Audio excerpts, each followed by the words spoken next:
The ACC Network presents Day 3 of the 2022 ACC Men's and Women's Swimming and Diving Championships.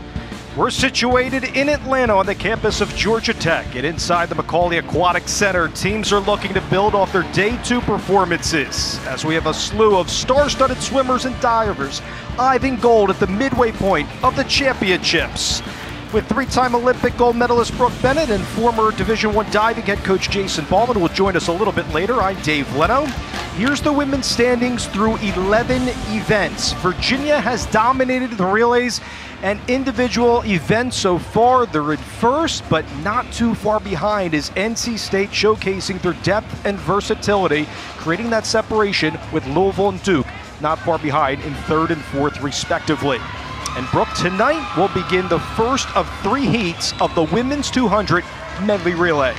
Yes, okay, so we've got a little bit different order. It's the medley relay, different from the individual medley. So the ladies will dump in the water first with backstroke, followed by our breaststroke leg, butterfly, and freestyle will wrap it off, just like last night where they're gonna be swimming a 50 of each stroke. So Boston College in lane 2, Pitt in lane 4, Miami in lane 6, Georgia Tech in lane 8 to get us started on Day 3. So excited for the start of these medley relays on both the women's and the men's side. Yeah, we saw last night, early in the meet, to start it off, 2 American records by the women ABA and then men, and we had meet records the first night. So let's see what kind of records get broke tonight in the medley.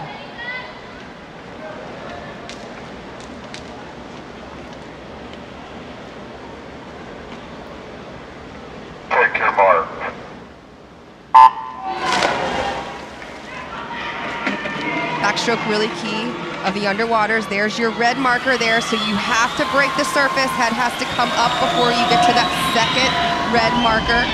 You're gonna get under the water again. They won't stay under quite as long, but they'll push it. Strong start here for Miami and Pitt in the middle lanes. Good exchange there as we go now into the breaststroke. Keep an eye also on Gigi Baldacci of Boston College. She's on the bottom of your screen in lane 2, but right now it's Detweiler in lane 4 and Emma Sustrin, who's been key for Miami and their coach Kershaw for the Hurricanes.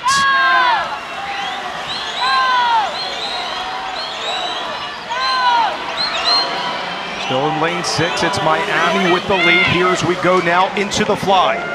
Right, good relay exchanges, key on that breaststroke of the timing, not gliding too long or taking a short stroke. Same thing goes into the butterfly. As you come into this turn, you want to hit that stroke perfectly and get off the wall, and they'll really utilize those underwater dolphin kicks here in the butterfly.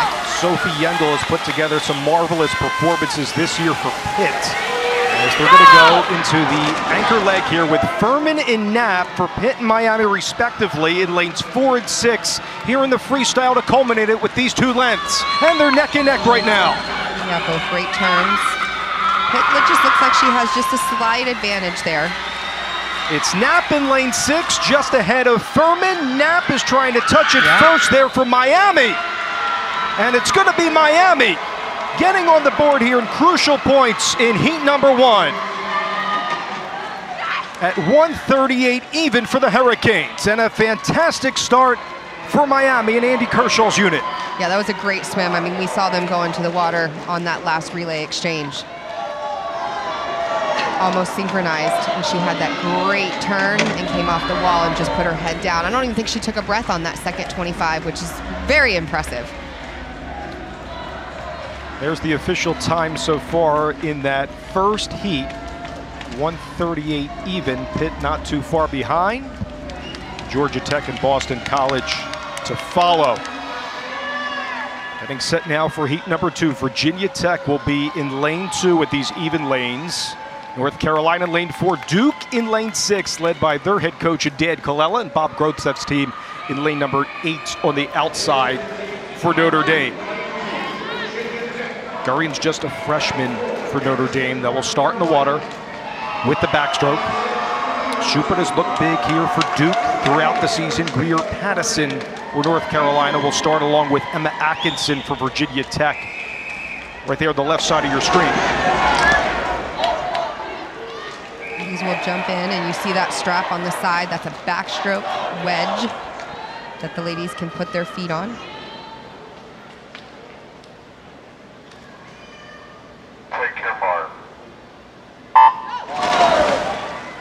always love the backstroke starts.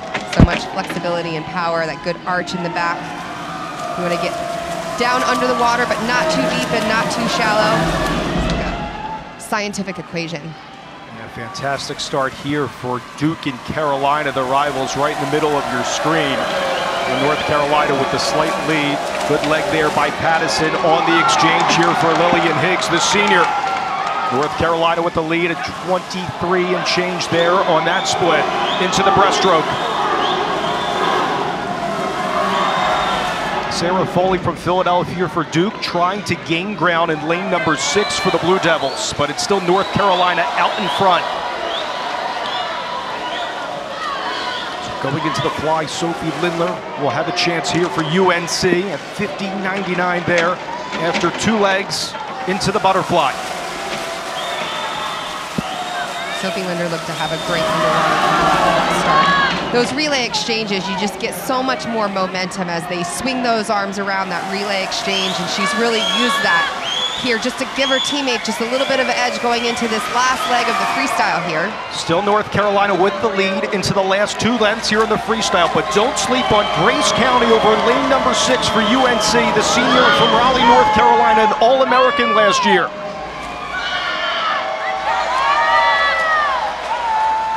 UNC still has the advantage in lane number 4. They're going to take heat number 2 at 1:35.58, outlasting Miami on top through 2 heats. Well done by the Tar Heels.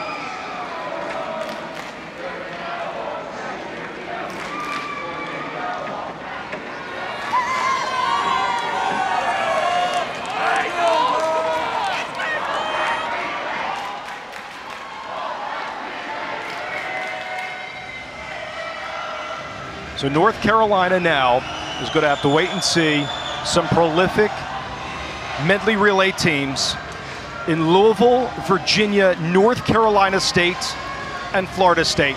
Powerhouses not just, Brooke, in the ACC, but in the country.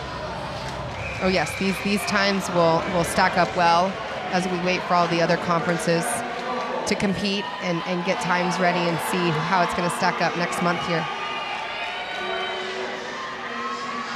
Still waiting for the official time from heat number 2 before we start the 3rd and final heat of the women's 200 medley relay. We got them there.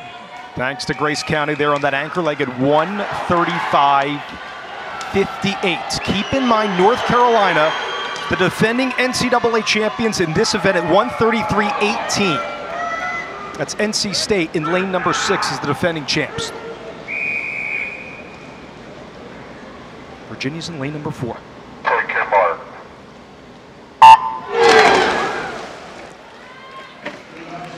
And for NC State, it's going to be Catherine Burkhoff to start here with the backstroke. Again, they're in lane number 6. Louisville's in lane number 2. Florida State's on the outside with Quaglieri. And we didn't see Gretchen Walsh swim in any individual events today, so this is her one event. She really wants to get up there and give her teammate a lead going into this first exchange, which is exactly what she did. Great split there, 22.82, Brooke. Yep. From the freshman Walsh. Look forward to seeing her along with her sister Alex Walsh trying to vie for those Paris games in 2024. And how about this duel between Virginia and North Carolina State with Wenger and Hansen. Wenger is still out in front here for Virginia in lane number 4. As we're going to go now into the fly with Abigail Renz against Alexa Cuomo in the middle lanes. Perfect timing there on her underwater. I thought she was a little deep. Her hips popped up a little high on that dive, but she timed that well and really utilized those underwater dolphin kicks. Look how powerful Cuomo is there. And look at that underwater. To your point there for Virginia.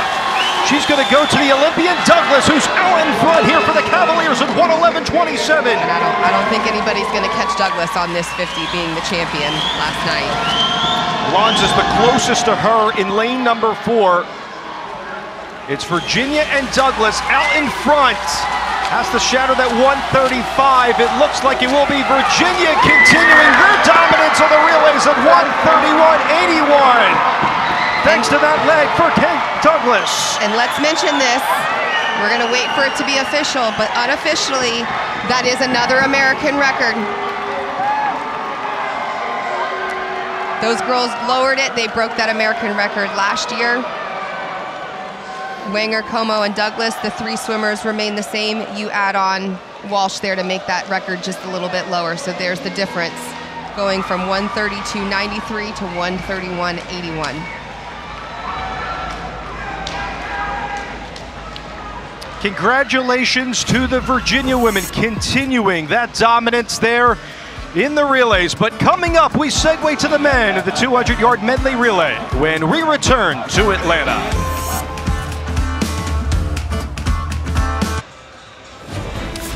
Congratulations to the Virginia women led by Todd DeServo. A conference, American, pool, and meet record in the 200 medley relay. They get it done. They swept last year, and they're 3 of 3 this go around at the ACCs.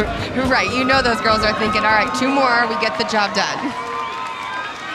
Now let's segue to the men's standings. It's North Carolina State on top. You see that huge separation between NC State, Louisville, and Virginia. But Virginia, who finished 4th at the ACCs last year, 9th of the NCAAs, climbing those standings, and of course see what Virginia Tech can do in the relays, because they have been terrific under Sergio Miro. Yeah, I mean, we do see NC State with that early lead, but I like that battle that's going on between the other 3 schools for that second place contender. And they're doing a little flip-flop. We see some great swims by Virginia Tech, some great swims by Louisville, and then UVA coming in there, and I think certainly feeding off of what the ladies just did. We saw it last night. What are they going to do here when they come up here in the second heat? Now we transition to the first of 3 heats in the men's 200 medley relay. We'll have Georgia Tech in lane 2, Duke in lane 4, Boston College in lane 6. Important to note yet again, Miami with no men's program. So we'll just have 3 schools in heat number 1. Sam Roche really strong for Boston College this year. He's over in lane number 6, Barone and Chang in lanes 2 and 4 respectively.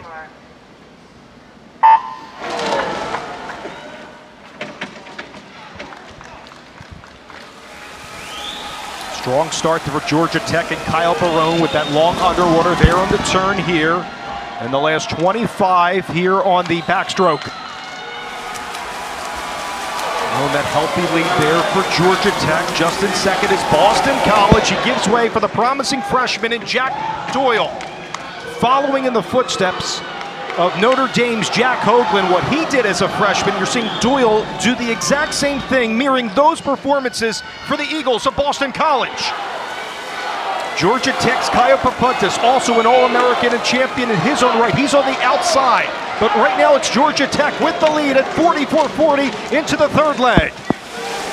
Right, with the commanding lead with the rest of the field. They've got some great experience in here, a senior and then 3 fifth-years. So these guys, I think, are enjoying this moment that they're having right here in the relay at their home pool at the ACC Championships. Led by their head coach and Courtney Shealy Hart, now into the freestyle 1:04.62. A terrific time thus far here for the Yellow Jackets. See if Daniel can cap it off here for Georgia Tech. Brad Sanford trying to catch him in the middle lane. Boston College is way behind. It's going to be all Georgia Tech, dominant here at home and winning the first heat at 1:23.80. What a great swim that was for them.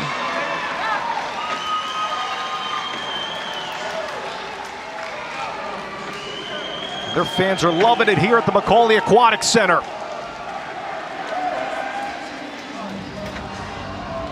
So there's the times there in heat number 1. Duke and Boston College behind. Keep an eye on that Duke time at 1:26. Again, all Georgia Tech there as we go into heat number 2. We mentioned how the Virginia men are performing very efficiently here at the ACCs, followed by Notre Dame, North Carolina, and Pitt. Yeah, with so our even lanes in this heat. Yeah, and so they're here in the second heat, so they're going to want to put up a substantial time before we have North Carolina and Louisville and Florida State, Virginia Tech in that final heat. Virginia going to be in lane number 2. Brownstead really key on the 50 free and 100 free. But we mentioned the versatility for these student athletes, Brooke, and he's going to start with the backstroke. Like many across the conference, they can change strokes on a dime. Right, and we saw that in the women's relay earlier where Gretchen Walsh didn't have an individual event today. You know, just stacking that up and what the coaches decide is going to fit for them, and she got on that relay and led those girls to an American record. So a lot of strategy going into collegiate swimming, much like how the head coaches of the U.S. teams have to put those relays together and format them. A lot of, we have to wait for these names to come out. We're waiting for the last minute. I said, don't worry, Dave, we're going to get them, right? I'm right there with you. And, you know, in our conversations with Todd DeSerbo coming into the championships, he says sometimes he'll go up to a swimmer and say, what do you want to swim today? Like, you can have a student athlete that can swim 7 to 8 events. Sometimes they'll take some off. Sometimes they'll gain some others. All right, going to start with the back here in heat number 2.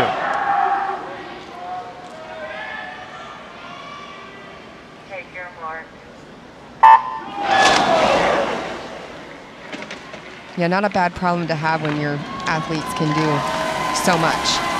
It's going to be Brownstead, Spensko, Burhans, and Redzazutski for Virginia, Notre Dame, North Carolina, and Pitt, respectively. And it looks like Notre Dame has the lead here with Smetko. Also Tucker Burhans getting that touch there. It's going to be Pitt that has the lead at 21-38 on that split. Now into the breaststroke. Pitt is on the outside with that lead. You can see North Carolina gaining ground here. Abeliska is there as a 5th year. Here comes Notre Dame with Bottleberg. He's been key for Bob Grote's team this year. Can Notre Dame get the touch first? It looks like it will be Notre Dame at 44-84 into the 3rd leg here on the butterfly.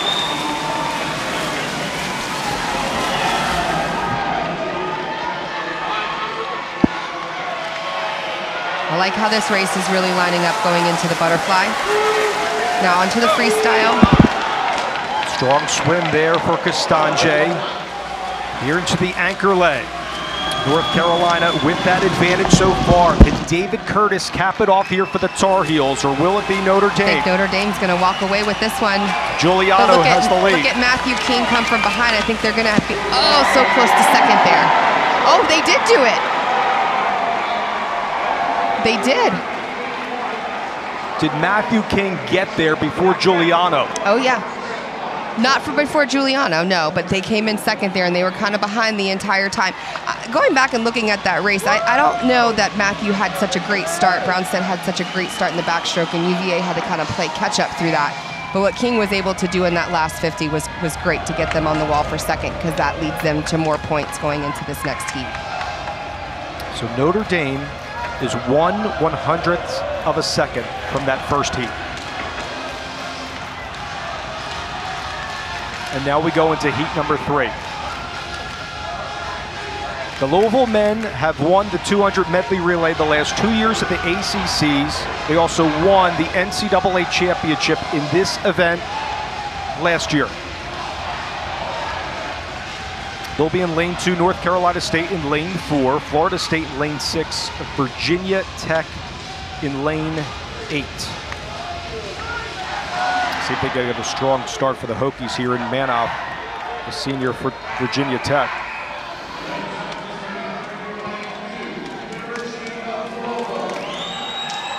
Mitchell Whitebrook has been really key for Louisville for those opening legs. He accomplished that, as I mentioned, at the NCAAs last year. Their time to win gold was at 1:22.11 last year at the NCAAs. And you got 2 of the 4 swimmers that are going to race that were at the NCAAs the first 2 legs, White and Somov.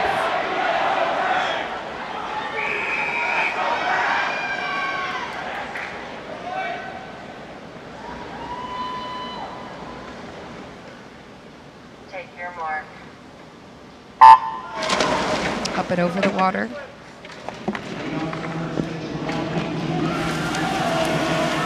.123.80 the time to beat to win the 200 medley relay.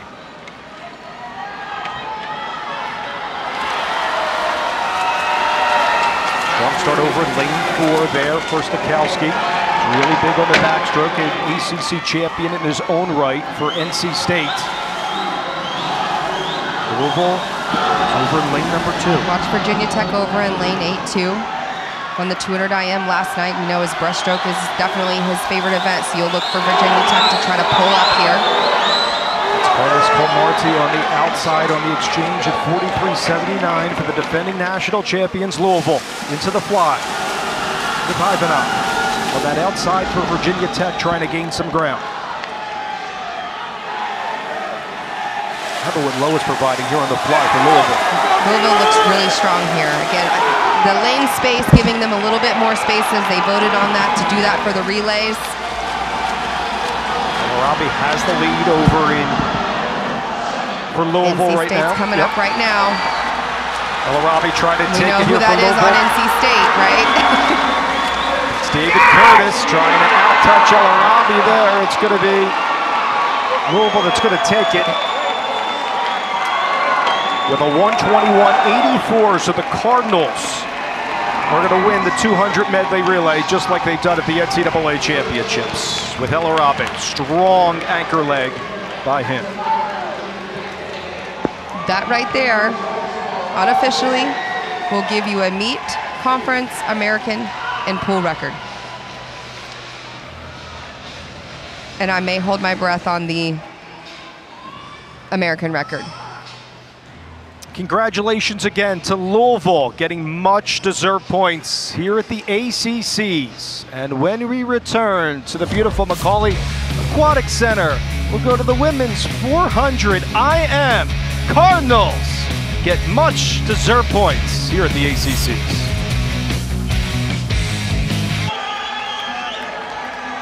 Back in Atlanta, and concerning moments for Braden Holloway and the discussion with the referee. North Carolina State has been DQ'd because of the poor exchange going from Kristange to Curtis. Yep, and here it is. We've got an overhead view. And so this is where those last strokes in lane 4, Curtis is on the block getting ready to take it in. The timing of your stroke, and I think just this glide in, if he could have kicked just a little bit more, ever so slightly, difficult to see, but it was an early exchange by NC State. That's a tough one to lose, a lot of points left. No points. That moves Virginia Tech up into second place and Florida State up into third for the results. Congratulations to Louisville as well, setting a meet conference and pool record. Now here's the women's standings. Virginia on top. NC State still holding ground on the women's side in second. Louisville, a little bit of separation there between the Wolfpack and the Cardinals. Here on the pool deck with 3-time Olympic gold medalist Brooke Bennett, I'm Dave Leno. We know how much the women's side and what they've done on the relays helps the men's side. Both sides on the 200 free relay setting American records. And how big is that in particular for the men who finished 9th at the NCAAs last year?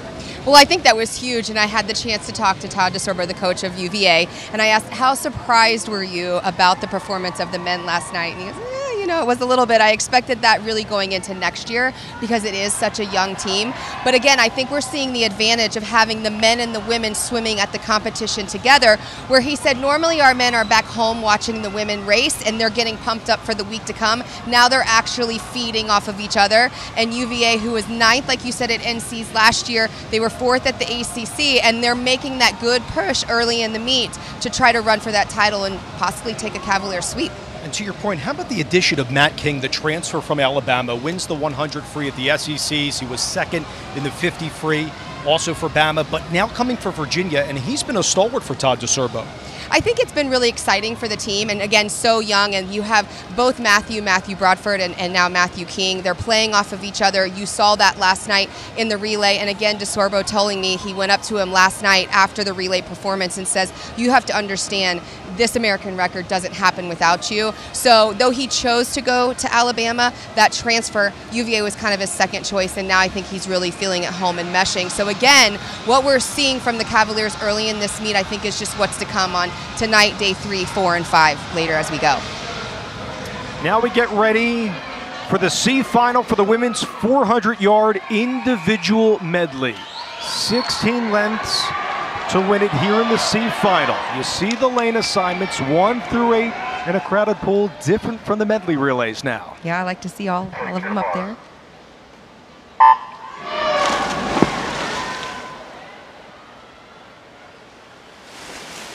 The long IM, we saw the 200 IM last night, 50 of each stroke. Now we have the athletes will go 100. Much different strategy here. Many people will say that this event is the most grueling of all the events. Again, being strong, efficient in all 4 strokes in swimming.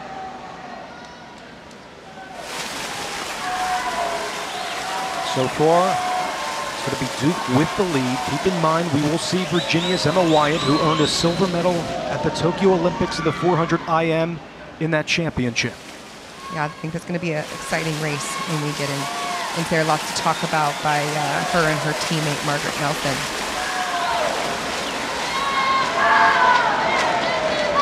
Now onto the backstroke.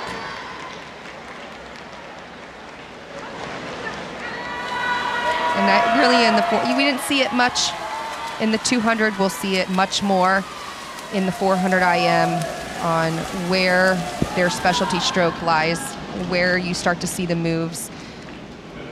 Again, breaststroke really being the leg in the IM where you'll see most lead changes.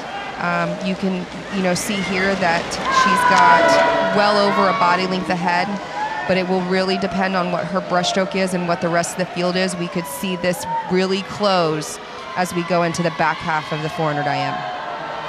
But looking good so far. And Whitlow still with the lead there, the senior from Duke, led by their head coach Dan Colella. And as you mentioned, such an endurance race, the most grueling, some might add. Of course, you can bring in the mile as well. I just think the mile has too many turns. Go to 66 lengths. I never look forward to the flip turns. I think it's why I just so much open water now. It's just none then. Got away from all the turns. Wyatt last year at the Tokyo Olympics had a time of 4:32.76 to get a silver medal.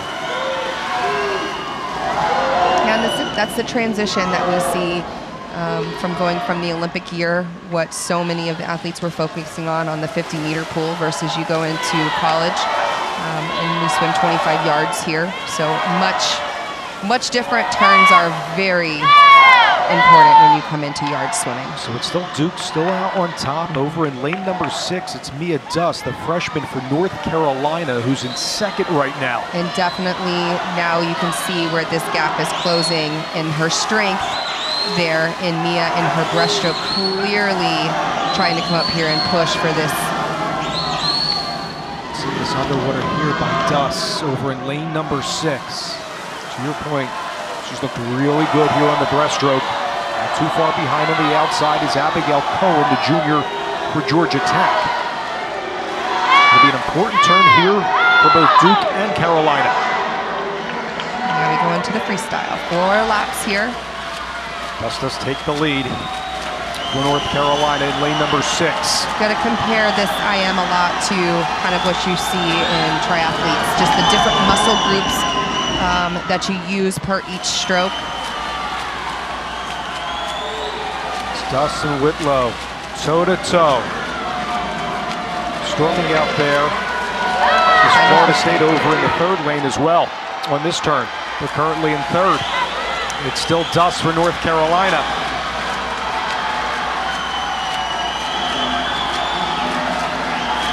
Mia's certainly not giving in any here. It's Dust, toe-to-toe again here with Whitlow. Dust still with the lead. Whitlow trying to gain ground as well. It looks like it's going to be Dust for North Carolina. Taking it there, a strong, strong race towards the midway point and the finish at 4:15.06 in the C final for the freshman for the Tar Heels. Strong swim by the freshman. Getting in there and making a C final tonight and winning it. So you got to say a name that we'll probably hear as the years come. And in 400 IM, again, as a freshman, you're going to swim that type of event. Going into your upperclassmen, she may get to drop off and swim some different ones. It's all where you can kind of fit in. But an IMer can fit in anywhere, and coaches like to see the versatility. Van Overmeren for Florida State, as mentioned, very well and getting some much-needed points. Again, you're getting points from 1 through 24. Of course, in the championship, that gold medalist is going to get 32 points. The one who gets silver will be 28. You work your way down. But these C finals, and as we go into the B final, very important for these schools to win ACCs. Getting set for the B final here in the 400-yard IM. Shelby has come on strong for North Carolina State. She's in lane number 2. Purnell, also a dominant swimmer for Duke, over lane number 4. The same with Wilson for Virginia. And for head coach Todd DeSerbo. Take your mark.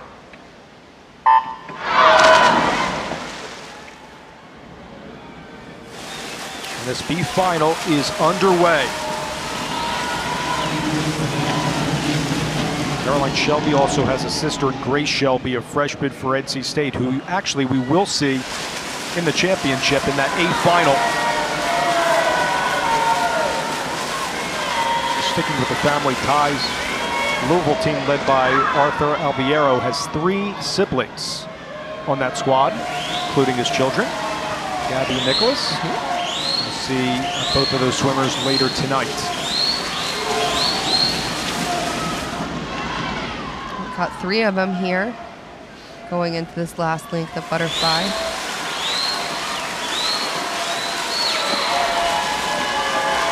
Kenzie Campbell also a strong start there for Georgia Tech in her home pool in lane number 3 right now, 56.01. Campbell has the lead. Known her for her fly times and also the relays, a junior from Greensboro, North Carolina. She set Georgia Tech records in the 400 IM. 4:12.02 to be exact for her best time for the Yellow Jackets.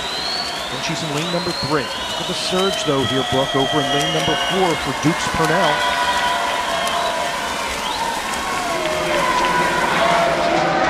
1, 2, 3, turn almost at the same time. Second place, lanes 2 and 3 going. So that second stroke in this IM order here at the backstroke. It's Purnell. Around Sophia Wilson also for Virginia. Looks like Wilson is out in front here. Test of that depth as we talked about throughout the championships on the women's side for UVA. It's Wilson at 1:59.07 into the breaststroke. Yeah, she continues to kind of pull away and look really strong here in the middle of the pool. Staying nice and long. Casey Anderson also performing well here in this race, the junior for Pitt. She's over in lane number 6 in this B final. Great look at Virginia though, and Sophia Wilson out in front.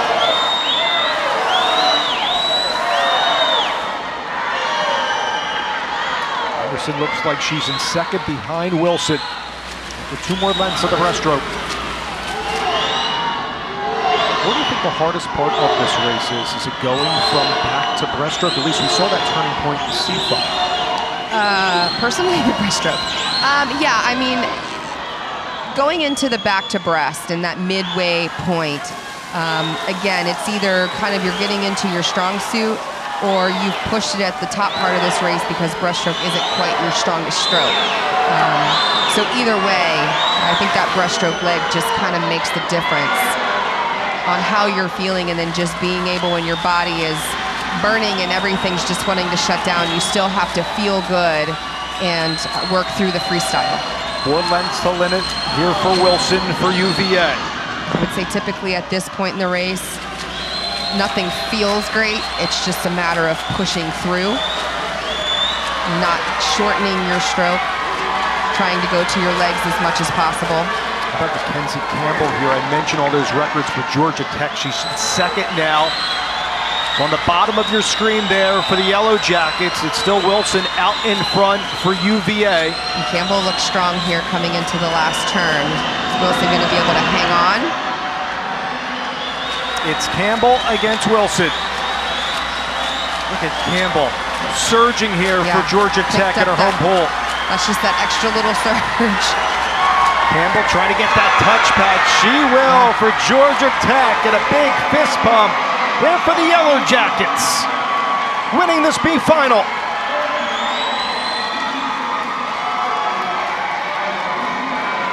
Great time too. 4:11:23, right? That was a great swim. I mean, she stayed in it the whole way. We saw her take it out nice and strong. Fly freestyle, probably her best there, but was able to hang on to it in the back and breast and not let those girls get too far ahead of her and come back. At 4:11:23, she wins the B final over Wilson and Shelby. We mentioned what Daisy Anderson did throughout the race, hanging in between 3 and 4. Capitalizes there in 4th place for the Pitt Panthers. And here comes the parade for the 400 IM Championship. These are some big sparklers. Love it, right? Right? The men and women here at the ACCs for the first time in their history. A ton of support here at the McAuley Aquatic Center. Do you think they should call us in and let us go through the fireworks? I'd like it. There's Ryulette in lane number 1 from Brookhaven, Georgia. Has been a spark plug for Louisville this year. In lane number 2, also for NC State, is Kathleen Moore. She's had some superb times, an 8-time All-American. Over in lane number 3 is the silver medalist at the Tokyo Olympics, an A-cut this year at 4:02:30 for Emma Wyatt. Over in lane number 4 is Ella Nelson, who won this event last year at 4:02:62, trying to defend her title. In lane number 5 is Shelby's other sister, in Grace Shelby, trying to star here for Braden Holloway's team, for the Wolfpack. In lane number 6 is Rekha Georgie. She has been big, not just in individual events, but into the relays as well for Tech and Sergio Miro.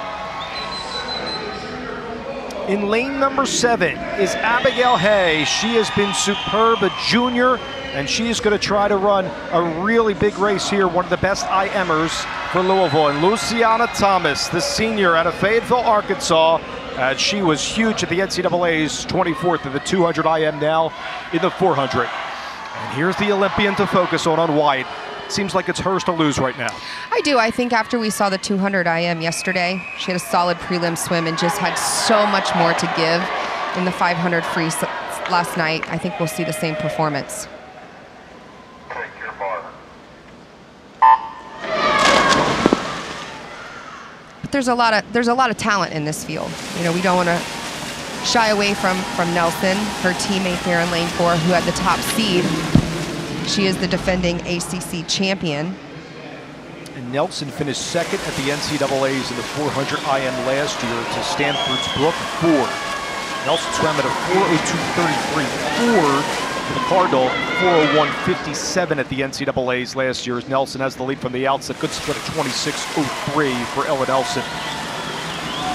If you recall watching Emma swim this past summer in the 400 IM, she was kind of back there and made her surge going into the breaststroke and the freestyle. She said that last night when we interviewed her about the 500 and just trying to come up and put a strong surge in the second half of the race. So kind of her strategy is stay in the race and use that back half to run everybody down. And in our conversations with Todd DeSerbo, Virginia's head coach, he points to Emma Wyatt for these distance races to take the mantle from Paige Madden, the Olympian, who had a decorated career at UVA. Yeah, and those are big shoes to fill, but they were Olympic teammates. Yep. And I think Emma's just doing a great job. She's, you know, one of those ones that we saw, and I've touched on it a little bit, those that have decided to sit back last year, not come into college and focus on long course swimming.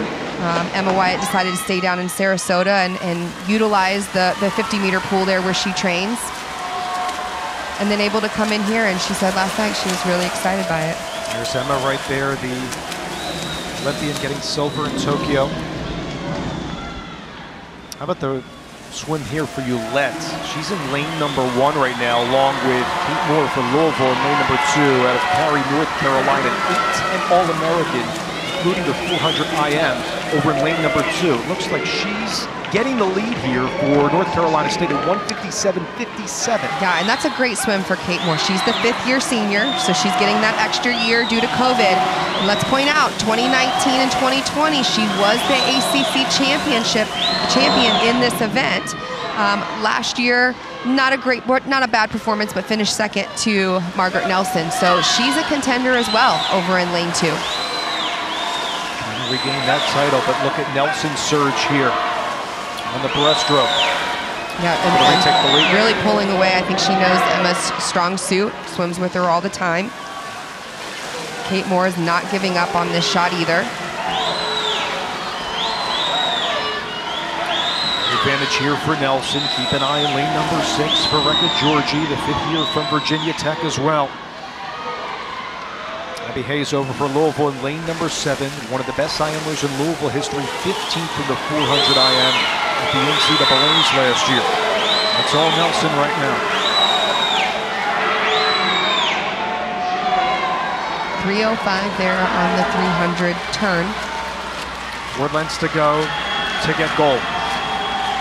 Keep an eye on Wyatt, the Olympian in lane number 3 too. Over in lane number 5 is Grace Shelby. But it's all Nelson leading out in front.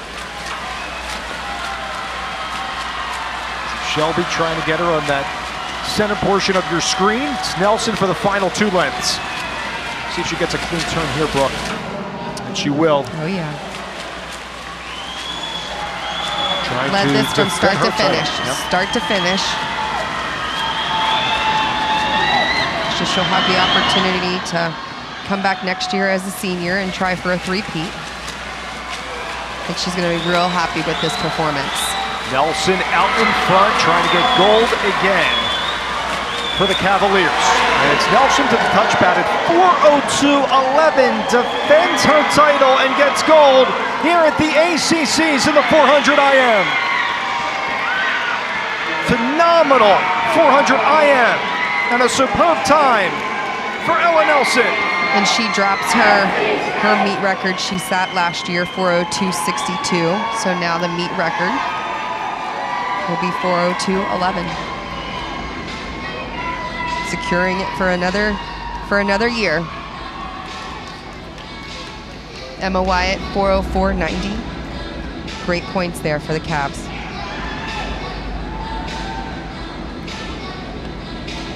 Nelson, part of that dominant Virginia women's side.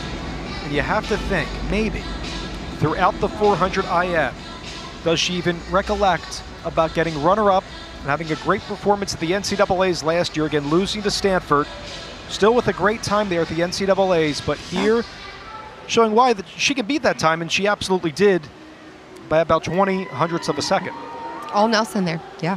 Yeah, here's the results there. It's Nelson, the Olympian Wyatt in 2nd, and Shelby, we mentioned her throughout that race, she gets 3rd. Virginia and NC State continuing their surge here at the ACCs. Congratulations to Ella Nelson, winning gold and defending her title here at the ACCs, the 400 IM. Ella, take us through that race there.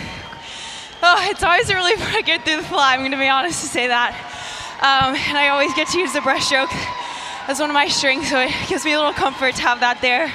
And then on the freestyle, I can see all the who's over there, so it's always good for that to bring me home. But yeah, really happy with that swim. It's been a super exciting couple of days for our team. I'm so happy to keep that momentum going. Margaret, dropping your meet record that you set last year just a little bit, how does that set you up going into how you're going to go through training over the next month to return here for NCAAs? Yeah, it's going to be a tough couple of weeks coming up, but that just gives me a lot more confidence going into NCAAs, and we have some pretty high goals as a team, so I'm just hoping I can contribute to those goals as much as I can. Well, great job tonight. Thank you so much. UVA continuing and getting some much-needed points here. 32 big points, still a fantastic performance from NC State as well. Virginia adds more. We go to the men's side of the 400-yard individual medley after the break. As you take a look at the men's standings, it's NC State out in front over Louisville. It's very ironic because last year, NC State was DQ'd in a relay that allowed Louisville to leapfrog the Wolfpack and win their first crown. And you see the exact same thing happen in the 200 medley relay to the Wolfpack. Well, I mean, if I'm the coach, I'm going to say, you know, we got to let that one go. You know, it was one swim. They've got a pretty good lead right now, so they don't want to be thinking about that. Yep. We're talking about it. Gives us something to talk about, right? I'll tell you, but we should tell the viewers, there was certainly the buzz. I think a lot of people that can recollect what happened last year, that cost them. It was very narrow last year at the end by 1 point again for Braden Holloway's team. There's the head coach right there for NC State, losing to Arthur Albiero at his 19th year leading Louisville. Will that come into play towards the midway point here at day 3? We'll see. Long way to go. Long way to go. Long way to go. But it's important for everybody to understand, again, it happens for the 2nd consecutive ACC championships. Well, we'll see Michael Moore and Eric Knowles swimming here and can go 1-2 to regain. And that will be the championship A final Yep. here at the 400 IM. We start with the C final. Take your mark.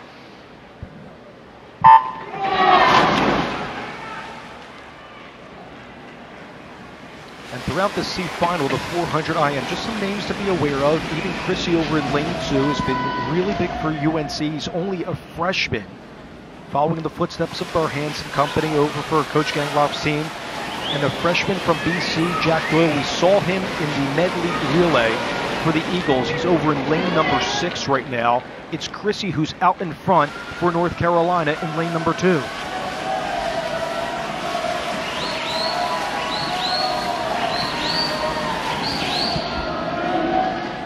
you'll see a lot of different stroke styles and butterfly, some with their arms staying a little lower to the water, as you see Chrissy is doing, with those hands slightly turned out. Some swimmers come up a little bit higher. Same thing in breaststroke. You'll see some swimmers stay lower to the water versus coming up high. Strong start here for Chrissy. Also for North Carolina, a sophomore in Patrick Hussey is over in lane number 3 in the backstroke here. You can see the middle lanes gaining ground as well. Drew Witten's there in lane number 5 for Notre Dame.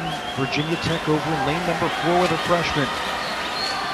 Backstroke always the nice part. And get your breath in.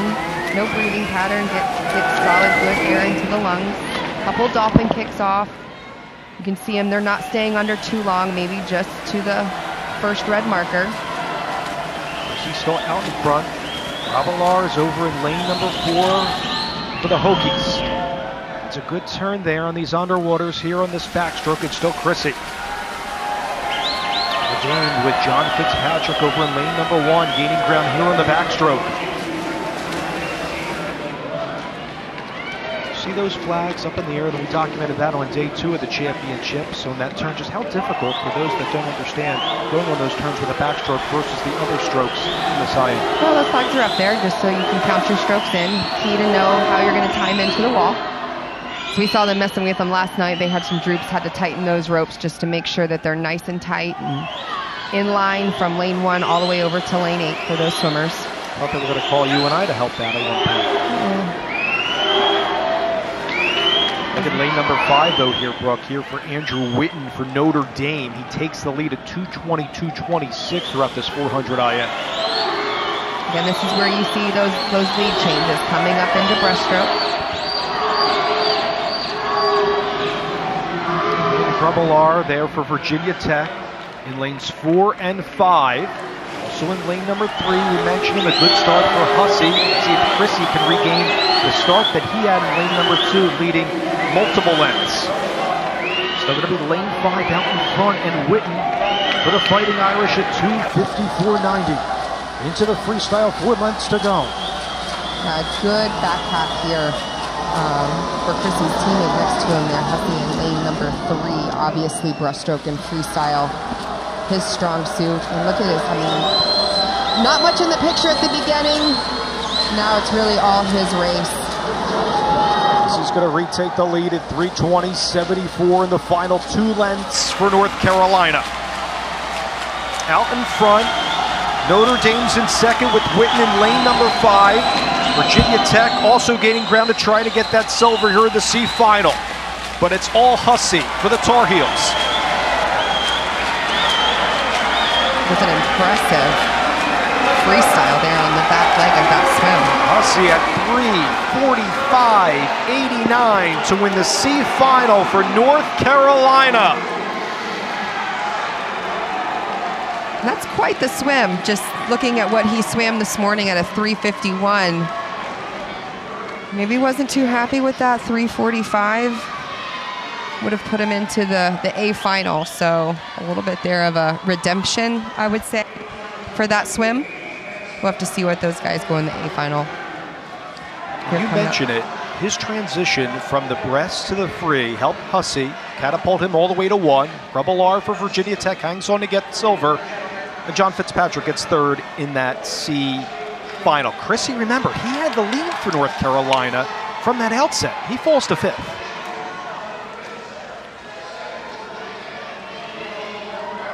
All right, Brooke, getting ready for the B final here. Keep an eye over in lane 3, Maxwell Miranda, James Plage for Notre Dame and NC State respectively. Galent's also been big for Braden Holloway's team for North Carolina State in lane number 5.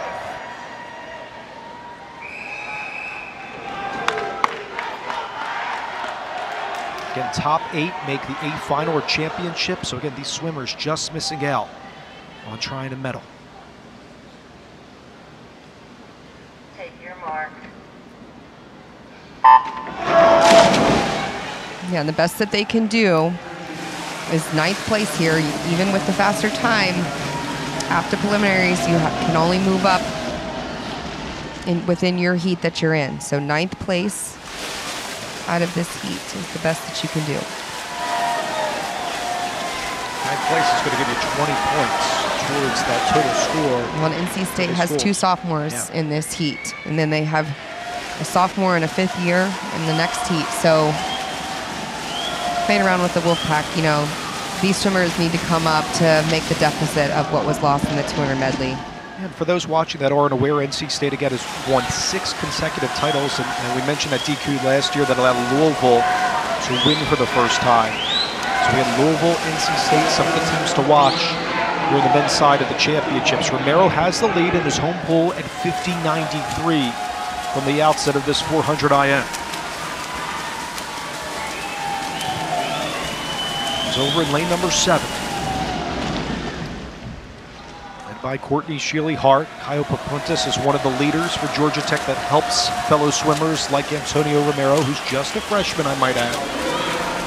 Keep an eye on the middle of the pool, also 2 for Plage in lane number 4 as well. It's Romero still with the lead at 1:20.52 in the last 2 lengths of the backstroke. And we'll transition into the breaststroke here in the 400 IM. All of them looking strong. Really, at this point in time, though, we see a little bit of a lead there in the middle of the pool. It's always too early to call it. Gotta kind of let this race play out. A lot of lead changes, strength and weaknesses in strokes. Plage still out in front there, and he takes the lead for North Carolina State. I'm going to criticize him. He's got to learn that transition turn. Come on now. 2 minutes have elapsed here in the breaststroke. Still looking really good. Lane number 3 in Max Miranda. He's a out senior in front. from Notre Dame. Everybody else is just following in suit behind him. 16th in the 400 IM at last year's ACCs. From Suffield Academy, it's still Plage for NC State at 2:22.10 now into the breaststroke. Look at those outside lanes charging, Brooke. Yes. Yep, Notre Dame over there in lane 8 having a nice breaststroke. Mike is out there. Top of your screen up there is just turned first with 1 more 25 to go in the breaststroke. Really strong there. It seems like he has the lead for the Fighting Irish over in lane number 8. There he is, and Sean Fikish. Looking extremely strong in breaststroke. Great turn here for the final 4 lengths to the freestyle now. In lane number 2, you're seeing a surge by Nicholas Garcia, the freshman from Virginia Tech. And then a 6-man race for second. Aiden Curley way behind, but again, it's all Sean Fikish for Notre Dame trying to get points for Bob Grotzek's team. Here's the turn into the final 2 lengths to the B final. Look how tight it is, to your point, in the middle lanes there. Again, these are huge points. We can't state that enough. Look at the support for Notre Dame there. Love the student athletes on both the men's and women's side. On the turn for home here for Fikish. Can the sophomore get there? Plage and Glant trying to get second and third in this. So is Blitz as well over in lane number 6. It's going to be Notre Dame and Fikish, the sophomore, winning it here in the B final. Strong race for the Fighting Irish. 3:46.74 to take first. And just to mention, as we said in the C final, 3:45.89 was what Hussey went to win that. So he still has the fastest recorded time at this point out of the C final. That is remarkable.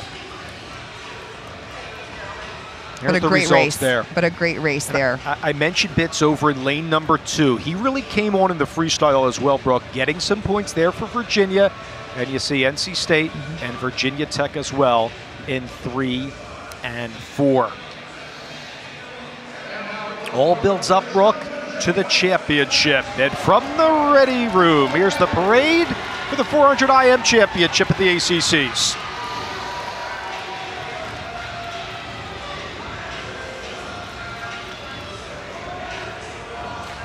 In lane number 1, Keith Myberg's a senior from Virginia Tech. He also competed at the Olympic trials in the 400 IM.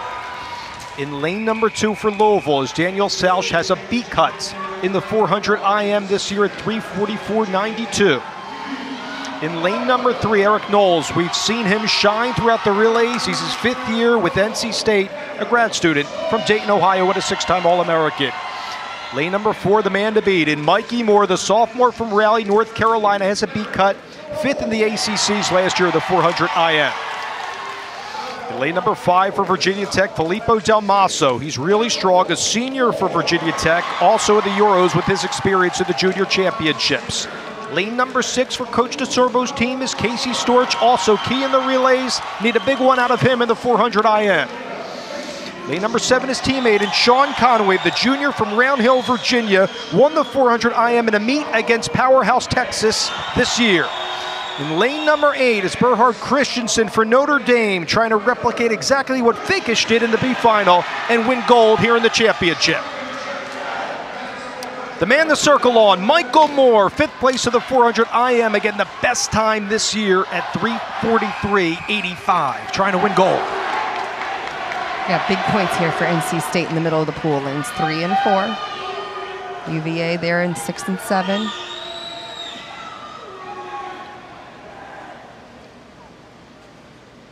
Take your mark. Stand, please. All right, so starter didn't like what she saw. Standing back up, everybody's got to come down and hold. No flinching, no movement. Take your mark.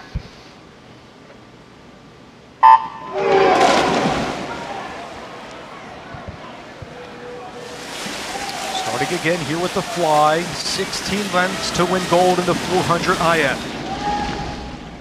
Mention what Mikey Moore has done. It's a hometown swimmer from Raleigh, North Carolina, representing North Carolina State, 5th at the ACCs last year, the 400 IM. Also swims the 200 back in the 200 IM, and he has the lead at 23:37 in the championship. 7th last night in the 200 IM. Finished 5th in this event last year. His times last year for Braden Holloway's team broke multiple records, cracked inside NC State's top 10 as a freshman. There he is there, over in lane number 4 with the lead. 49.8 there for his fly split. He'll like that from the outset of this race. Over in lane number 3 again is Eric Knowles. You and I talked about him throughout the championships. 5th year from NC State, 6-time All-American, including the 2020 All-American in this very event. Still more with the lead here at this turn. Look at Louisville's senior over there in lane 2. Again, that would be a good statement swim for Louisville, as we've talked about that battle of the two going back and forth last year in points. The ACCs last year, Notre Dame's Jack Hoagland won this event with a time of 3:40.99. Still more out in front for NC State, 1:45.45. As Brooke mentioned, Daniel Salch is a B-cut time here. The grad student from Hungary did not compete for Louisville last year. He's just shy in 2nd right now. Having a great swim here tonight. Sal's trying to take the lead. The silver at the Junior World Championships for Hungary. Can you get to that touch pad first? No, it's still going to be lane number 4, Mikey Moore at 2:17.71. Daniel was second in the 200 IM last night here. So swimming well already. He looks like he's pulling ahead right here. He'll determine how they feel going into the freestyle. Conway looks like he's in third right now for UVA. Also, Storch is right there with them, too. It's going to be Salch here at the turn at 2:49.77. Can the Cardinals do it here in the final 4 lengths with the freestyle?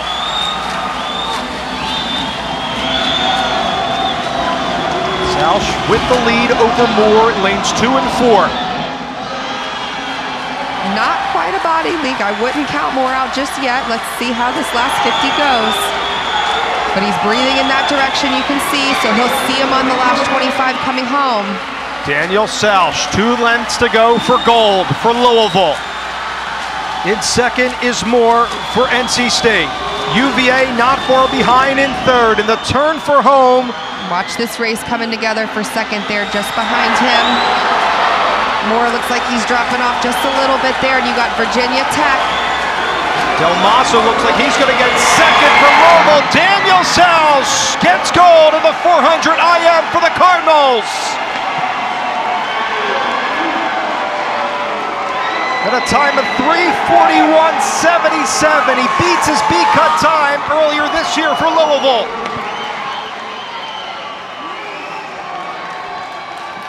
Great swim. Great swim by him tonight in the finals.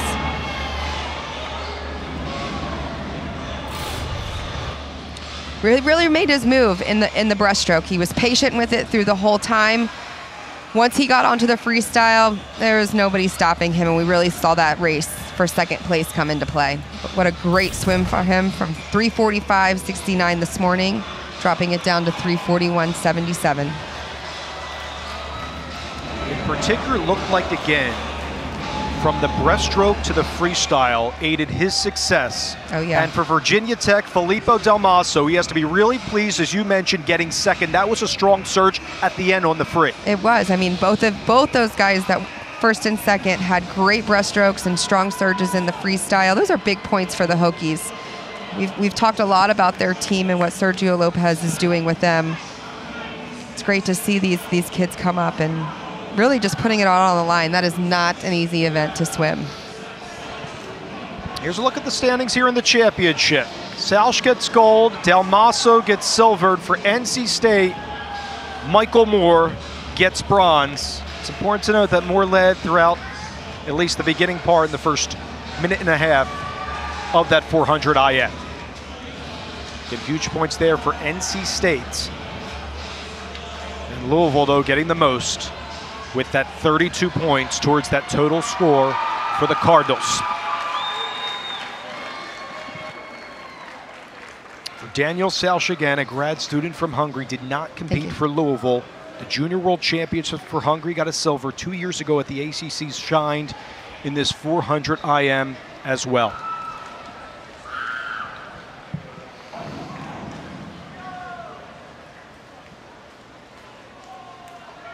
Arthur Albiero has to be really pleased at that point, especially after NC State was DQ'd, and seeing Louisville right there at the top of those standings on the men's side. He'll be really pleased with that. We have our gold medalist Daniel with us. Daniel, congratulations. Where did you think the turning point was in the 400 IM for you? Because it seemed like in lane 4, Mikey Moore had the lead from the outset, and then it quickly changed, especially on the breaststroke. But where did you see it morph into your dominance throughout the end of it? The second 50 of the breaststroke, I felt I could make a move. We have been training for it the whole year. That was my weakest stroke, and it turns out it became my strongest stroke. And there I realized there's a chance that I can win. How is it to rejoin the team this year after deciding to take a year off and focus on the Olympic Games? To rejoin them, finish second last night, and now be the ACC champion here? After missing Olympics, I kind of lost faith in the sport, but this team and Arthur gave it back to me, so really appreciate you guys. Congratulations. Thank you. Daniel, congratulations for you and Arthur Albiero and for the Louisville Cardinals. Might have missed out on the Olympics, but a guy you're going to hear on, especially when it comes to the 2024 Paris Games for Hungary. Congratulations to the gold medalist, Daniel South for Louisville, coming up from Atlanta, the women's 100-yard butterfly.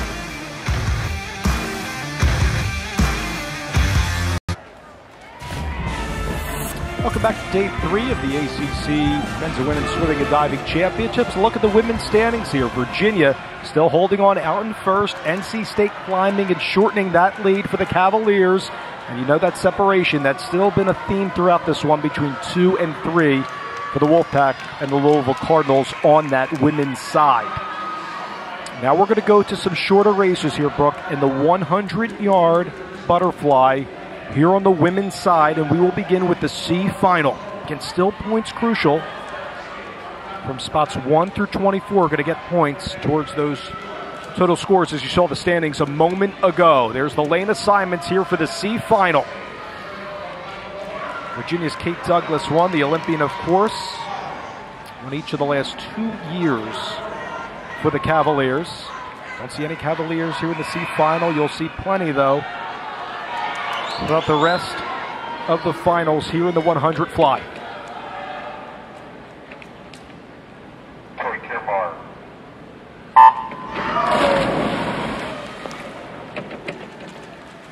And for Florida State, Neil Studd, Hannah Womer has provided some terrific swims throughout multiple events. She's over in lane number 1 here in this C final, the 100 fly. Really going to utilize underwaters here. Good turns, timing of the stroke into your turn here.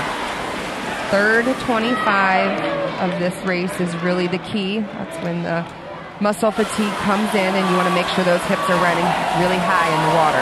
Duel has the lead right now for Notre Dame, the sophomore, over in lane number 5. See if she can cap it there in lane number 5. Also Fernandez as well in lane number 4. Really strong underwater coming off that third turn. Head down into the wall and a reach. Fernandez is going to take it, though, for Florida State over in lane number 4 over Megan Dorr. And Fernandez will win it in the C final for the Seminoles. And head coach Neil Studd.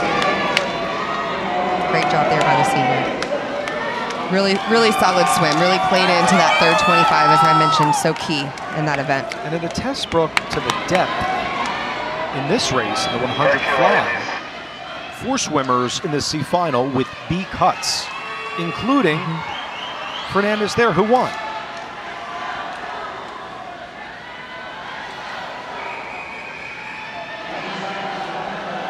Great to see Florida State getting on the board there thanks to Fernandez and what Neil Studd and his program have done. NC State finishes in second. Ripkova for Georgia Tech at her home pool in third at 53.09. Mentioned Duel had the lead from the outset. She finished in fourth. Now to the B final. Keep an eye on Jenny Holden. She's over in lane number 4. We saw what Jessica Nava can provide for Virginia on lane number 5. Harder as well, the sophomore for UVA in lane number 1. Harder also with a B cut. Nava was terrific on the relays. Can we see her shine in the 100 fly as well for the Cavaliers? Take your mark.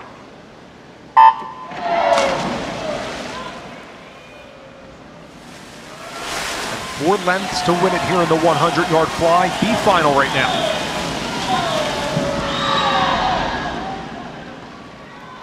Jenny Holden probably wanting to do the same thing she just saw her teammate do out of lane 4 in this B final. Split there 24.03. Lane number 4, it's Holden out in front over Nava. Virginia Tech not far behind in Carissa Franz. It's going to come down in lanes 4 and 5 to Holden and Nava. Underwater, popping up. Look at lane number 1, 2 for Abigail Harder for UVA. Can Harder get there before her teammate Nava? It's going to come down to the Cavaliers. Looks like Nava got there in lane number 5 in the B final. Going 1-2 there. Yep. Key points. For the Cavaliers. Nice little outside sneak by the sophomore out of lane 1, Abigail.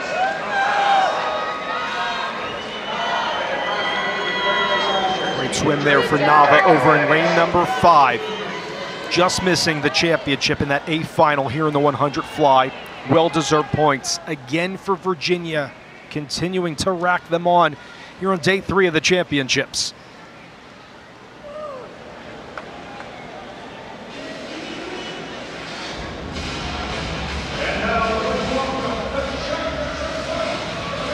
And out from the ready room, here comes the A final and the championship here for the 100 butterfly.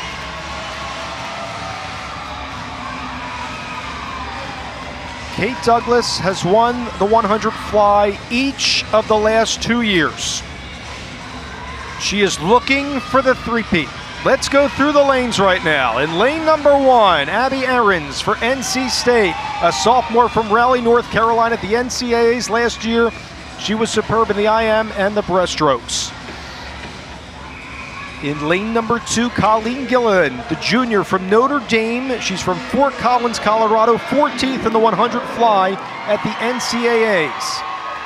Kylie Alons, she's a senior from NC State, previously won the 50 free in the last 2 years here at the ACCs, trying to replicate that here in the 100 fly. Kate Douglas looking for the three-peat. The Olympian owns the top time this year to beat cuts in January at 51:30.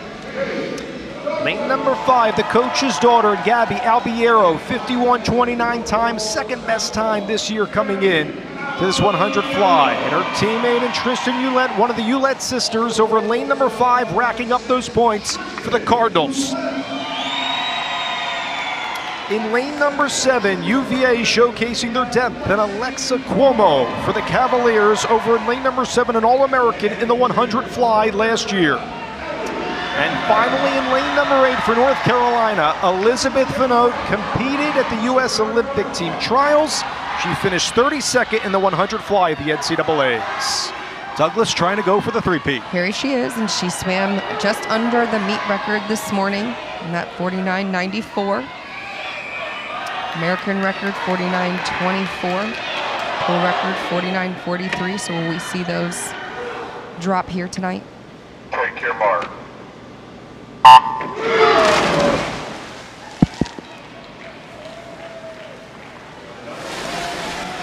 For Douglas, she finished second at the NCAAs last year to Michigan's Maggie McNeil. McNeil swam a time of 48.86 for the Wolverines. Douglas with silver at the 100 fly, 49.55, trying to keep that here at the ACCs and capture gold for a third time. How do you like your start so far? I like the way that she looks. She really works into the turns, the underwaters. She's got a great tight streamline. About a half a body length lead here over Kylie Alons there from NC State, but Douglas, I think, just charging at the clock right now. Let's watch and see how she finishes on what records we may see. Douglas, Alons, and Albiero. Driving that kick into the finish. And a three-peat for the Olympian Kate Douglas for Virginia here in the 100 fly.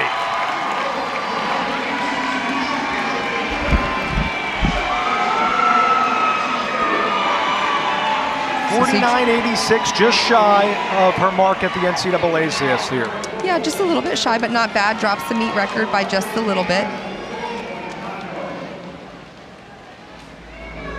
49.24 is that American record. So I'm certain that's probably got to be a time standard she has written down somewhere just to keep inching away. As you followed the career of Kate Douglas, what has attested to her dominance over time for Virginia and also on the international stage? Well, I think this is my third year coming to the ACC championships and watching her develop as a freshman, much like her sister was. DeSorbo's doing a great job, and you had Paige Madden as the senior kind of leading that, and I think now she's the upperclassman leading on, and she feeds from, I think, the underclassmen as well as the experience that she had from those seniors that graduated already. She captures gold, getting third consecutive time. Alons, strong race in second. Albiero for Louisville, getting third.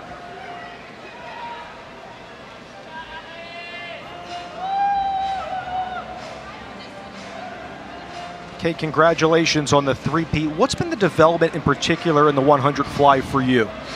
I think this year especially, I've been working on my underwater, so this morning I was just trying out a new kick count, and that was pretty much my focus for this race. Dropping that meet record by just a little bit, going into the next month in preparation. I have to think as a swimmer, you're looking at times 49:24. You said underwaters. What kind of experience does that give you racing in the pool that you're going to be at for NC2As? Yeah, I think this just gives me a lot of confidence going into next month, knowing that I still have a lot that I can work on. Congratulations on the three-peat. Thank you. Olympian Kate Douglas getting it done for head coach Todd DeSerbo. A lot of smiles for coach. We'll segue from the women to the men in the 100-yard butterfly when we return after this timeout to Atlanta. Perusing the standings on the men's side, NC State leading by 121 points over Louisville in second, despite that DQ for NC State in the 200 medley relay. Virginia Tech and Virginia still trying to mount a comeback here on day 3 of the championships. Now we go to the men's 100-yard butterfly. We will begin with the C final. And we'll see some terrific student athletes in this C final. Wayland for Duke in particular. How about Sanford as well for the Blue Devils too. Edwards in lane number 3. Charlie Gingrich. Key on the relay teams for Duke in lane number 1. Dan Colella getting some depth here in this C final. Rich, a junior from Lancaster, Pennsylvania, that 53 at the ACC's last year, had a terrific time, but needs to replicate that into the 100 fly here in the C final.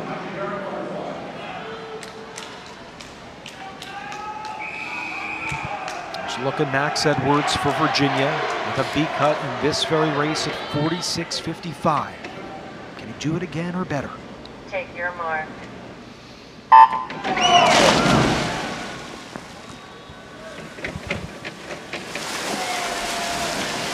Underwater here for Gingrich in lane number 1 for Duke from the outset. And like what Kate said, working those underwaters, working your walls are key to this. You want to swim strong in the middle of the pool, but that momentum from turns and underwaters is key. That's going to help the power and the stroke come into play. We're seeing those underwaters about 12, 13 yards down the length of the lanes. Touch here for home. Over in lane number 3, keep an eye on Edwards. Talking about him from the outset. Also in lane number 7, Philip Manoff trying to get there before Edwards can. Manoff on the outside at 46 even. Philip Manoff for Virginia Tech is going to take it here in the C final. Great end to that race for Manoff and for the Hokies.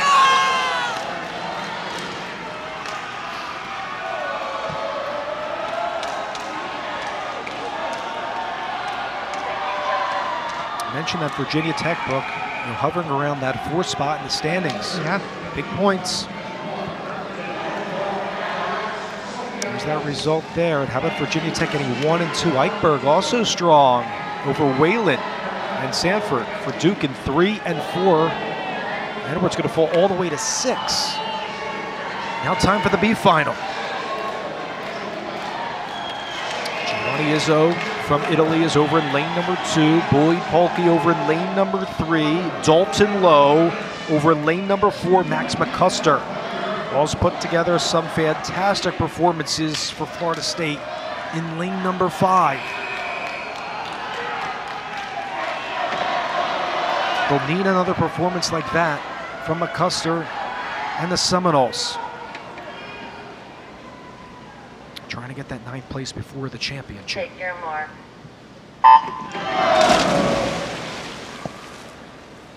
Like that start off the blocks there by McCusker Brook.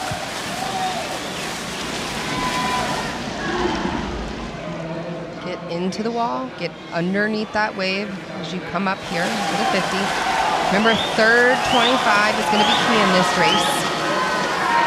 20.82, it is low for Louisville, out in front in lane number 4, the final 2 lengths.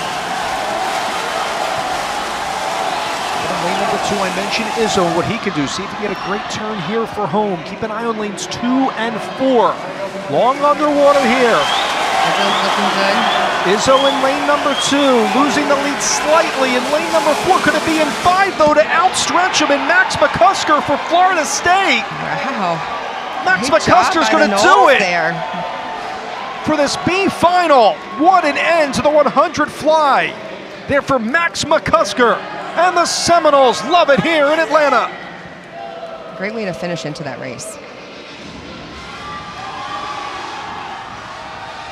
The senior from Essex in the UK, a 4-time ACC gold medalist and the Irish national champion in 100 free.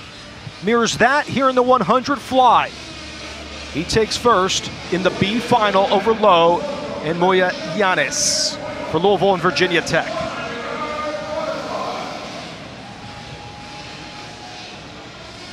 Now time for the participants for the championship here in the 100 fly.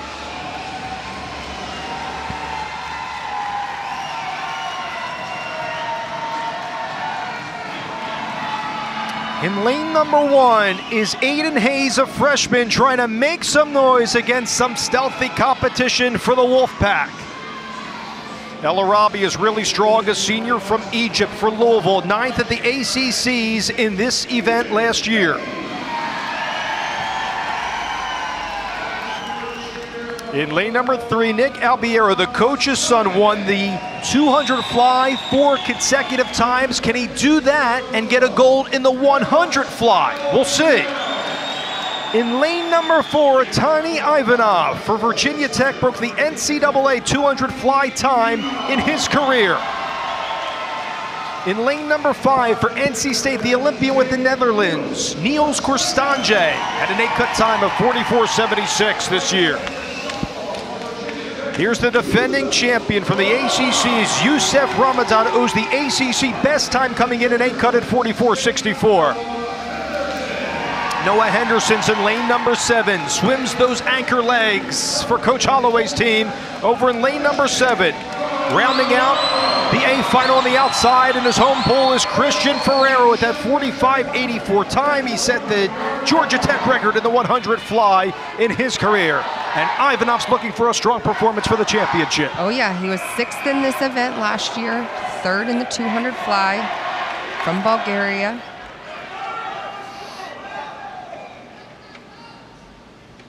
I've seen the Tech swimmers do well so far.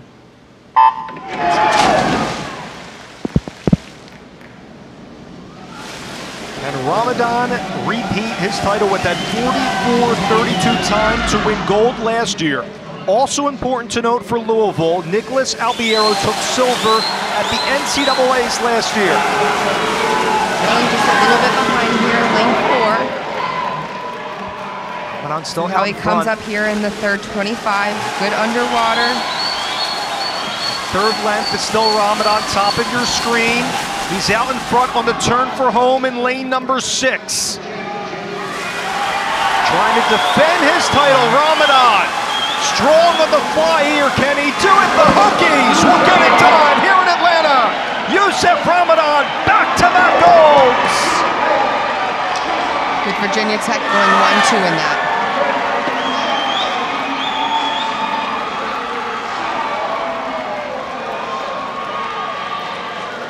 Ivanov's also key in lane number 4 to Brooks Point throughout that 100 fly there in the championship. And now you're starting to get the feeling that the Hokies continuing here and gaining some momentum on day 3 of the championships. Show that cap proudly. Youssef Ramadan, you win back-to-back golds here at the ACCs. Really powerful. I mean, again, you know, you come into the final race knowing you won this race last year. What does it mean to come back and win it again this year as just the sophomore? The two-peat, his teammate there with the fastest swim this morning was able to get his hand on the wall for 2nd for the Hokies. And he dropped his meet and conference record a little bit from last year, from a 44.32 to a 44.01. His teammate there celebrating with him as the senior.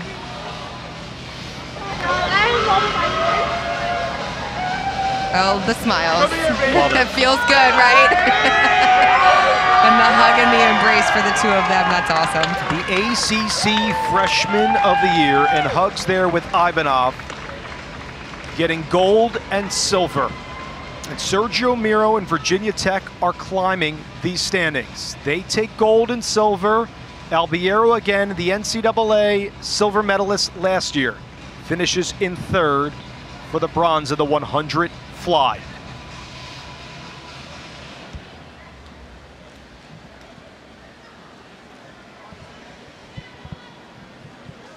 Ramadan not only can get it done in the individual events, also in the relays with Ivanov. Key there for Virginia Tech, but you see the slew of names also for NC State too. Back-to-back gold medals for Youssef Ramadan. Congratulations. And what was the mindset coming in to the championships and capturing gold yet again? I mean, I have no idea, but it was so hard to like to reach the place that I'm at right now. And I had a hard past 6 months. I've trained super hard for this, and here I am, you know. So I'm super happy about that. I'm with all my teammates here. And I'm so happy to have them as a team. This is my home, besides my actual home. This is my home. Okay, talk about your swim from this morning and coming out of lane 6 with your teammate there in lane 4, as you described just the training and how hard you've worked for that. Mentally, how do you prep from coming off of maybe not a great performance in the morning, but wanting to defend your title here at the ACCs? So in the heats, I had like a foot cramp or something. I don't know what that was, but it was not like, you know, like I swam pretty slow, but I knew that if I swim the way I swim, I'll be on top. And I'm super happy for my friend. Not only my friend, I'm super happy that he was right after me, because me and him train every lane, like lane by lane, every day, you know? Well, congratulations. You definitely redeemed yourself and lowered your meet and conference record from last year to 44.08 tonight. Thank you very much. Congratulations to Virginia Tech's Youssef Ramadan. The Hokies roar here at the McAuley Aquatic Center. Youssef Ramadan, back-to-back golds here at the championships. 200-yard freestyle coming up.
Here are the standings. Virginia, the #1 team in the country on the women's side, still out in front over NC State. Louisville under Arthur Albiero in third. Duke, though, climbing up right now in fourth, followed by Virginia Tech and North Carolina. Getting set for the women's 200 freestyle. We will begin with the C final. We're going to see a plethora of phenomenal swimmers here in the 200 free. Keep an eye on Shackelford. She's over in lane #1. Williams and Dunn for Louisville in lanes 3 and 4 respectively. Yishuan Chang is also a phenomenal swimmer for Dan Collella's team. She's in lane #6, one of the top recruits, originally from China, coming now from Stamford, Connecticut. Here's Dunn and Williams, as mentioned, trying to get some big points here for the Cardinals to increase their place on the women's side of the standings. Take your mark.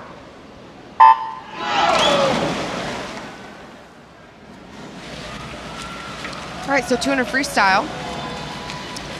Not a sprint, not an endurance swim. You gotta have a little bit of both. You gotta have some speed able to go out, but you gotta be able to have the stamina to hang on.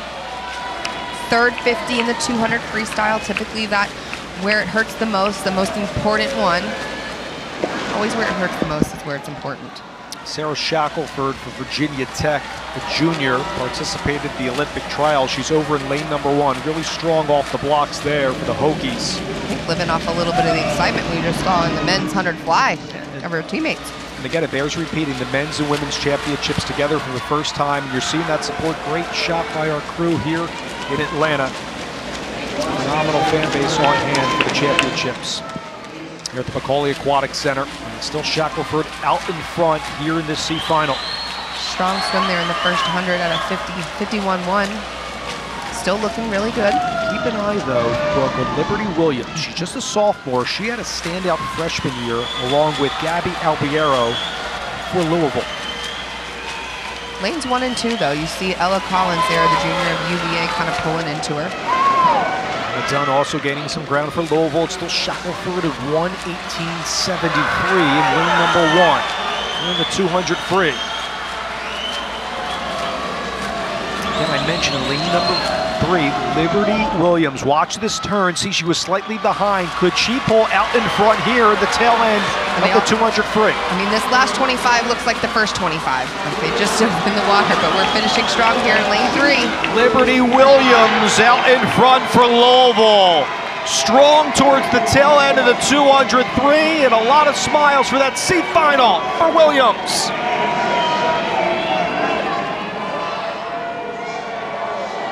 Loved her composure throughout that race. Yeah, really nice hang in there. Shackelford did good. I think a little too excited there on the first 50 for her finishes in 3rd, but still a good swim.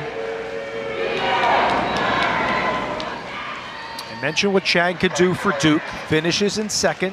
Shackelford, as stated multiple times, had the lead from the outset. She'll go in 3rd. Virginia still racking up points here, keeping them in 1st on the women's side with Morris and Collins. From the C, we jump over to the B final now in the 200 free. Bathurst, a phenomenal swimmer for Virginia. Opencheva as well for Louisville, who did not compete last year. She's over in lane number 5. Lindner is key for the Tar Heels over in lane number 6.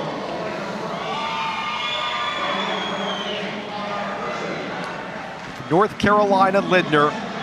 Can she get past Bathurst and Opencheva? Keep an eye throughout on lanes 4, 5, and 6 in particular in this B final. And I like Julia Poole. I mean, she's been a consistent collegiate swimmer in her 5th year. Take your mark.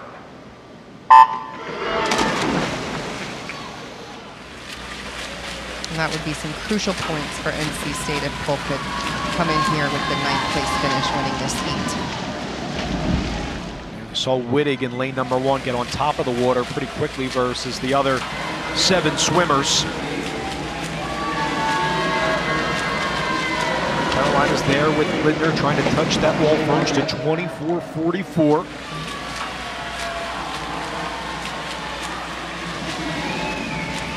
Still out in front for Lindner. Side by side with her is Elena Kraus for Louisville. She's a senior. For Arthur Albiero's team, she's in 2nd. Notre Dame's Sydney Wittig vying for 3rd, now falling a little bit behind. Lindner looks good. She's doing really well on her turns.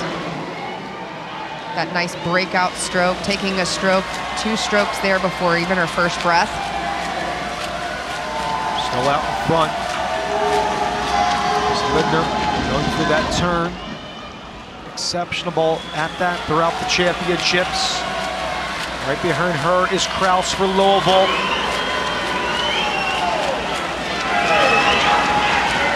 Momentum here, lane number 5. I mentioned her, Arina Opencheva, the senior for Louisville. Yes. Bathurst too, the freshman, just battling out here. It's going to come down, looks like, to those middle lanes. Can Poole get there as well? We'll see. Bathurst is coming on strong too. Lane number 6, Lindner trying to get there, but over at 5, Opencheva trying to get that touchdown first. Looks like she will in lane number 5. Arina Opencheva winning the B final here in the 200 free. A time of 1:45.76, beating her B cut time. She showed some great composure through that race. letting Linder do a little bit of the work in the beginning. Like I said, you just hang back a little bit, working into that third 50. And that's where we saw that lead change happen. I mentioned Bathurst, Brooke, towards the tail end of that. How about Herzog as well? Didn't talk about her too much throughout that race, but she does get third in the B final at 1:46.46. And the parade for the championship in the 200 free.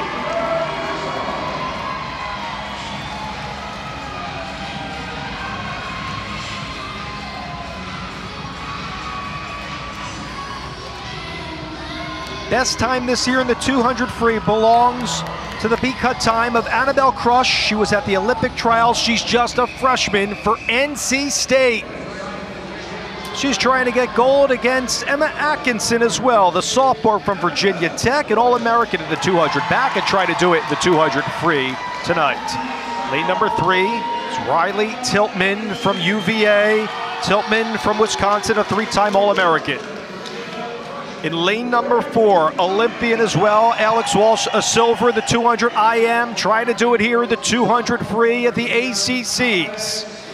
Lane number 5, a Philadelphia native in Sarah Foley at the NCAAs, cashed in the 100, 200 breast to the 200 IM. Lane number 6 is a sophomore for Louisville and Paige Hetrick. Hetrick looking for a strong performance here just behind Crush. Lane number 7 is Abby Webb. Webb started her career at Auburn as a 3-time All-American, looking to do the same for the Wolfpack. In lane number 8 on the outside, Nemovenko for Louisville, trying to make a strong performance. She's just a freshman, a native of Russia, been on that Russian national team, dominant swimmer at the European Youth Olympic Festival and the Junior Championships. And in aisle, the Olympian Walsh. Yeah, 141 she anchored the relay on the first night that we were here. Experience. Take your bar. Experience for her, even though she's just a sophomore. That Olympic experience. Showing some composure in here. Controlling this race, not over swimming it in the first 100. Her teammate there, the freshman, led off that relay in a 43.53. Also, Sarah Foley also led off that relay for Duke on that first night, and she was also a 43. So, you know, I think the times they swam this morning, 44s and 45s, comfortable in reserve, but we should see some good performances, and I think that's exactly what Walsh is setting up right here as she goes into the 100, the halfway point. For the freshman Crush here, bottom of your screen, performing very well here in the championship for North Carolina State. It's still the Olympian Walsh trying to replicate the performances of Virginia's Paige Madden, who won the 200 free the last 2 years. Walsh is there, her split for the 100, 49, just under the 50 mark. Everybody else followed in 50 and up. So Walsh is still out in front, trying to get gold here, see if she can accomplish it throughout this race. Walsh is still out in front here for Virginia. Still looking strong in that third 50, so hanging on to it. Walsh is still there. Keep an eye on Foley and Tiltman as well on this turn, and that final turn over for Walsh, the Olympian, over in lane number 4. Long underwater for her, for Walsh, cruising to get gold. Walsh, supreme from the start, dominant at the finish, and the Olympian, Alex Walsh, with the gold for the Cavaliers.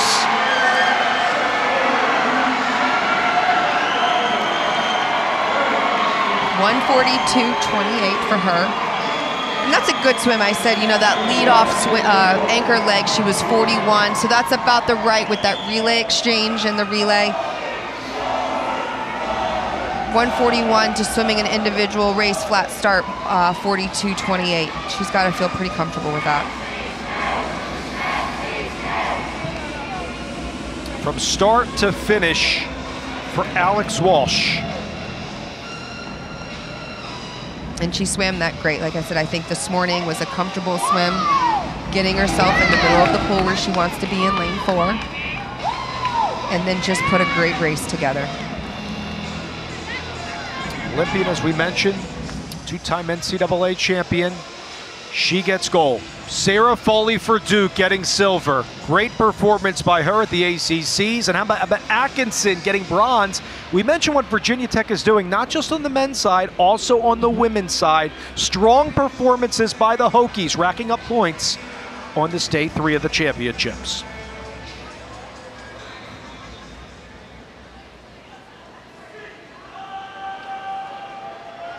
Phenomenal 200 free for Alex Walsh throughout that race at 1:42.28. Alex, take us through the start and then the midway point of that 200 free and the momentum you built throughout that race. I had a really good split on the 800 free relay, so I just wanted to take it out like I did on Tuesday night, I guess. And at the 100 mark, I felt I had a lot left to give, so I just kind of went for it. And I think I beat my best time by well over a second, so I couldn't be happier. Yeah, Alex, congratulations to your second title here. We saw you win the 200 IM last night, 200 free. What are you looking to perform here later in the week, getting better for yourself individually, but also your teammates?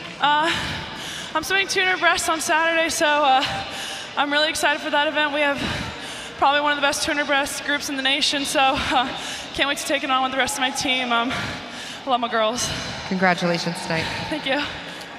One of the best swimmers here at the ACCs for Todd DeSerbo. Also, one of the Goliaths in the world for Virginia, Alex Walsh. Congratulations on gold. We go to the men's 200-yard freestyle after the break.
Nestled here in Atlanta, Henderson, Krustage, Curtis Izzo attesting to NC State, still hanging on to first over Louisville, still getting some terrific races from El Arabi, Albiero, and Dalton Lowe throughout this one. I mentioned the surge by Virginia Tech.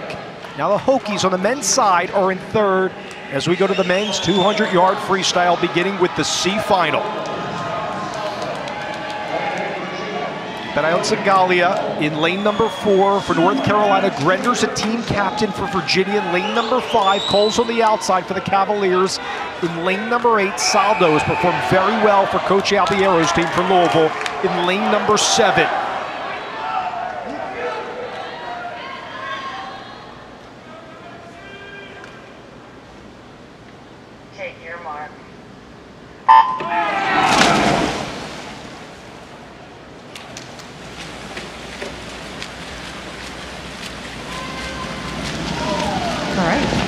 freestyle for the men.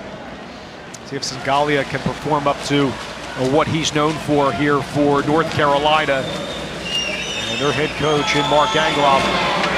Good turn by him out there, but it is Cole for Virginia who's out in front early on in the race. And Eastman was the second flip there over in lane 1, so outside lanes here in the C final, starting it off. We previewed this throughout the telecast, but the depth, not just to the women's side, the men's side, along with Cole, you have Brownstead, Boyle, King coming from Alabama, and also August Lamb. I mean, they have been key on the men's side to continue it, getting 9th at the NCAA's, 4th at the championships last year here at the ACCs. Sangalia, Millbrook, is gaining some ground here on this turn. Yeah, looking good there on that 75. So we're going to come in here at the halfway point. Remember, we've touched on this about the third 50 being really key in this race. Also in lane number 1, Michael Eastman put together a nice race. It's still Sangalia at 109.92 here in the C final. And they're trying to catch him over in lane number 5. Florida State looking strong in lane number 2 as well.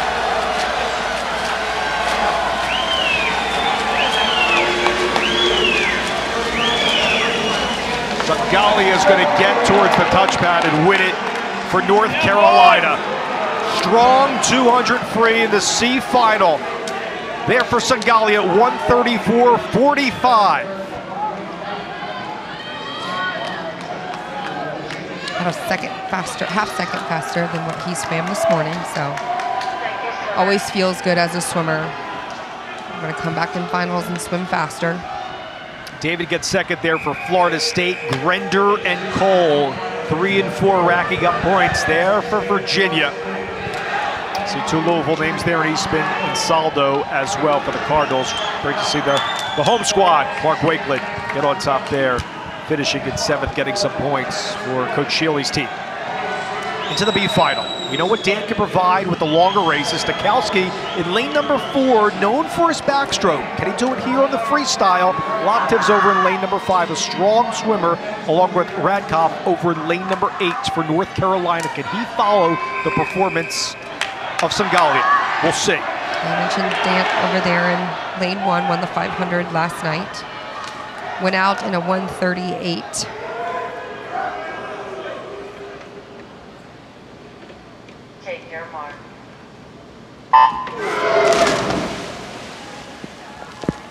To your point, Dant with a B cut in that prelims at 134.79 in this 200 free in that first turn. Strong start over for Boyle over in lane number 2. He's just a freshman for UVA.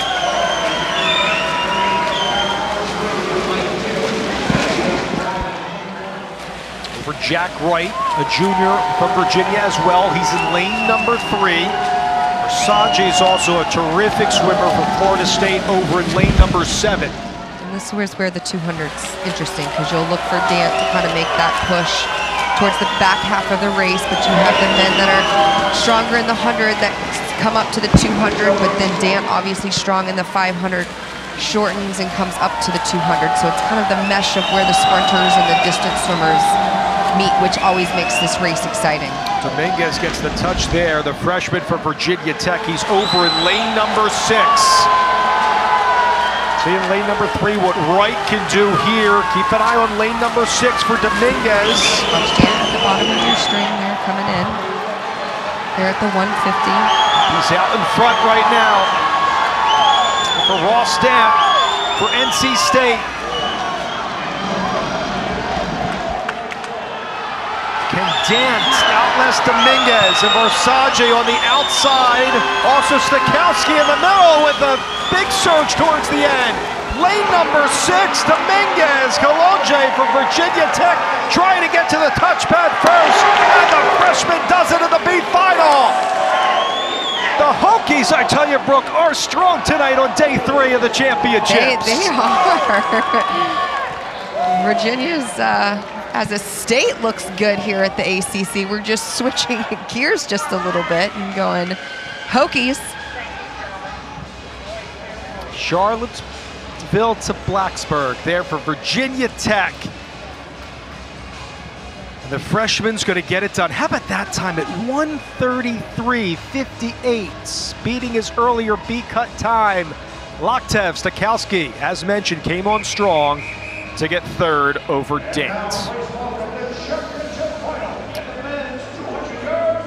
And the men coming out from the ready room for the championship in the 200 free here at the ACCs.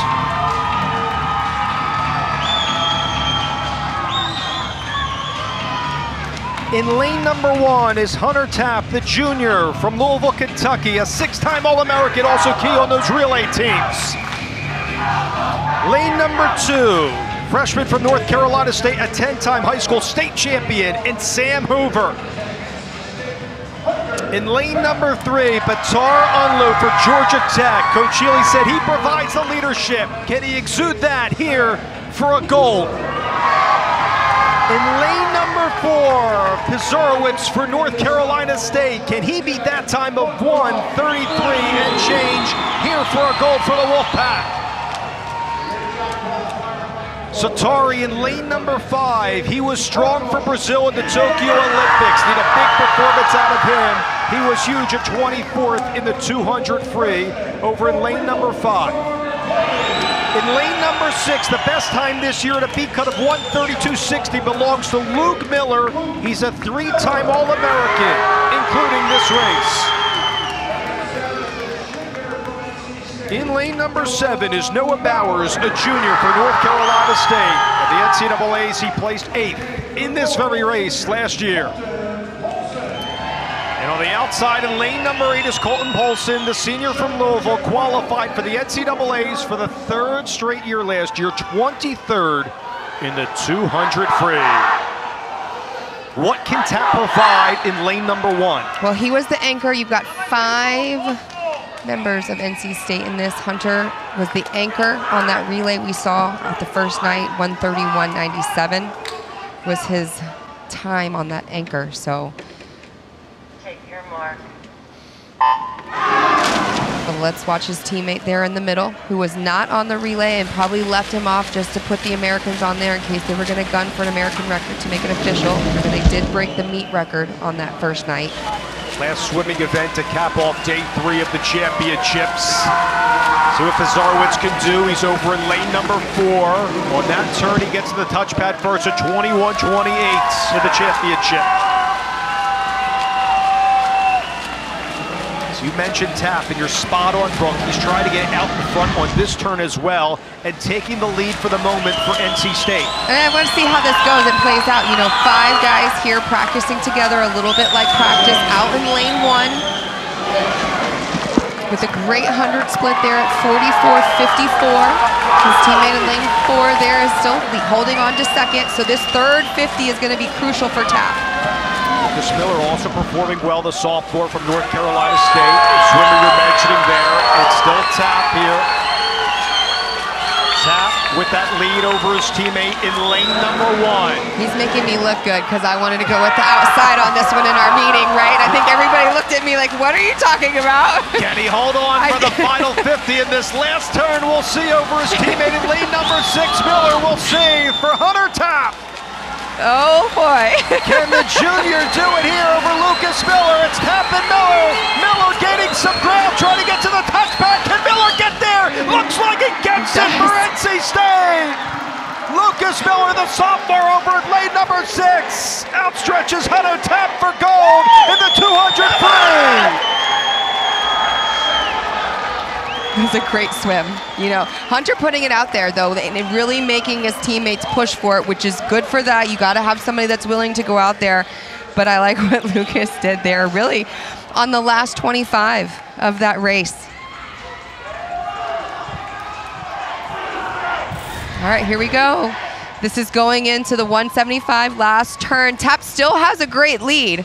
Took it out really fast and strong for his teammates to catch him, but Lucas came off that last turn just with a surge with the underwater. You can see his kick there coming in, Hunter hanging in strong, and it was just that last stroke and reach. Major points. Love that camaraderie with Noah Bowers. Major points right there for the Wolfpack. 1 and 2 there for Lucas Miller and Hunter Tapp. Braden Holloway has to be really pleased, going 1 and 2. Oh, by the way, 4, 5, and 7, Brooke. The gold medalist is with us. Lucas, congratulations. Any awareness with Hunter Tapp? He was out in front, but you delivered on that final length to take gold tonight. Oh yeah, Hunter's always out fast. I knew he'd be there. Just hoping others were with us as well. Lucas, congratulations. Did you see Hunter through that race? I mean, over there outside smoke, you knew he was going to take it out fast. What was your strategy going in, and just how did you feel coming off that last turn? I mean, like I said, I knew Hunter would be up fast. I just had to swim my race. Usually have a strong back half. I was just trying to rely on that. Hopefully it was enough. How does it feel to have those teammates with you, knowing how many points you guys are getting just to get that lead here tonight into day 3? Oh, it's the best feeling in the world. Congratulations. Great swim. Thank you. Our gold medalist, Lucas Miller, attests to the dominance of NC State as they conclude the swimming side here tonight on day 3. They're out in touch, separating themselves from Louisville and Virginia Tech. A lot of momentum going into day 4 of the championships. On the other end, we will morph from swimming to diving. The women's 3-meter diving finals on the horizon for the McAuley Aquatic Center. Here in Atlanta, culminating day 3 of the ACC championships. A look at the women's standings, not just in the relays, but individual events for Virginia's head coach and Todd DeSerbo. They're in first. NC State, led by Braden Holloway, in second.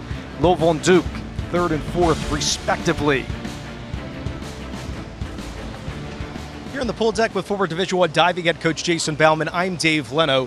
We go from 40 to 8 from the prelims to the finals here for the women's 3-meter. What are the chances for Randy Abelman's divers and Mia Valet and Emma Goldstrand to make a mark here in the final? You know, they paced the field this morning. They finished first and second in the prelims, so they're going to finish up, be at the end of the list, 7 and 8. They've had a great last year. You look at their performances. You had Emma Goldstrand finishing 13th at the Olympics for Sweden.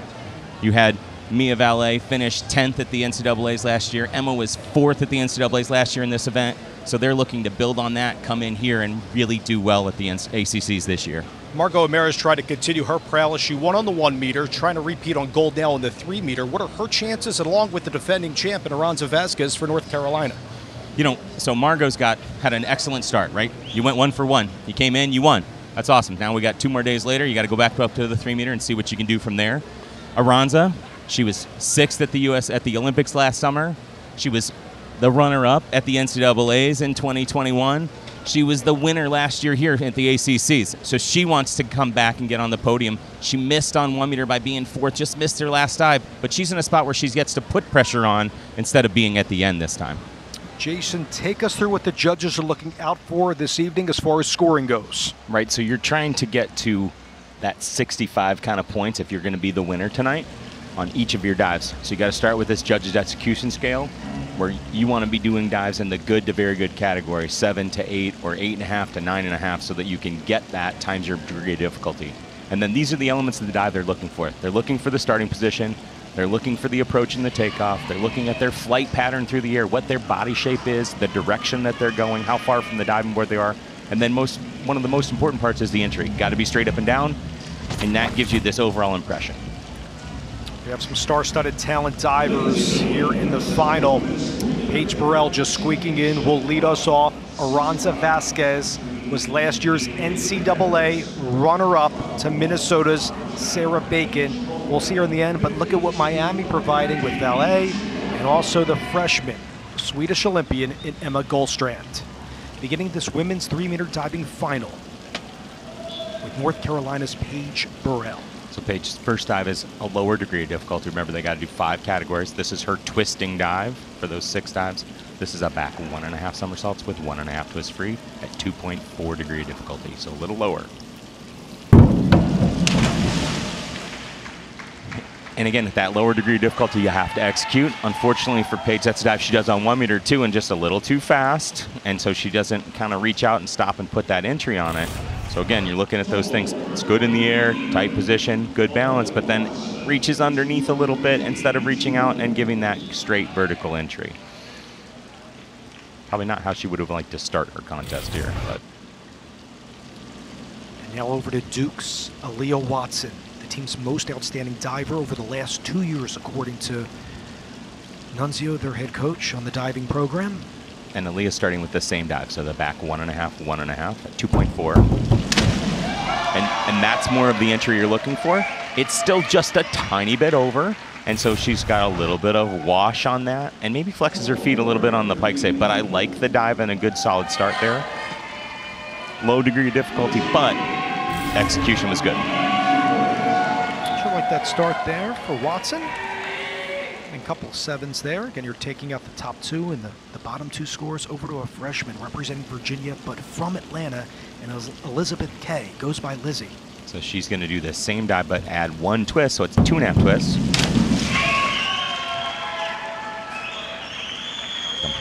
So this is a nice back 1.5 with 2.5 twists, but as you look in the middle of the dive, we talk about one of those elements, the flight position. Watch as she comes around, her legs are gonna separate just a little bit right there, and that's gonna be a slight deduction, maybe a half point. It's a good dive, but gonna keep in those little slower scores, and that's why you see some variability in there. Familiar territory for her. Again, she's trained here at Georgia Tech, worked a ton on her entries. Home pull here for Hidalgo. So Cameron's first dive is an inward 2.5 somersault tuck. So she is facing backwards, rotating 2.5 times forward, and nice and solid again. Home pool, right? You know what everything looks like. You practice here every day. I love her start and her takeoff here, going up and powerful. Nice pike out and good lineup. Great start there for Hidalgo. Yeah, over 60 points to start. That's awesome. And now to the gold medalist on the 1 meter, transitioning to the 3 meter here for Margot O'Meara. So right here's, she's going to do the same dive that we just saw Cameron do, but she's going to do it in the pike position. So 2/10 higher degree of difficulty. Now, here's one you see that there. Finishes. When she finishes the dive, she's a little bit low, but she comes out and is super tight and does a great entry. Maybe not going to get the big scores as far as the height and power, but going to get really solid scores because of that lineup. That's why it ends up in satisfactory, maybe just on the edge of good. And to the gold medalist last year, North Carolina's Aranza Vasquez. So she's also starting with a back 1.5 at 2.4 degree difficulty. A little lower.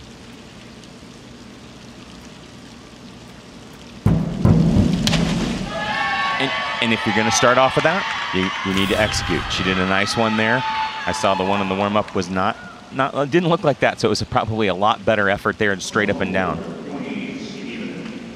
And you're going to get good, solid scores. Finished 6th at the Olympics in Tokyo for Mexico. She's going to bring a lot more degree of difficulty in her next 5 dives. Definitely going to escalate for her. Mia Valle for Miami. So Mia's doing a forward 2.5 somersault pike, so starting with that front takeoff. First one we've seen that way. And again, lower degree of difficulty, 2.4, but that was fantastic. I love her entry, nice and clean and pretty toes and feet. And again, we talked about her balance and her hurdle. So she's gonna hold her arms, swing and get that kind of magic position we want on the end of the board. Toes in the right spot and line it up straight up and down. Finished just behind Vasquez last year's 3 meter. You see those execution scores, and that's the gamble that you said, that you go with the lower degree of difficulty, you can execute, you can get those 7s and 8s. Yep, and now you got Emma coming up. She's doing 405B, inward 2.5 somersault pike, same dive that Margot did first. She does actually the highest degree of difficulty in the contest by 1 total point. So has an advantage there as long as she executes.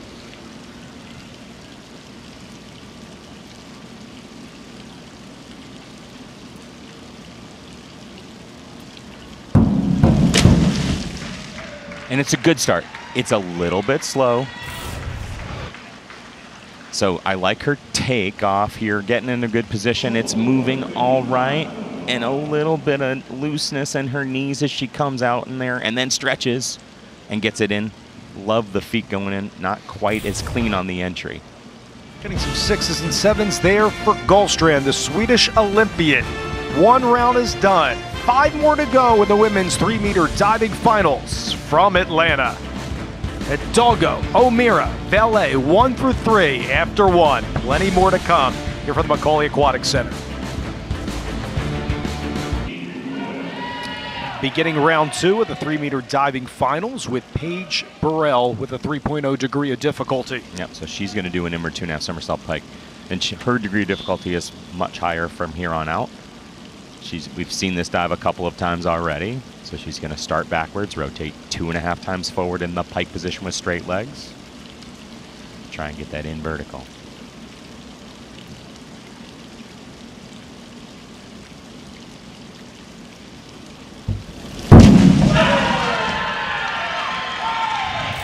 So you're going to see this dive is moving away from the diving board a little bit. Here her hips are slightly back. She still finishes it way up high and just doesn't quite control the entry enough to get the 7s or better. But I love the fact that it's big and powerful. I just want a little closer to the board and then more up and down. But what did you make of her pike positioning there? It's beautiful. She got her legs on her chest, and so she's on the right spot. You got to make sure you see over your toes and put the entry in. Over to Watson. It's a big one for her. It's her forward 3.5 somersault tuck. Aaliyah's primarily a platform diver. This is her first springboard final. I like what she was doing. She's going for it. And we talked a little bit about kind of that tuck position, right? That if the feet and the knees are outside of the shoulders, that can be a deduction if the judges can see it. You also want your toes pointed in that, and then you got to grab your hands. A little bit of over rotation. There's so many kind of components going on. And with the scoring, explain that for the viewers, that over rotation, is that why you're getting the 4s and 5s there? Yeah, that's why you're coming down into the lower end of the satisfactory category. Over to Kay.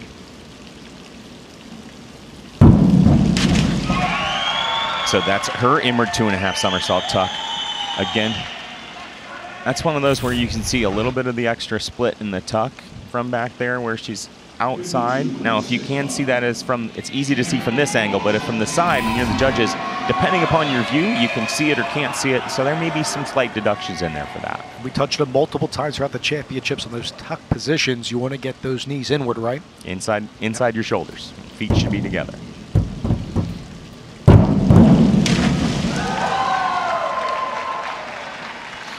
Yeah, so this is a nice forward 3.5 somersault tuck from Cami, and we just are talking about that tuck position.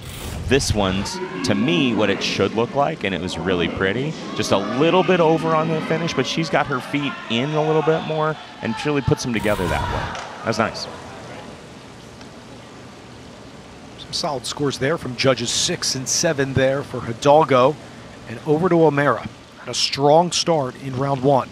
Yeah, so this time she's doing the backward 2.5 somersaults in the pike position. 3.0 degree of difficulty.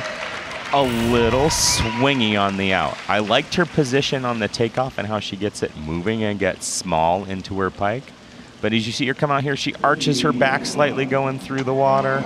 Could be a little bit tighter. That's why you see some of that splash coming up and the feet are kind of crossed. You know O'Meara from her days in St. Louis. What's her development been like? You know, she's just a great athlete all the way around. Actually, I was the first time that she actually dove with me when I happened to be coaching in St. Louis for the summer back in 2009. So 13 years ago, long time.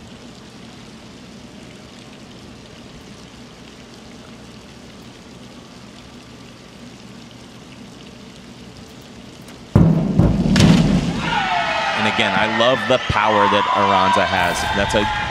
You want to be bold off the springboard and a good power. She's got going way up in the air, finishes it early.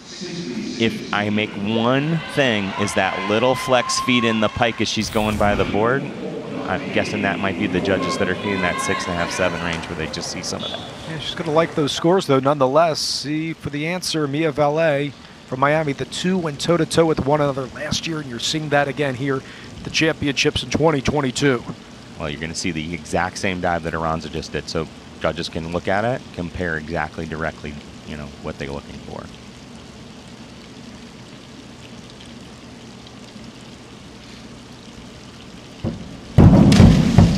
And I would say that one was a little bit prettier in the air because it's a little bit more pointed toes in that. Maybe not quite as high, but it's pretty close and a very nice finish. Getting Some 7s and 8s there for Valet. Over to Goldstrand, finished 13th at the Olympics, just narrowly missing the final with a 3.1 degree of difficulty. Good end in the pike. So this is Emma's first forward takeoff here. It's the forward 3.5 somersault pike at 3.1 degree of difficulty.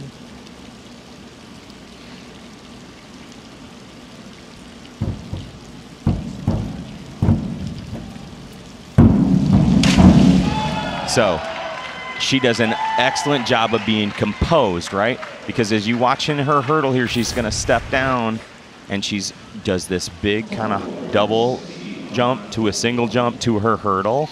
But as she hurdles, she actually is a little back on the end of the diving board. That makes it more difficult.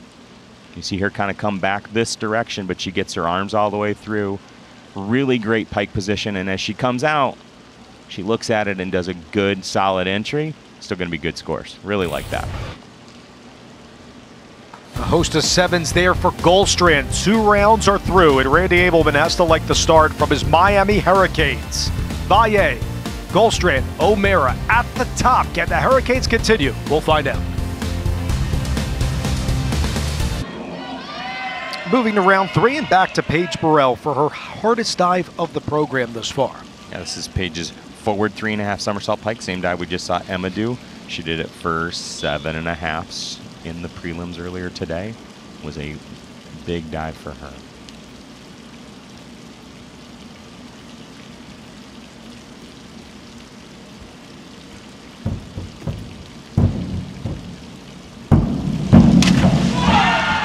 And that's a good effort.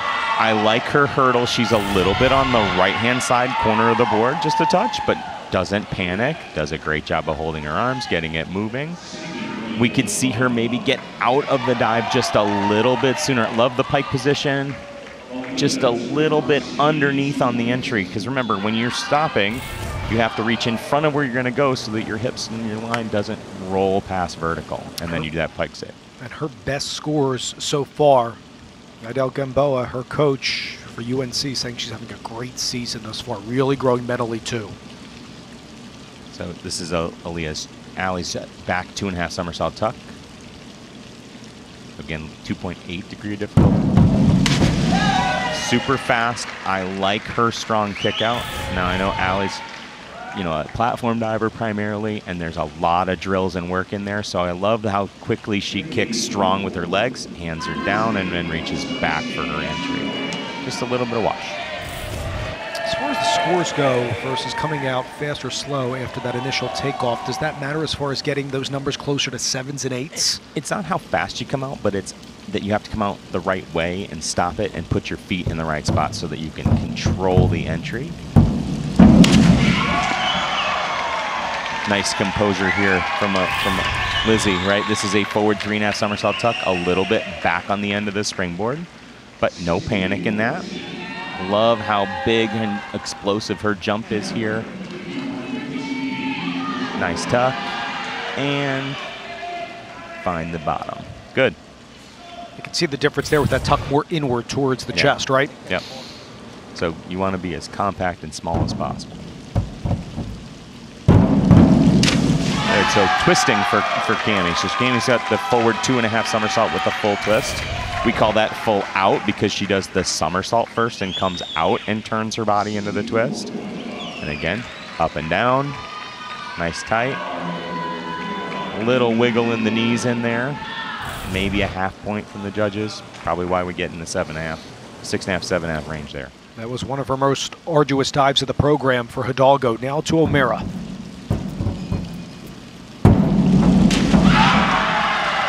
And I think she does an excellent job with this dive. It's a little bit forward on the end of the dive where you see her toes kind of curl over the end there, but does a nice job, get it moving, comes out tight. Maybe a little bit over and throwing some water, but really tight, so it still goes in the water pretty clean. Judges all confirming your point there, Jason, for O'Mara. Now over to the defending gold medalist, and Aranza Vasquez for a 3.1 degree of difficulty. Her forward 3.5 somersault pike.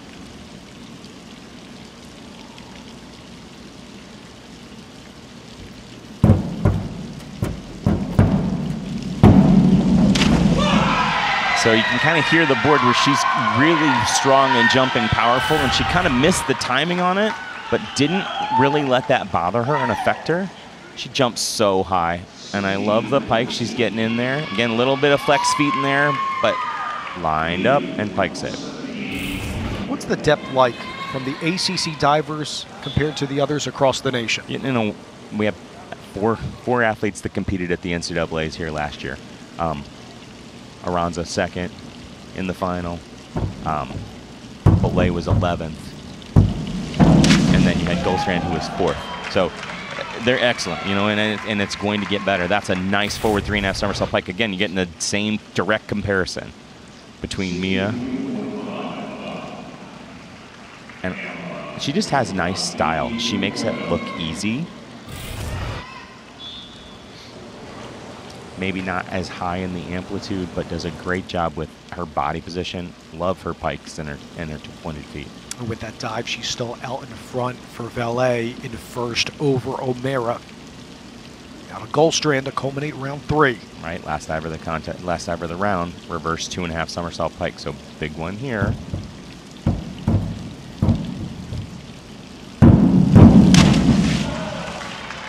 I love her takeoff there, and we talked about on her front 3.5, she didn't quite get to the end of the diving board, but she just does a much better job with that here. She could possibly get out of the diving just a little bit earlier, because look how high she finishes it. She's at board level coming out. And just a slight over rotation, a little bit of pull on the finish. With those scores of 6s and 7s there for Goldstrand, she's going to be at the midway point on the table here in this women's 3-meter diving final. Valet still holding strong in first. O'Mara, Vasquez in second and third. 3 rounds to go.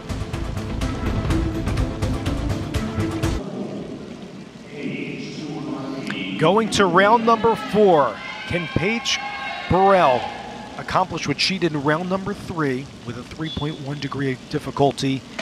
Here with a 3.0. Here in the 4th round and continue to climb in these standings. Right now she finds herself in 7th. Yeah, so this is her back 2.5 somersault pike. She actually missed this dive a little bit in the preliminary, so I'm just kind of talking with her coach a little earlier, but we'll see if she knew a really good one here. Saw some good ones in practice. That was awesome. So, you know, she was in the 2s and 3 ranges this morning in the one she did because she slipped out of the pike position. This is a much better dive. Nice pike and vertical and good knee save action underwater to bring that water down.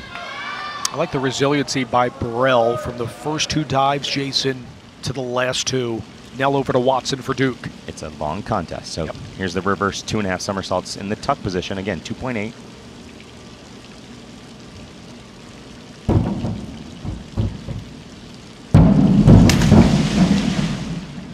Not as vertical there.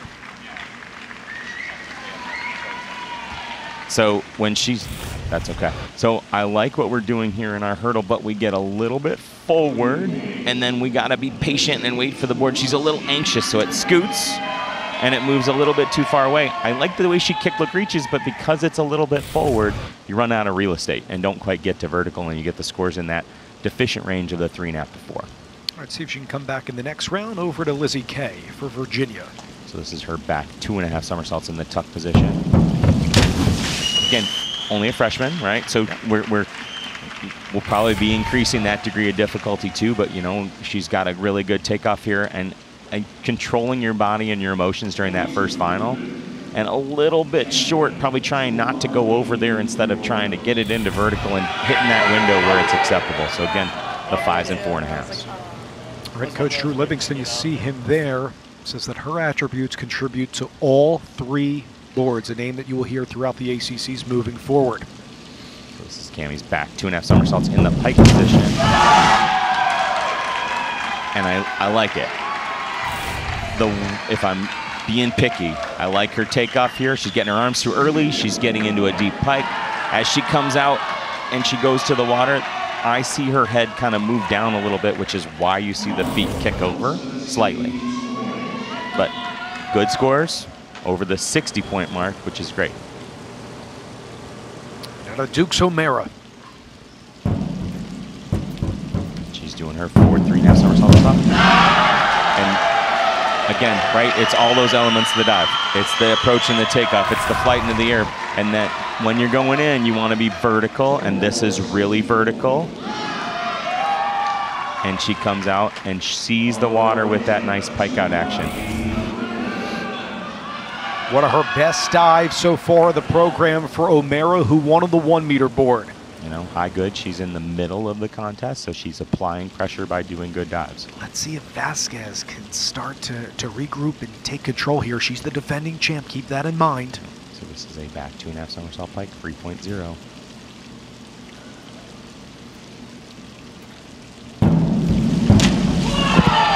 And that's going to help, right? I like that she's big and powerful. She stops it at vertical.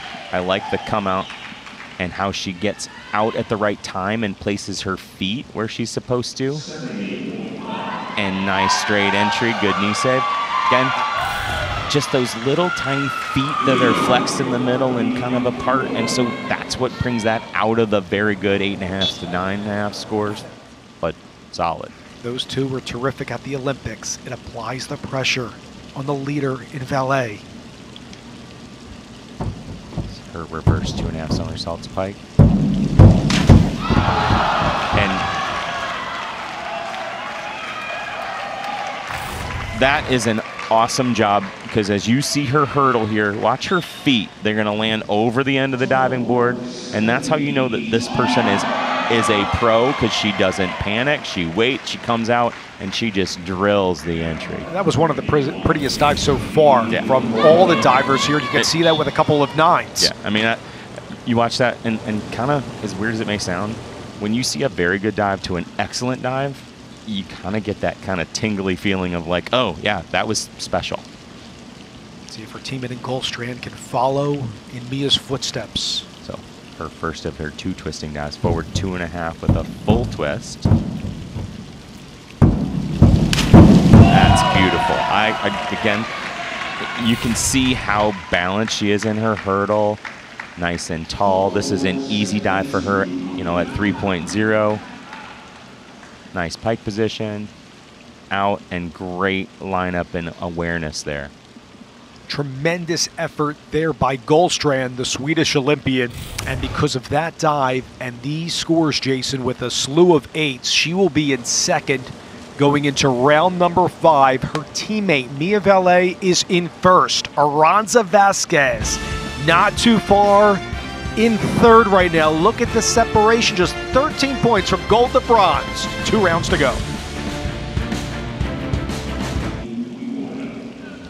Beginning round number 5, the last 2 dives in rounds 3 and 4 for Burrell were impeccable versus the first 2 dives. Can she continue that here in the 5th round? Yeah, it's never over, right? You got to do all your dives. So this is a reverse 2.5 somersault pike. We just saw her do a back 2.5 somersault pike. Same rotational space, but she's going facing forward and doing that hurdle first.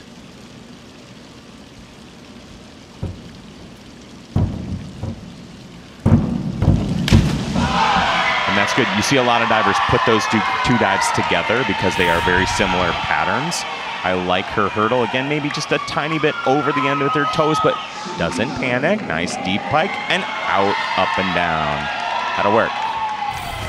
Very vertical there for Burrell, getting an 8 there from Judge 4 at 282.55. And scores are very impressive. You talked about the depth of the conference, and they're showcasing that here in the 3-meter final. Here comes Watson for Duke, 2.7 degree of difficulty. Culminate in the tuck position. You remember yesterday we watched the 8th place finisher on the men's 1 meter in the prelim move all the way up to 3rd. So there can be some movement.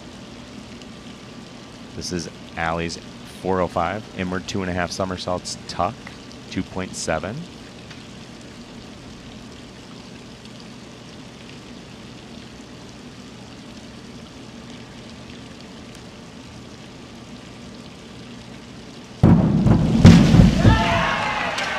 Now, that dive is depending upon if the judges see it. I see this dive moving a little bit to the right. She turns a tiny bit, and it's off to the side of the board.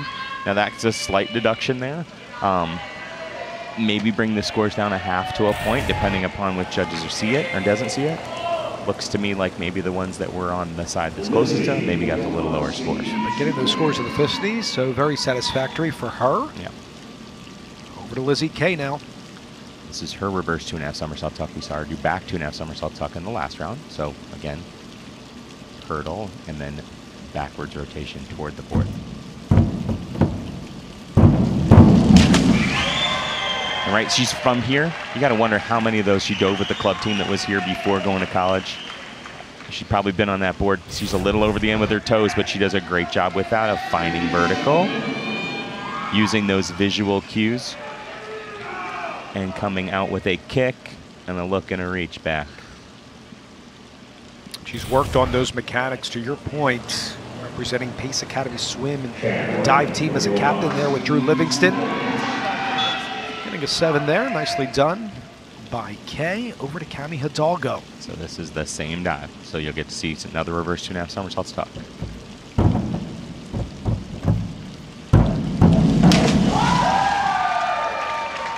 So right, we talked about those visual cues. She's just a little late getting out. I like the takeoff. It's a little bit on the corner. Again, it's when you see some of that, those feet are kind of crowded together, but nice kick out. Just maybe a little bit late. Those feet were slightly high, so it's washing over in the entry. She's been excelling on all 3 boards. Maybe her strongest could be the platform to come later on in the championships. Yeah. Cami's been a good all-around diver on 1 meter, 3 meter platform, you know, since she was a junior diver out in California.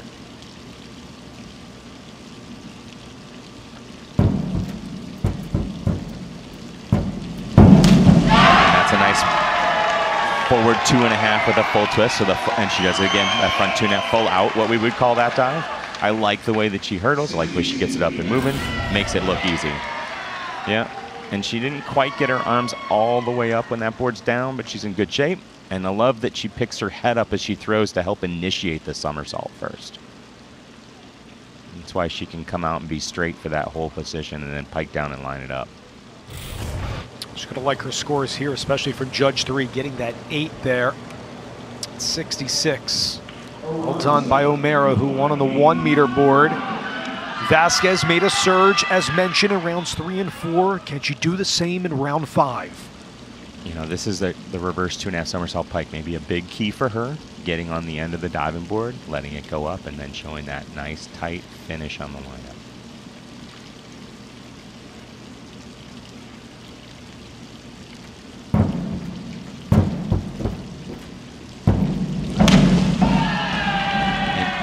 She was fighting herself a little bit there. She's a little over the end. You can see she's kind of not real happy with that because she's slightly over the end of the board with her hurdle. And so it doesn't quite get that balance and everything she wants out of it, and then has to pull a little bit. Needed to wait just a little longer. As you move forward and you're moving against your momentum, you got to put your feet a little bit higher. So and those are all those adjustments. She knew right away that she came out too soon from that pike position, right? Yeah, and that's why she tried to arch her back and pull her feet up instead of just being able to wait. And the crazy part is if you stayed hollow a little longer, she probably would have gotten to vertical. This has been the trendsetter, Jason, and Mia Valet. She's been at the top along with her teammate, Gulstrand, to round out her 5th dive along with her teammate, Emma. So this is back 2.5 somersaults in the pike position. Again, 3.0 degree difficulty.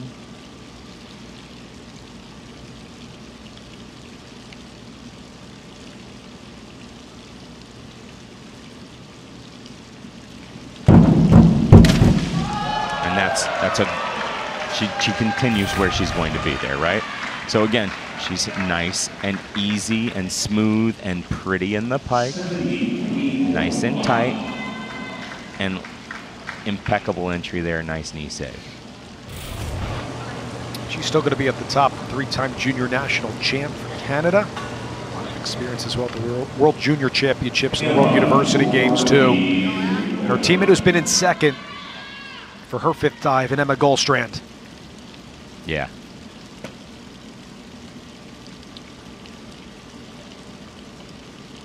Emma's doing the exact same dive, the back 2.5 somersault pike here.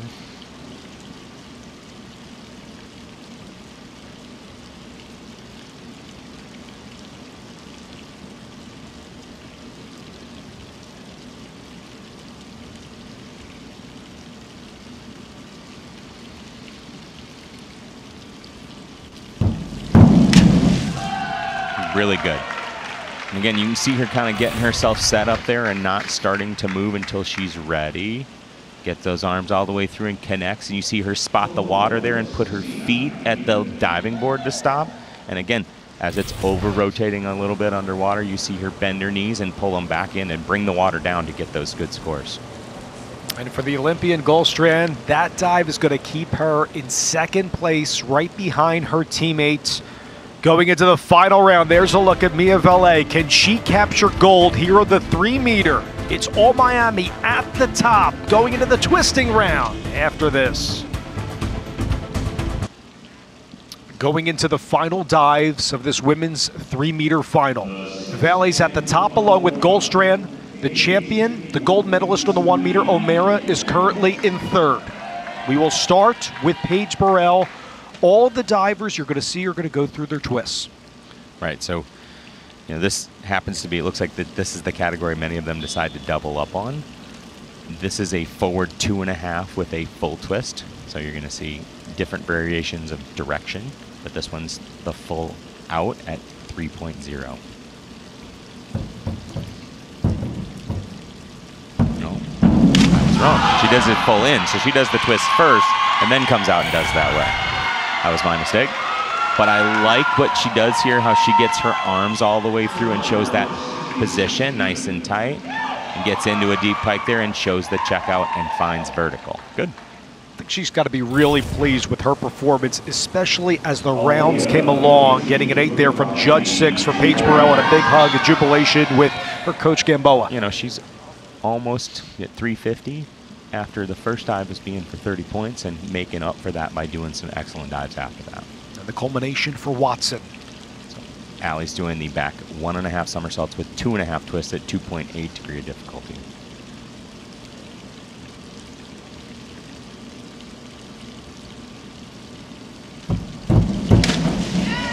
So that dive is more twists and less somersaults, so she needs to be a little bit more vertical on the extension. And then, surprisingly enough, Allie's usually really good at her entries. I didn't think she quite got her hands and got the sound that we want on the entry.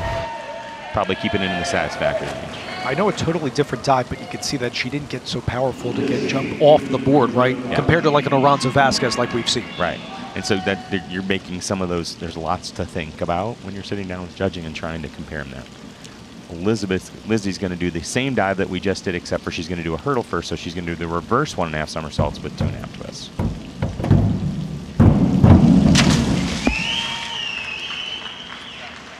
So she gets into trouble in her hurdle here. So as she comes in from her double here to a single, she's a little tight to the end of the diving board there, and then watch as she hurdles backwards. Well, now your momentum's going back towards the board.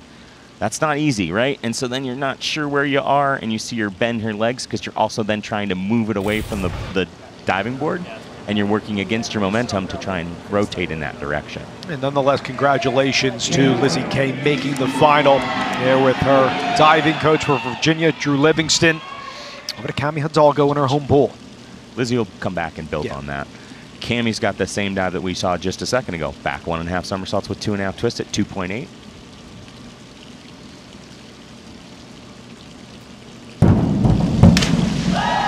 And that's going to end a solid lift, right? No big misses in there. Nice back 2.5 twister here. I like her press and her arms through. Maybe a little bit knees and feet. Kind of coming out there in the middle. 6.5, 7. Yeah. I agree. Solid performance by Hidalgo. Could she perhaps get bronze? We'll see. Now to O'Mara. She's been hovering around that bronze spot here behind Valle and Goldstrand. Get a lower degree of difficulty, but want to execute here to keep those scores high. Right. So, this is where you're at. She has a back 1.5. Looks like she's going to be doing something different. Yeah, she's going to change here. Not sure what she's going to do, but they'll tell us here in a second.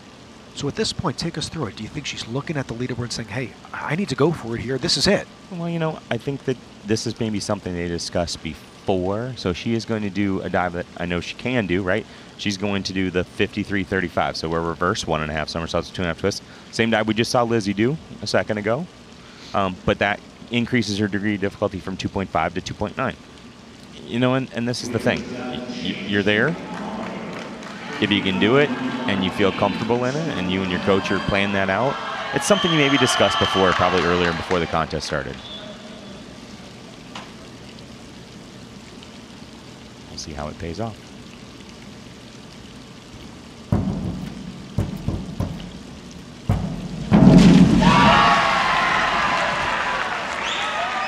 So I like the takeoff. She's maybe, again, kind of like I saw her do on 1 meter the other day. In the prelims, she's a little forward on the diving board and maybe scoots out a touch. And so in that, your twist is a little wobbly, and then it doesn't quite get square. You see kind of both legs, they're kind of there. So the judges are kind of looking at it. I would be surprised if the judges' scores are a little bouncy up and down, because depending on where you're sitting, you notice that more. Getting a slew of sixes there, that could get her the bronze tonight. Of course, we'll have to see. The last 3 divers will begin with Vasquez. So different position for her from the other day. This is a forward 2.5 with a full twist. She's the 3rd to last diver to go instead of the last diver.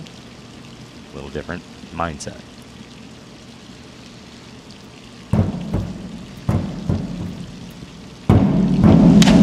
And again, you see how powerful and strong she is.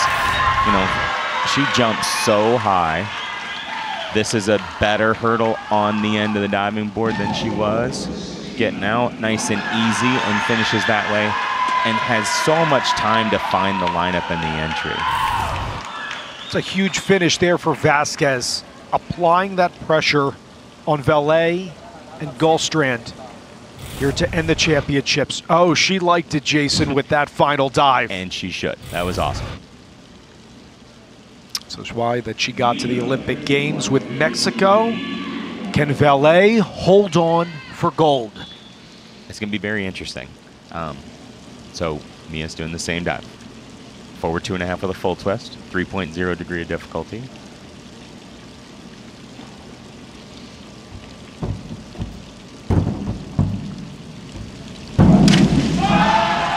So she's going to throw it out there to put her in a spot to say, hey, yeah, come get me. I really like her hurdle and her takeoff.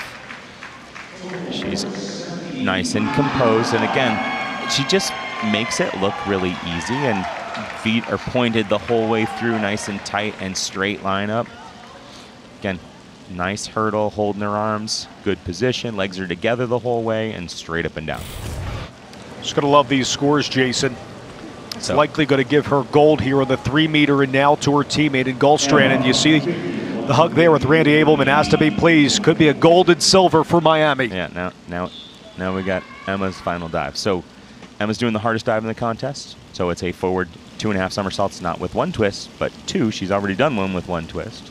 3.4 degree of difficulty, so she's got a little edge. But if she executes it well, she can put herself in that position to be either silver, maybe gold. We'll see.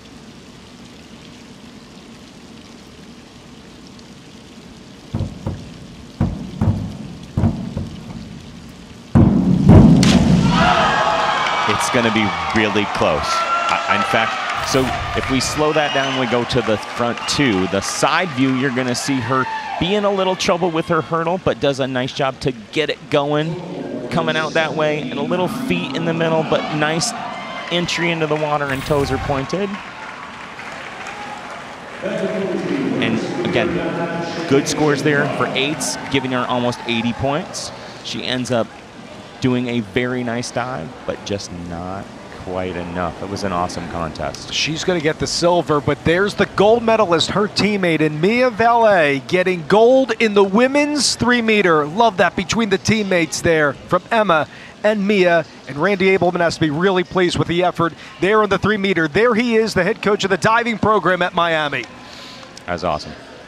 And hugs all the way around. You know, when you train with the teammates and you've got such a great team, it's like a cast of all-stars, right? And everybody rowing the boat in the same direction and trying to get better and pushing each other along the way. And outlasting Vasquez too. Again, Emma, with the, as you accurately pointed out, her toughest dive for the Swedish Olympian at the end gets her a silver with the execution. Yeah, I mean, you know, it's not just the toughest dive, but she also does it for 7.5s and 8s, and so you've got good scores on that. Is there room for her to get it even a little higher? That's probably the most difficult dive that the women are doing in the world at that level. You know, she's at the Olympics in 13th, but you got to keep moving in that direction, and the dives are getting harder. Great way to set them up for the NCAA zone meet coming up in a few weeks. The NCAA championships back here in this pool in the next month. There's the gold medalist right there, Mia Valle. She's in first, just ahead of her teammate in Goldstrand, represented Sweden in the Olympics. Another Olympian, Vasquez, gets the bronze. Back with the winner interview with Mia Valle to go through her performance, capturing gold when we return to Atlanta. Final results of the women's 3-meter diving championship. Congratulations to Mia Valle. She gets the gold. Goldstrand, her teammate, is in second. Vasquez gets the bronze in the 3-meter. Mia's joining us. Congratulations, Mia. So last year, you're runner-up of the 3-meter. This year, you take gold. What has been the development specifically on this springboard for you over the years? Well, I'd say just working on individual things. So say my hurdle in the past year has improved a lot, and I'd say my entry as well, but especially the past year with Corona happening my freshman and sophomore year, I think just the stability of training helped me a lot to improve continuously, whereas like we had a lot of time off when the virus was like full-fledged. Great job today, Mia. You were consistent from the beginning all the way through. Is that, you know, what was your approach kind of getting to that, to be able to do that and get those 6 trials all in there and getting them straight up and down? I would say just taking it individually instead of looking at it as a whole. So each dive I would try and reset my brain, just say it's one dive, this is the only one that matters. And it's an approach I've been taking since I was a kid, and I find it works really well to either switch if you've had a bad dive or even just continue like doing well. And you did amazing at that today. That was fantastic. Thank you. One last question for you. What's it like to be a Hurricane and actually own the 3-meter? You and your teammate, yes, today, Max the other day on 3-meter. It's been an awesome ACCs for the Canes on 3-meter. It's an amazing feeling to be up here with my team, especially representing a university and a group that I'm just so proud to be a part of. Everybody's just pushes each other to do better every day, and it's one of my favorite parts about being on this team and having Randy as a coach and all my teammates around me. It's awesome to watch it, and you guys seem to enjoy yourself so much. I see that big smile in everybody and having a lot of fun. So great job. Thank you, and congratulations on being the ACC champion in 2022 on 3-meter. That's awesome. Thank you so much. Mia Valle, our gold medalist, and there's her victorious coach. Randy Abelman has to be really pleased with the Hurricanes tonight. We'll wrap up our exciting Day 3 coverage from the ACCs when we return. Here's the men's standings at the McAuley Aquatic Center. Despite the DQ in the medley relay, NC State nearly 200 points ahead of Louisville in second. Virginia Tech, with maybe their strongest showing of the championships this year, in third right now. And on the women's side, that prowess is continuing for Virginia. We mentioned not just sweeping the relays like they did last year, but also the individual events. 100 points ahead of NC State, not far behind for Holloway's unit. Louisville also hanging in third for Alberto's team. Coming up for tomorrow on Day 4, some exciting action here in Atlanta. We'll have the 200 fly, 100 backstroke, 100 breaststroke. Go to the men's platform for the first time, and then culminate with the 400 medley relays. For our producer Jack Graham, our director Will Belkey, Jason Ballman, Brooke Bennett, and our entire crew, this is Dave Leno saying thanks so much for watching tonight. Kate Douglas, Ella Nelson, Emma Wyatt starred for Virginia. NC State was big, especially the 200 free for Lucas Miller. And oh, by the way, Virginia Tech and Louisville showed why they are near the top. Thanks so much for watching Day 3 of the ACC Championships.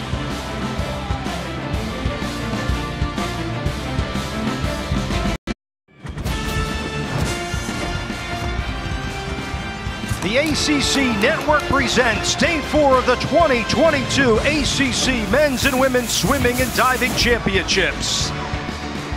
Teams are getting set for action here in Atlanta on the flats of Georgia Tech and inside the McAuley Aquatic Center. The fly, back, and breaststroke events get us started today with teams looking to catch Virginia and NC State on the women's and men's sides. Here on the pool deck with three-time Olympic gold medalist Brooke Bennett, I'm Dave Leno. For Virginia, no Kate Douglas or Alex Walsh in the individual events. You may see them in the relays. Leaves the door open for points for NC State, in particular for Catherine Burkhoff and Sophie Hansen. Yeah, it does. It's a great night for the Wolfpack to lead in those individual events here tonight. Still a lot of swimming to go, so they're hoping to close that gap in the team points. I did talk to Todd DeSorbo, the head coach of UVA, about possibly seeing Douglas and Walsh tonight in the medley relay. Didn't give me a straight answer, keeping that very hush-hush right now. He said if they do swim, I really don't even know what leg they're going to go. And a lot of times, even the assistant coach, Fenwick, told me, we leave it up to the swimmers a lot of time to tell us where they're feeling the best, because those girls are so good in so many events. Not a bad problem to have for UVA. On the men's side, history can be made tonight. We may have a fifth consecutive champion of the respective events for Nicholas Albiero in the 200 fly and for Evgeny Somov in the 100 breaststroke. Yeah, and that is a lot of history. Nobody has ever been able to do that. We have the 5th years here due to COVID. And Coach said to me, you know, this is something that we've talked about, but we really don't put a lot of emphasis on this. You know, they're here to swim fast. They know what they're up against, and they have a lot of respect for the field that they have. And even though they've been the best the last 4 years, at any point in time, there are 7 other swimmers in there that can knock them off. He gave me a lot of points on the experience that those guys have and how that's helping their freshmen and their underclassmen, pointing out to me that in the 500 freestyle, they had 5 freshmen swimming, so a lot of young blood coming up for the Cardinals this year. Here's a look at the standings. Virginia 100 points ahead of NC State. Louisville climbing up the women's standings as well. Virginia Tech also gaining some momentum with Notre Dame yesterday. Ready for the start of day 4 and the C final for the women's 200-yard butterfly. Keep an eye on Mackenzie Campbell for Georgia Tech. Set a lot of Georgia Tech records in the 200 fly last year. Also Shebley as well, an Olympic trialist of the 200 fly. Yeah, a tough event that we're going to start off with here tonight. 200, we've got all different strokes as we're going to see in individuals tonight. Starting it off here with the 200 butterfly. A lot of strategy goes into this.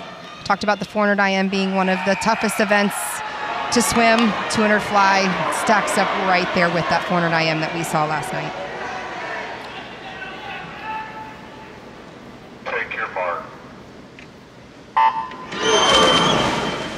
So 8 lengths of the pool that we'll see here in the butterfly. So really controlled. You'll see a lot of these girls within the first 25, a lot of times breathing every stroke, making sure you're getting enough oxygen in, that you want the arms and legs to keep feeling through this entire race. Keep an eye for Virginia Tech as well on France and Miller, lanes 1 and 2 respectively for the Hokies, led by Sergio Miro. Virginia Tech, a remarkable job as a team, not just on the women's side, but on the men's side as well. Yeah, we've seen a lot of great racing, and it's, you know, we get a little love to UVA, get a little love to NC State, Louisville, Virginia Tech swam great last night in a lot of their individuals. So just across the board here at the ACC Championships, all the schools just doing phenomenal. Daisy Anderson had the lead so far for Pitt. Keep an eye on 5, 6, and 7. Shebley, Anderson, and Fernandez won an event as well on day 3. It's Campbell who takes the lead in her home pool for Georgia Tech. And looking really good, lengthening out, stretching out in front of her. You can see the hips are staying high. Again, when I talk about the 200s in any stroke, it's always going to be in that third 50 that is going to be so key. And this is really where she's put the emphasis on this event tonight, right here in the third 50 as she comes in for this turn, timing that stroke perfectly, 2 hands staying low to the water, not using a lot of energy, using a lot of momentum here in her final 50. Campbell still has the lead, trying to catch her. Lucy Callard as well for Duke in lane number 3. Shebley as well, we've commented about her. Her sister Grace is also on the squad for NC State, the freshman. And let's see if Anderson can hold here along with Campbell. Campbell still looking fantastic here. Lane number 4, Mackenzie Campbell in her home pool for Georgia Tech. It's going to take this C final, get us started on day number 4 of the ACC championships. Yeah, and swimming about almost 2 seconds faster tonight than what she swam in the preliminaries. So again, always wanting to come back and swim at night, swim faster. Remember, everybody scores in the finals all the way through the C final, B final, and A final. So that's great points for the team. Again, for those that aren't aware with the scoring, spots 1 through 24 going for the C final all the way to the championship get points towards those total scores. Important for Campbell, Callard, and Miller, 1 through 3 respectively, to rack up those points in the C final. All right, we could jump over to the B final now. Keep an eye on Rekha George over in lane number 1 for Virginia Tech. Also, Elizabeth Vinot just narrowly missing out on the championship for North Carolina. She's over in lane number 4. The same with Luciana Thomas for Notre Dame's head coach and Bob Grothsep. Catherine Purnell has done marvelously here at the ACCs under Dan Colella, the coach of Duke. Look at Luciana Thomas, 20th of the 200 fly at the NCAAs last year.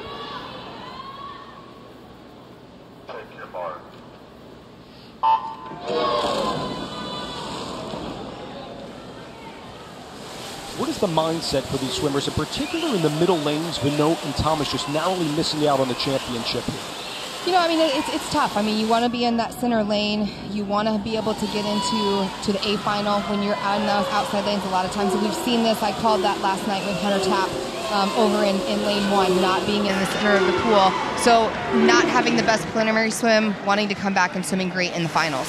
Terrific start here for Louisville's Elena Kraus over in lane number 2. Arthur Albiero's team is really ascending up those standings as well, trying to challenge NC State and, of course, Virginia on the women's side.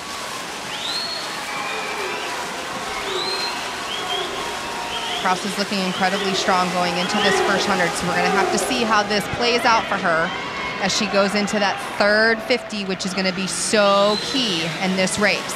She has the lead, and in second is Menkos for Virginia. She's on the outside in lane number 8. Making a move on the inside as well as Whitlow, along with Luciana Thomas. Kraus still looking good, but you can see right here where the stroke is starting to shorten up just a little bit. That's the fatigue, the body burn, and a long reach for that wall. And then Vinot there in lane 4 just starting to creep up here for the last 50 with a really long underwater there. For the U.S. Olympic team trials as well, 41st in the 200 fly at the NCAAs. And look at Vinot here in the middle of the pool. A little bit different strategy. We don't see it as much, but you'll notice she does turn to the side to take her breath, which is not traditional. Most swimmers still stick with the head up, but for her, this is where she feels comfortable, and she's getting a good look to see. Can Kraus get there first? It looks like she will, Brooke. Elena Kraus for Louisville captures first in the B final, just ahead of Elizabeth Vinot. And I would say that was quite the gutsy swim for her, taking it out that strong in the 100. Third 50 looked like, you know, was tough, but she was able to hang on and just grind it out there at the end.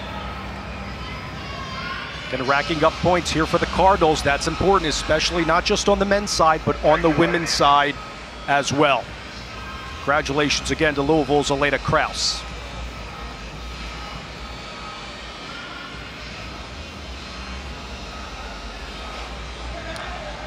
Being told that there was a false start in that B final.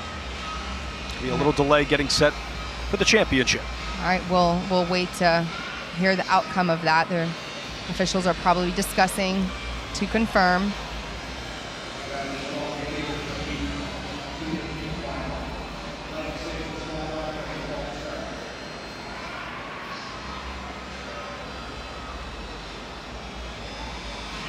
Here in lane 6 over the PA and Catherine Purnell of Duke. Yep, it was lane 6 and Purnell that is DQ'd. And here comes the parade for the 200 butterfly championship. In lane 1, Grace Shebley, the freshman from North Carolina State, looking to shine. She was a 2019 World Championship qualifier. In lane number 2 is the defending ACC champion Jessica Nava from Virginia, the senior from Fort Lauderdale, Florida, looking to defend her title. In lane number 3 is Abigail Arends, cracked inside NC State's top 100 in the 100 fly last year. In lane number 4 is Abby Hay of Louisville, 13th in the 200 fly at the NCAAs last year. In lane number 5 for Notre Dame is Colleen Gilliland. She's really strong in both the 100 and 200 fly, competed at the NCAAs in both events last year. Tristan Ouellette is over in lane number 6, a sophomore from Brookhaven, Georgia, finished 23rd in the 200 fly at the NCAAs last year. Lane number 7 is Abby Harder of Virginia with a 1:54.19. That's the second best time coming in, has a B cut this year. And finally, in lane number 8, Edith Jernstad has been big for Neil Studd. Need a huge race on the outside by Jernstad. Brooke will focus on Abby Hay in the championship. Yeah, and she was 4th last year, as you mentioned, over in lane 2. Jessica was is going to be the defending champion, so we're going to keep an eye on her. But Hay just consistently getting better through her collegiate year. Last year at NC2A swam 1:55 in this event, and this morning 1:54.43 for a best time.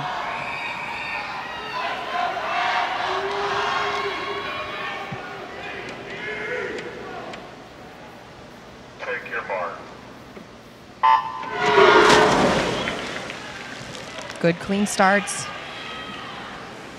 Remember, come down and hold and wait for that no movement on the block. And last year, this was won by Jessica Nava. She's over in lane number 2 for UVA. Had a time of 1:54.49. It's also important to note, like we documented from the outset, Brooke, no Kate Douglas, no Alex Walsh in the individual events. So will swimmers like Nava have to step up for Todd DeSerbo's team? Well, I think, you know, as he told me during warm-up, the decision, those girls have other events tomorrow.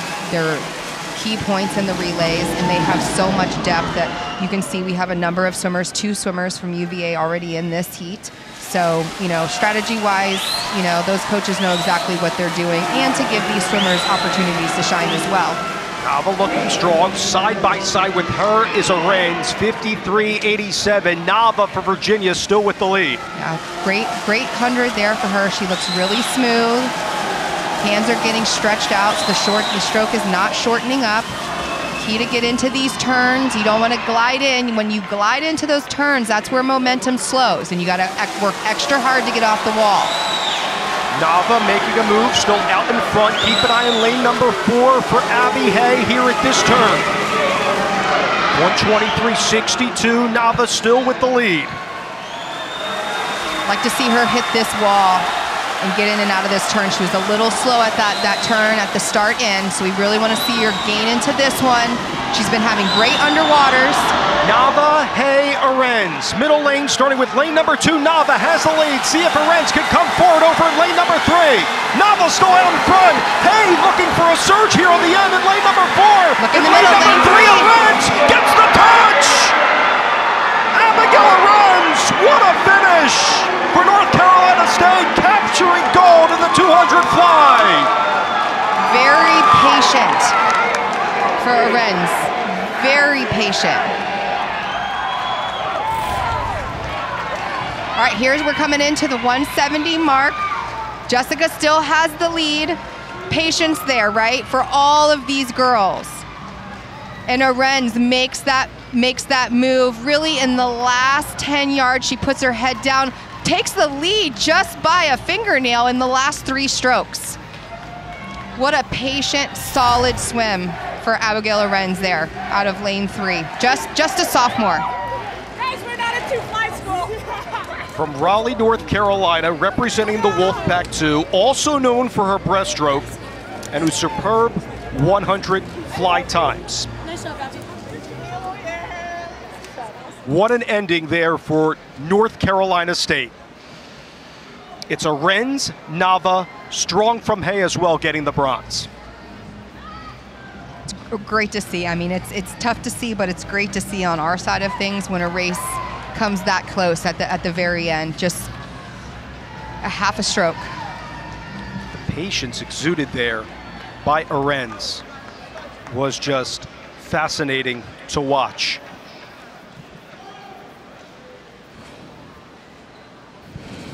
Our gold medalist is with us, and Abigail Lorenz, congratulations. How did you use that patience towards that final 12, 13 yards to capture gold tonight? You know, I just knew that I had to go at the right time and that I'd put in the right training and had just everyone behind me so I could finish well. What does it feel like? Can you describe to us just coming off that last turn? We talked about just the patience that you had, but what's going through your mind on that last turn? Could you see the other two girls where they were at? I tried not to look too hard, but I just tried to put my head down, you know, and just give it everything I had left. Well, congratulations on being the ACC champion. Thank you. Abigail Lorenz, a strong surge and a huge smile for her and for North Carolina State. On the other side, we segue to the men's 200-yard butterfly from Atlanta.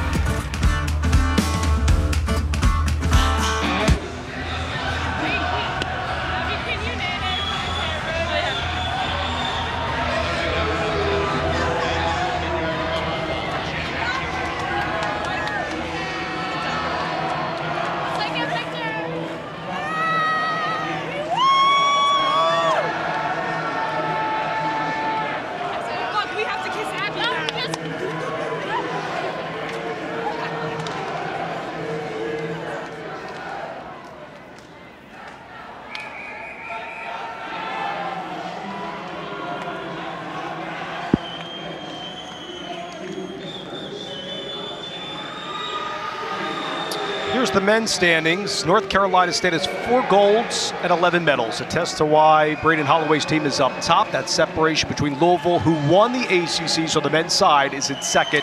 Virginia Tech and Virginia in third and fourth.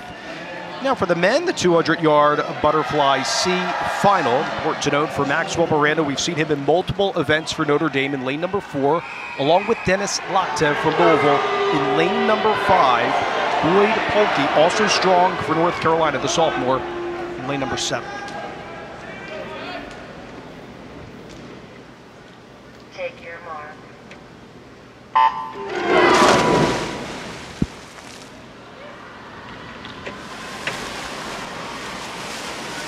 So they're in lane 5, Dennis Loktev, you know, that freshman, that young blood that I was talking about, the open here, that's really going to come in and play big. You know, we looked at the team standings mathematically. If you start crunching numbers and stuff like that, it would be very tough to knock NC State off at this point in time. But Coach Abarrero talking about just those young freshmen coming in and what they're going to be able to build with that program and the experience of those 5th years that they have. That's a great point, because also you have Colin Blitz as another freshman for UVA over in lane number 1. The only other freshman from 1 through 24 going for the C final all the way to the championship is Gustavo Saldo. He'll be in the B final in lane number 1. 49.76. The lead is in lane number 2. Rahat Zaniyev. He's a senior for Pitt. He's got the lead narrowly over Miranda in lane number 4. Miranda closing in here at this turn. Also keep an eye on lane number 7. I mentioned Polke as well for North Carolina. And Polke, the same as we talked about his teammate there, Elizabeth Fonant, we saw in heat 2 of the women's. He also does the side breathing for the butterfly. So maybe something there at UNC they just seem to be more comfortable with. You don't see it a lot. It's a great distinction by you, just the difference of the breathings between the strokes. And Polke now has the lead. It never caught on. It was, we saw it more and more, and then it never strictly came on. I can say I tried it, but it was always very, very difficult to feel comfortable in it. It's going to be Polke broke over in lane number 7, winning that C final for North Carolina at 1:44.31.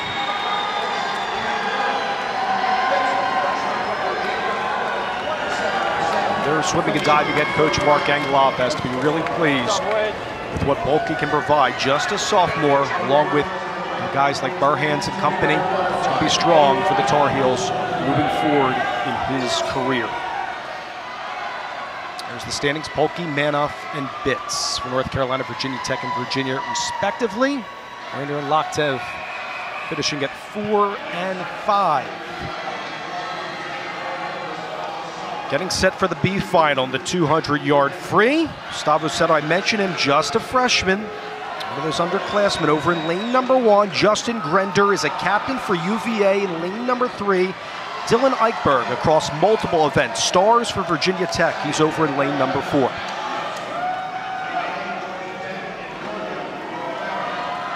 I love that you have two captains kind of side by side as well. And Whalen and Grender for Duke and Virginia, lanes 2 and 3 respectively. Good mix of schools across this field. A lot of times we look at the lineup and it's 5 from one school, but this heat's got a nice mix up. You're right. This whole swim with the 200 fly, it tested the depth across this conference. Take your mark.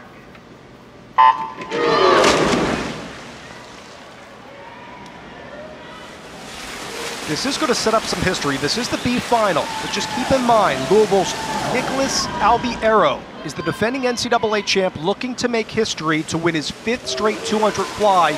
He is on deck. Can he get some help here from Sato to set the tone here for him? This B final, yes, he's only a freshman. He's over in lane number 1, and a pretty good start, even though Miller has the lead.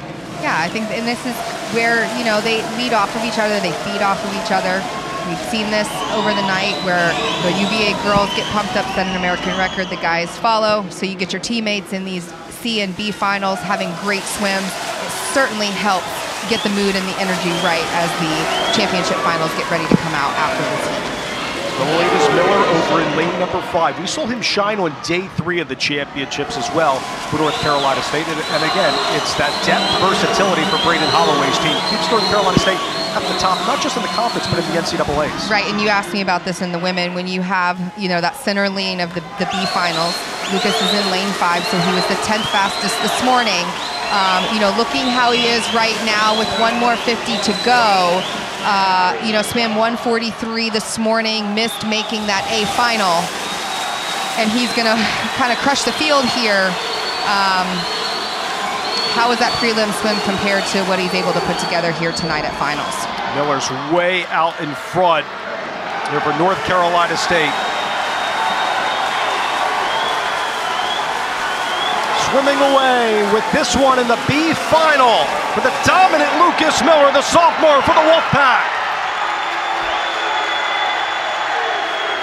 1:41.40, phenomenal by Miller. You know, he was ecstatic last night on that 200 free. We saw him just surprise the field and come out of nowhere leading off a tap. And you can see, you know, just his excitement there as the sophomore. Certainly, I would say, just by looking at his reaction this morning, I don't think he was too happy with that swim, but certainly getting pumped up, and he's got some teammates coming up here in the championship final, so getting them pumped up as they were sitting and watching this swim. Here's the parade emerging from the ready room for the championship in the 200 free. See if these guys can get it done in the 200 fly. We go down the lanes. In lane number 1, Atani Ivanov won bronze in the 200 fly at the NCAAs last year. Lane number 2, Josh Fonga Jr. for Virginia from Morristown, New Jersey, 6th in the 200 fly at these championships a year ago. In lane number 3 is Christian Ferrero in his home pool at Georgia Tech, looking to make some noise. Can history be done tonight? Albiero's looking for his 5th straight ACC gold. He could be the first to do it here at the championships in the history of the conference. In lane number 5 is Noah Henderson, the junior from North Carolina State, a 2-time All-American in the relays. In lane number 6 is Noah Bowers, looking to continue that depth for North Carolina State. Lane number 7, there's another Wolfpack in Aiden Hayes, trying to get a great swim on the outside. He's only a freshman. Finally on the outside in lane number 8 is Zach Smith, a senior from Notre Dame, a native of Alabama, 13th in the 200 fly at the ACCs. Defending NCAA champion, can he do it, Brooke, tonight for his 5th crown at the ACCs? We're gonna have to wait and see. We got 8 laps, but I think everything that we see from how he swam this morning, he's not overconfident. He knows the job that's at hand. He's the defending NCAA champion. One of the first for Louisville. They won the medley relay as well last year, and they're coming back to this pool in a month.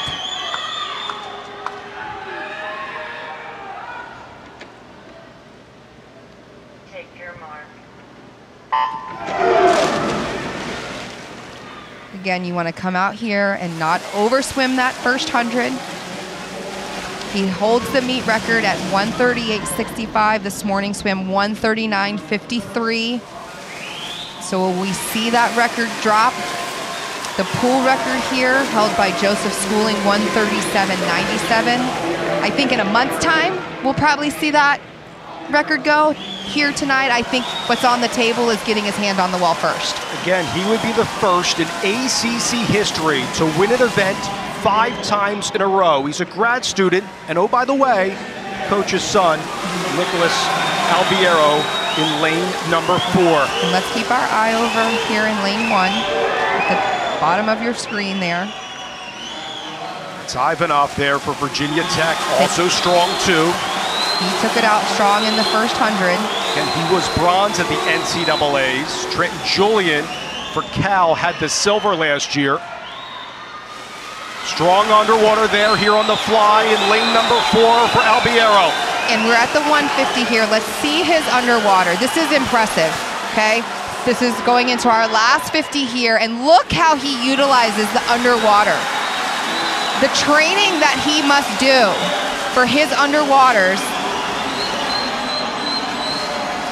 Albiero with the lead. Ivanov in second. Can history be made here at the ACCs? 10, 11, 12 kicks underwater going into the final 25. Rack 'em up! 5 consecutive ACC golds in the 200 fly for Nicholas Albiero of Louisville. And unofficially, as I said, maybe the pool record will wait until next month. If he heard me, maybe he wanted to prove me wrong, because that does break the pool record held by Joseph Schooling and lowers his meet and conference record as well, making history here tonight. What a great swim. I mean, if you want to make a 200 fly look effortless, that's it right there. The only person I've ever seen, yes, underwaters. Let's take a look at this again. Every single wall he came into, a lot of times you only see this in the first 50 or even going into the 100. So to see him do underwaters, really timing it to that last red marker on every turn. The only person I've ever seen swim a 200 fly and make it look that easy would be Michael Phelps. I mean, that was beautiful. That was beautiful.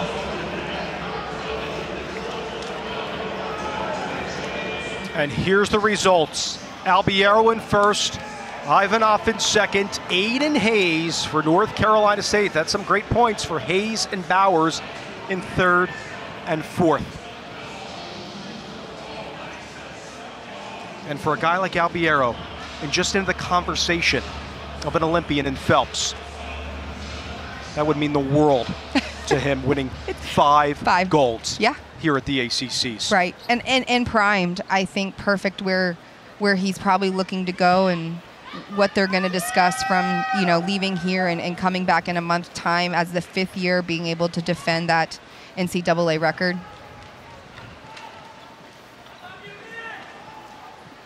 Nicholas, congratulations. The first in ACC history to win 5 golds in an individual event. How does that resonate with you? Oh my God, I'm choking up. Oh man, it means everything. Just to put my energy and effort for my teammates, and I couldn't do it without them, and I'm excited to see what Somov can do in the 100 breast. So hopefully we can do it together. That's awesome. Nicholas, your underwaters are impressive. Just tell me how much work you put into that day in and day out in practice to be able to literally take it to the mark for every single turn, and how that just plays in to your swim looking almost effortlessly. I can see you breathing heavy, but you make it look beautiful. Thank you. I work on them every day, and I've never missed an underwater since I got to college, so I work on it every single day, and obviously with my teammates pushing me to be better every day, and I couldn't do it without them. And congratulations on the new pool record here tonight. Thank you. Go Cards.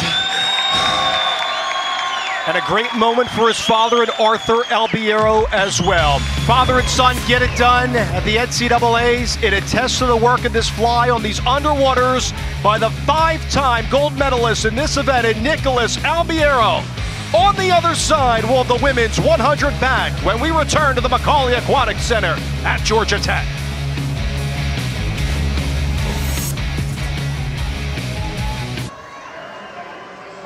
Back in Atlanta, it's all Virginia on the women's side out in front. NC State and Louisville not too far behind. Let's see what Virginia Tech, Florida State, and also Miami can do as we're in day 4 of the championships.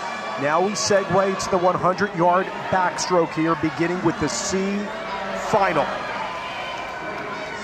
Madeline Crispin has been terrific for Grobseth's team of Notre Dame in lane number 4. Heidi Lowe as well, instrumental for North Carolina in lane number 6. We've seen what PM Murray can do for head coach Neil Studd of Florida State over in lane number 7. And Olivia Nell, just a freshman for North Carolina. She'll be on the outside in lane number 8. Keep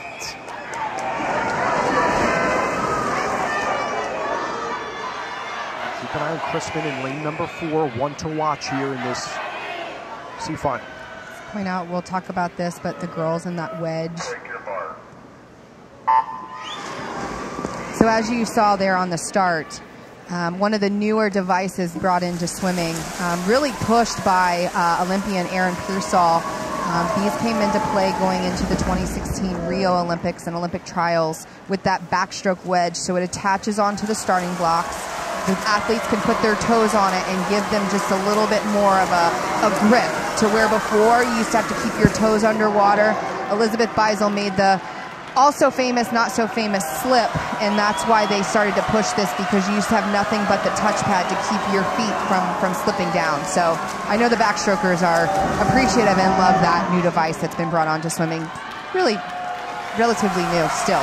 Lewicki was taking the lead there over Lowe, that had the lead on that 50 split. Look for Lewicki in lane number 3, trying to get it done here in the C final. With that stretch, she will. Once again, North Carolina State continuing to rack up points towards that team standing. And every little point is going to key into them. They have the opportunity here to win. They have top seeds in all the finals for the women. We saw that shake up there in the 200 fly, so this is key going into these other 2 events. Lowe had the lead in that 50 split at 25-42. She falls in second to Lewicki. Crispin in third in the C final. In the 100 back, we go now to the B final here. Schubert's been strong for Duke. She's over in lane number 3. How about Emma Muzzy? We've seen her in multiple events for the Wolfpack too. And she'll be strong here tonight as well. Lee is over in lane number 7. Shayna Hollander on the outside. You have 2 Blue Devils at the top of your screen. 3 in this particular race.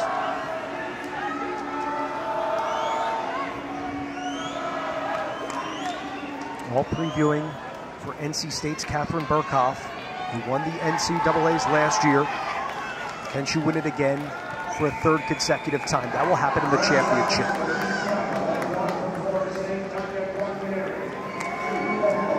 Right now, Munzie knows she wants to get her hand on the wall first, finish in 9th place, get the most points she possibly can. She's a senior for North Carolina State, head coach Braden Holloway. For those that aren't familiar, Wolfpack, one of the more dominant programs, not just in the conference, but in the nation as well, on both the women's and men's side. They are solid. And something that I've seen over the last 3 years is just the ACC in general. Just getting stronger and stronger and competing for national titles.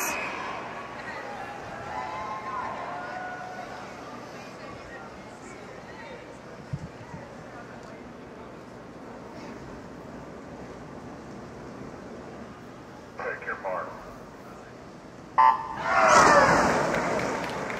Great start there. Pulling yourself up, arching that back.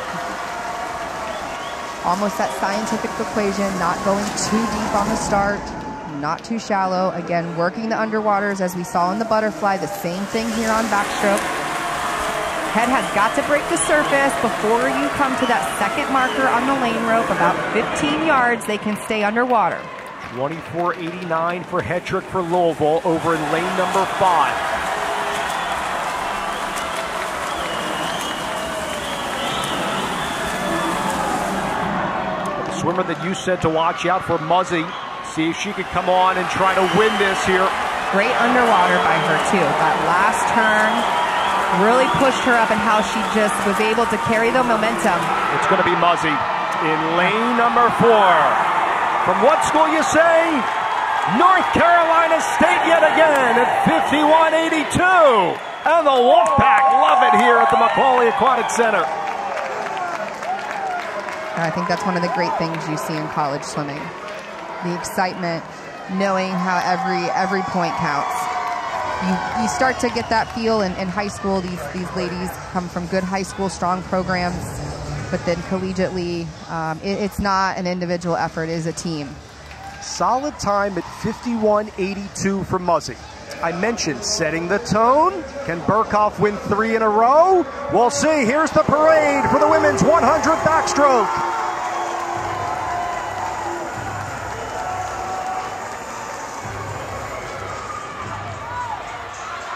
In lane number 1 is Emma Atkinson for Virginia Tech, an All-American last year in the 200 back. In lane number 2, Kylie Alonz, a senior for North Carolina State from Fort Collins, Colorado, a 2-time NCAA champion for the Wolfpack. Lane number 3 is Gretchen Walsh. Could she be a name to watch out for the Paris Olympic Games? A freshman for UVA, along with her sister Alex, a sophomore. In lane number 4, could history be made for Burkhoff? She won this event the last 2 years, and she's the reigning NCAA champion in the 100 back. In lane number 5 is Riley Tiltman, a star for Virginia. Yes, she's just a freshman, does not swim like one. On the opposite side of the spectrum, a senior for North Carolina and Grace County, a bronze in the 100 back here last year. In lane number 7, Greer Patterson. She's only a freshman from Scottsdale, Arizona, first in the 100 back, the Arizona State Championships in 19. Finally, in lane number 8 for UNC is Sophie Lindler, a U.S. Olympic trialist and an honorable mention All-American. Burkhoff looking to make history and win 3 in a row. She is. Burkhoff definitely the experience, the upperclassman, the junior, but let's watch lane 3 and 5. They are both freshmen.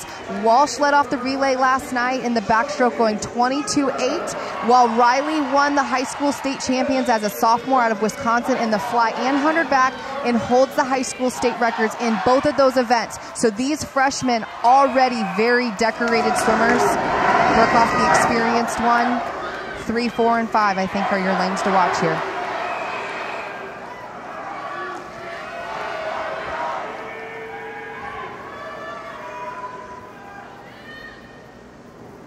Take your mark.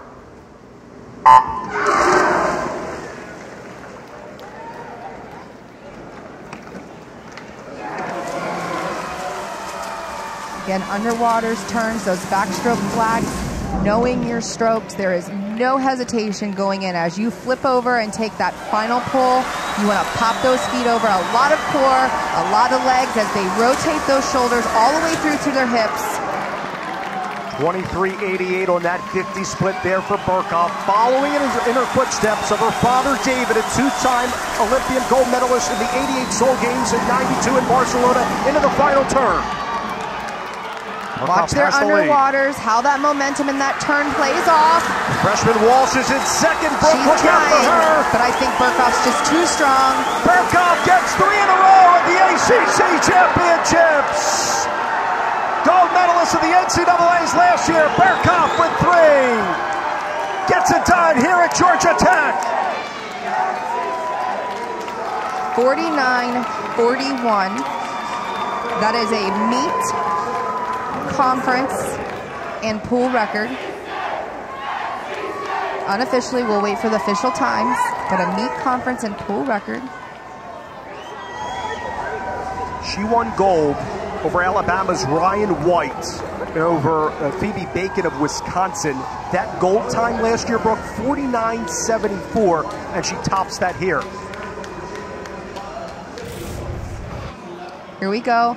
And Walsh making a great swim. I mean, we already know we're talking about this, but Burkhoff shows so much composure through this entire race, confident in herself, knowing what she can do. Congratulations to Catherine Burkhoff. 3 consecutive golds at the ACCs. Gretchen Walsh, the freshman. Strong end in second, Riley Tiltman. The 3 you said to watch out for, Brooke, you were spot on. Alans falls into 4th. And we've talked about the repeats with Nicholas in the 5-peat. We've got Burkhoff now with the 3-peat. When you have fields like this and this much talent, I don't want to mistake that this is something easy for them to do. It gets tougher and tougher because now you have the target on your back. Catherine, congratulations on 3 golds in a row at the ACCs. Thank you. How did you fight off Gretchen Walsh, who was surging in lane number 3 towards the tail end of the race?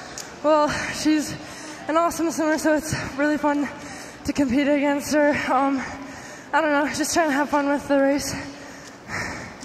Catherine, congratulations. I'm looking at the time as a meet conference record, the pool record, getting ready now for the NCAAs to defend that title.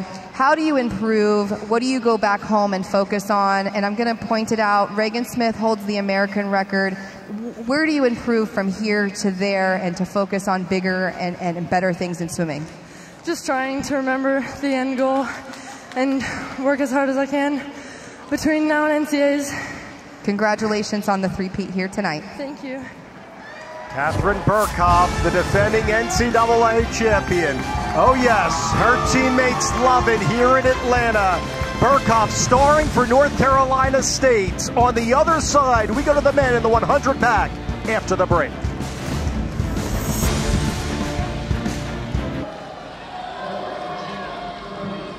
It's been all NC State tonight. Not just on the men's side, but the women's side as well. The men's standings, you see that huge lead over the Cardinals of Louisville, who are in second. Virginia Tech not too far behind in third, trying to get that silver here. Well, and that was the night that they had last night where we saw Virginia Tech just performing so well. So that might be a little interesting battle we can keep an eye on and pump that up between Louisville and Virginia Tech. See final here in the 100 back on the men's side.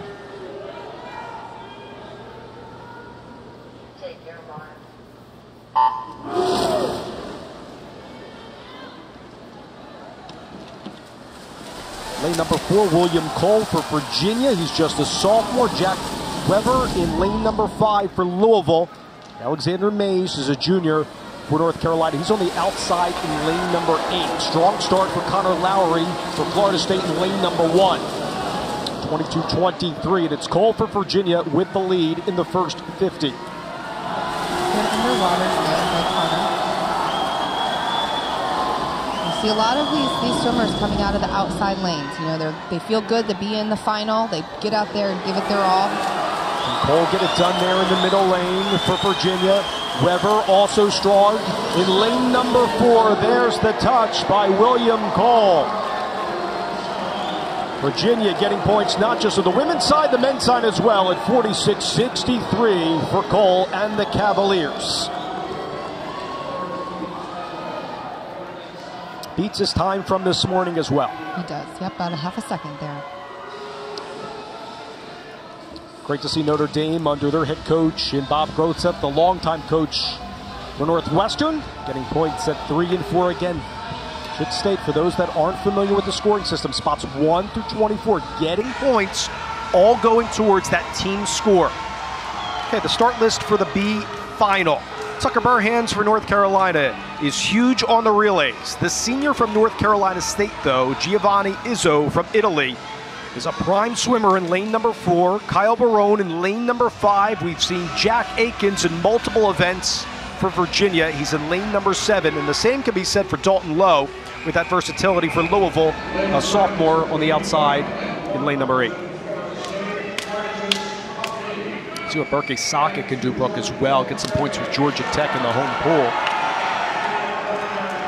Yeah, we've seen some great swims out of Georgia Tech this week.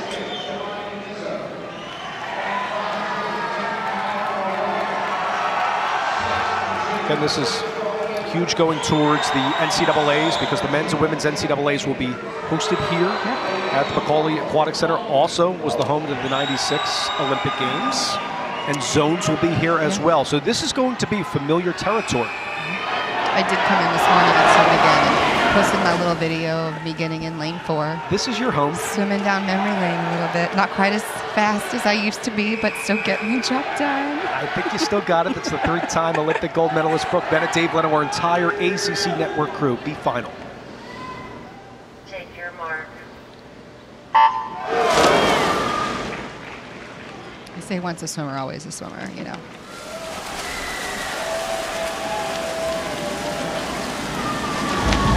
Start here in lane number 1, Brooke. Have Leedy for Florida State, the freshman. Getting some momentum. You mentioned that hometown pool here for Saka in lane number 2. Can he get the first touch at this 50 split? Instead, it's going to be low for Louisville at 21.78 into the final 50. Yeah, looking strong here. Third 25, last turn. Get those underwaters. Again, not too deep on the underwater. That's hard to regain and pop up to the surface, and it could actually slow you down. So that leverage coming off the wall is huge. Can Saka get here at his home pool? He will! Outstretching Barone. And it's Berke Saka, the freshman for Georgia Tech, not swimming like an underclassman at 45.81 in the B final. It was a great reach into the wall, timing that last stroke, kind of throwing the hips into it, powering into that wall. You don't want to hit these touch pads ever so lightly. We say that they're not delicate. Don't finesse them. You want to get into the wall and really get your hand onto the wall to register that time. We mentioned those points.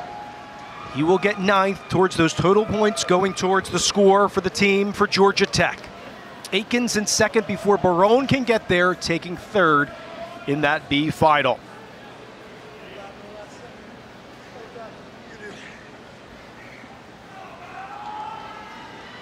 And it sets the stage for the championship in the 100 back for the men.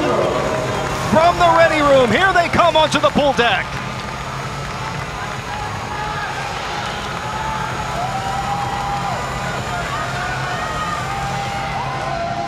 In lane number 1 is Forrest Webb. He's a junior. He was 8th in the 100 back last year at the ACCs.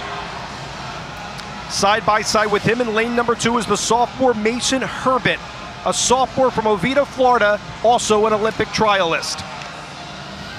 In lane number 3, a gifted swimmer in the free, has to do it here on the back in Matt Brownstead from UVA. In lane number 4, Mitchell White, we know how crucial he is in the opening legs of the relays. Can he do the same in the 100 back in this race?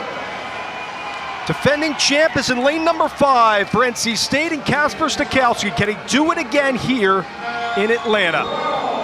Lane number 6 is Sam Torkvis. He's got an A-cut time of 5th year for Virginia Tech at 45.89 this year, grad student from Sweden.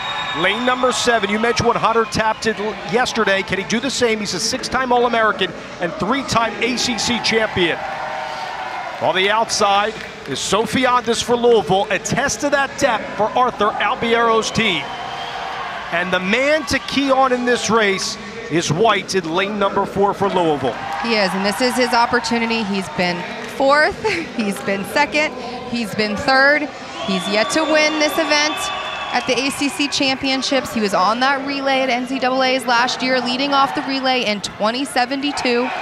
He was 3rd last year in the 200 backstroke, or 3rd last year in this and won the 200 backstroke. So put the 100 back now to his accolades. Can he dethrone Stakowski, who won last year?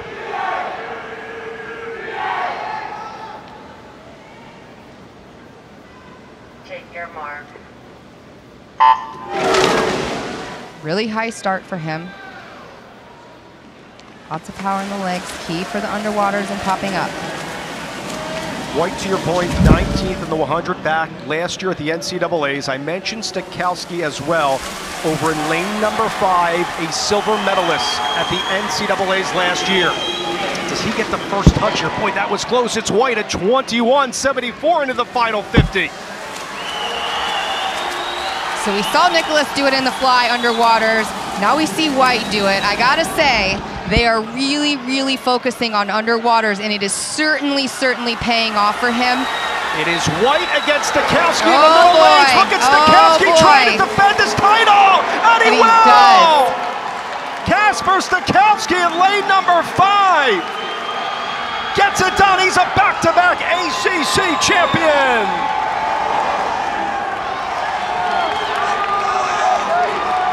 And the junior, so he has an opportunity to do it again next year.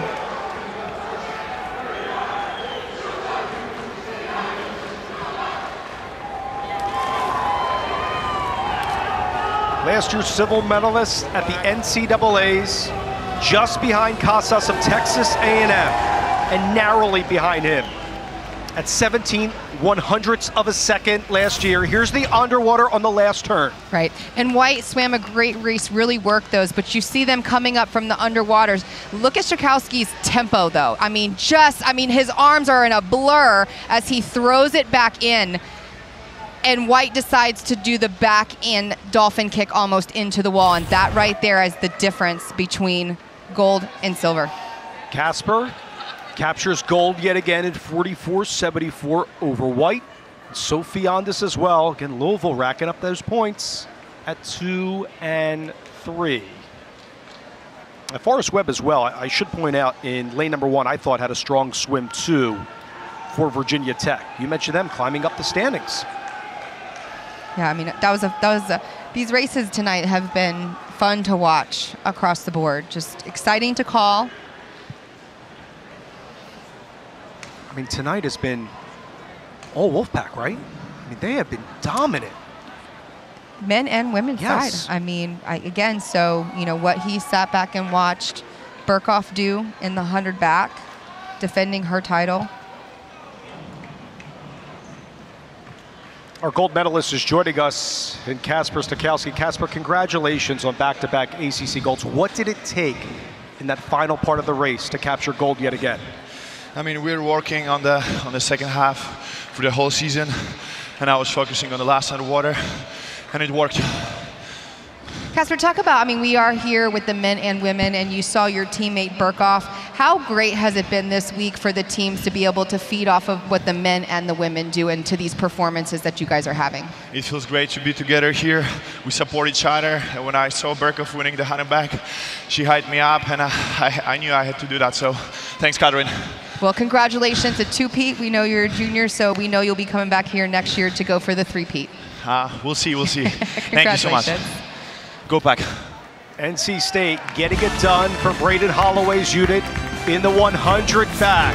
Kasper Stakowski reigns supreme here in Atlanta. We go to the 100 breaststroke on the women's side when we return. Here in Atlanta and on the women's side, still Virginia at the top. North Carolina State having a phenomenal day 4. They're in second. Louisville trying to close that gap on the Wolfpack in third. Now time for the women's 100-yard breaststroke. We begin with the C final. Elizabeth Fry in lane number 5 for Notre Dame. Catherine Ward in lane number 4 for North Carolina. Her teammate is side by side with her, and Alex Rudolph for UNC. Skylar Smith's only a freshman for the Tar Heels. Racking up some points. So interesting. He was at Florida his freshman year and then transferred. For Stakowski. Yeah, so maybe the question that I asked, maybe he's gonna transfer.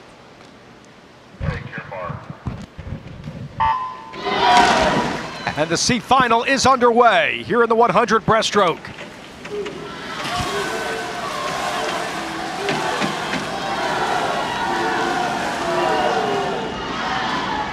Good start by Nicole Williams over in lane number 6 for Georgia Tech at her home pole.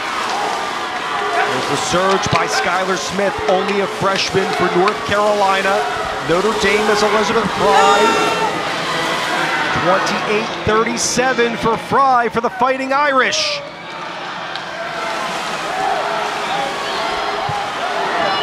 Lane 2 looks really strong here by Smith coming in on this third 25. Only a freshman. Final turn. Here in the 100 breaststroke. Mike Smith happened in lane number 1. Carvalho, the freshman for Miami, tried to get points for the Hurricanes. Carvalho tried to close in for Coach Kershaw's unit. Carvalho with a surge, but in lane number 2, Skylar Smith out-touches her for UNC. And she's upset, and Skylar Smith gets it done over Carvalho, who was visibly frustrated in lane number 1. She'll finish in 2nd. UNC gets some points there in the C final. That was a great swim.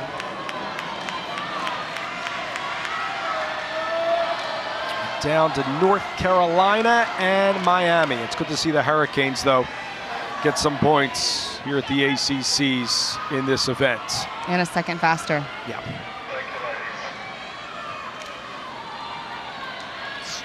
Smith's going to get there, and Rudolph outstretched Carvalho, so it's going to be North Carolina for the top 2 spots of the C final. Carvalho's going to get 3rd.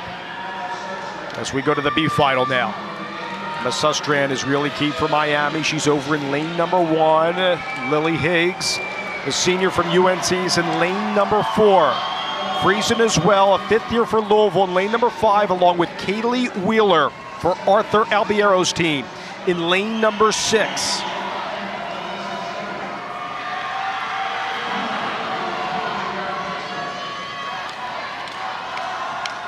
All right, so we saw Smith do it. Win the C final. You got Higgins in the middle of the pool for UNC. We've heard that it gets them pumped up beforehand, right? I think the swims are contagious. You're right on there. Let's see if UNC can get it done yet again. Take your mark.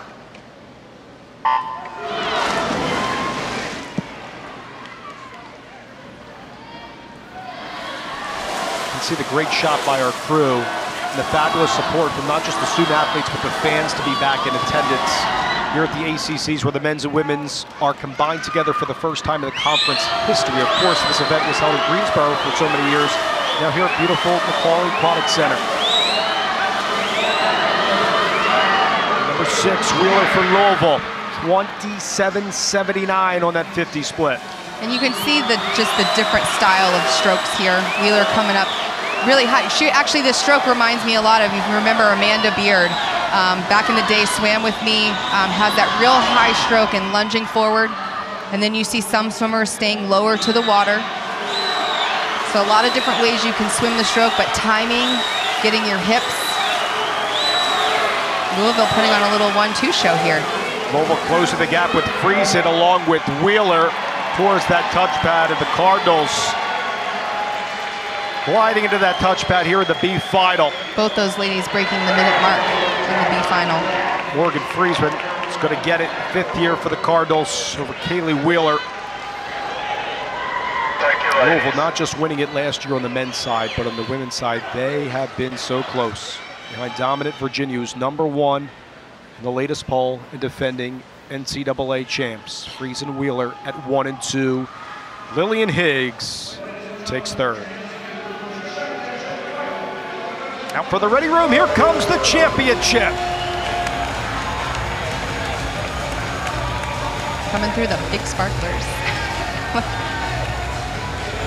In lane number 1 is Anna Keating, a sophomore from Virginia, 6th at the ACCs last year.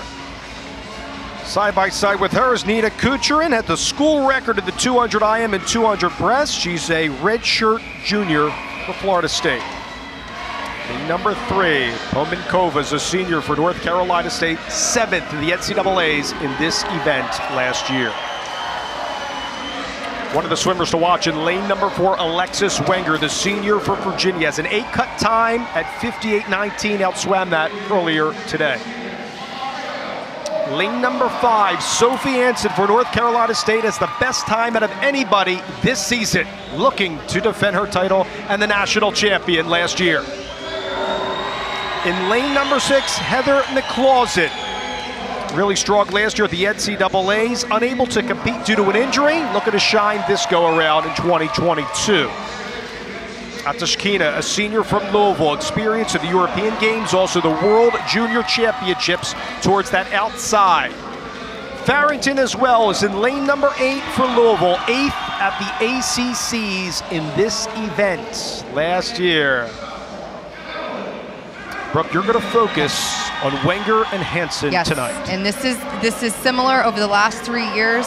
Wenger, in the past, puts together the top time in the morning, but Hansen comes back strong. She's the three-peat. Alexis has finished second behind her the last 2 years. Are we going to see the flip-flop tonight, or is Hansen going to finish off as the four-time ACC champion?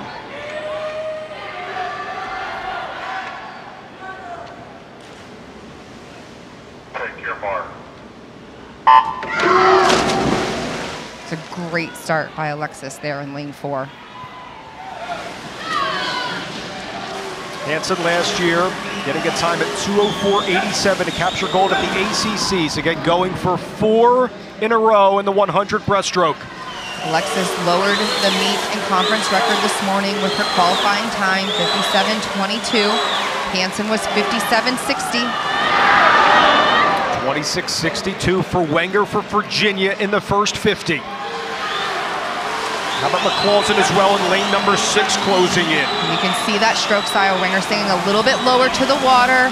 Hansen comes up a little bit higher, just about a half a stroke behind on that turn. So is she going to have enough, or is Alexis going to finally get her hand on the wall first? A great race for these girls. I mean, this is what it's looked like the last 2 years. Here comes Wenger. Can she get there first? She can for Virginia.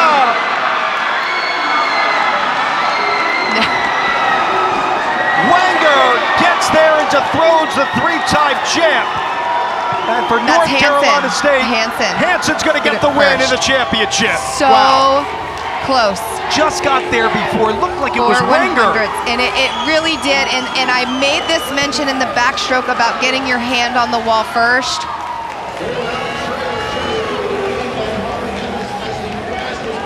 And it is tough to see, Dave. I mean, you look at it, and you look how they come in, and Wenger was just, and you can look at it here. I mean, watching the replay of it, she is just a slight half a stroke ahead, but it is the timing of coming into the wall, and Hansen just reaches in that last stroke, a little bit taller. That's where the height just plays into it, but Hansen just able to reach there in that last stroke.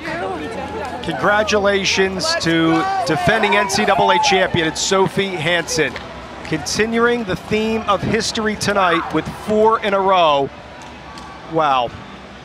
56.72 versus 56.76 over Wenger. Yeah. Pomenkova for NC State takes the bronze. And Hansen breaks the pool record here.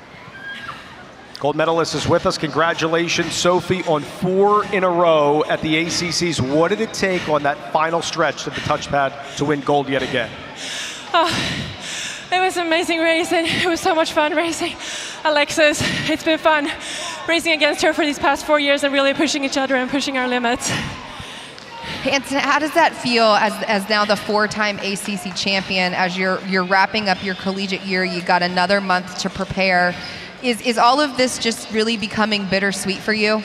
Yeah, I can't believe it's been already 4 years. It feels like I'm still a freshman, but I'm enjoying the last bit of it.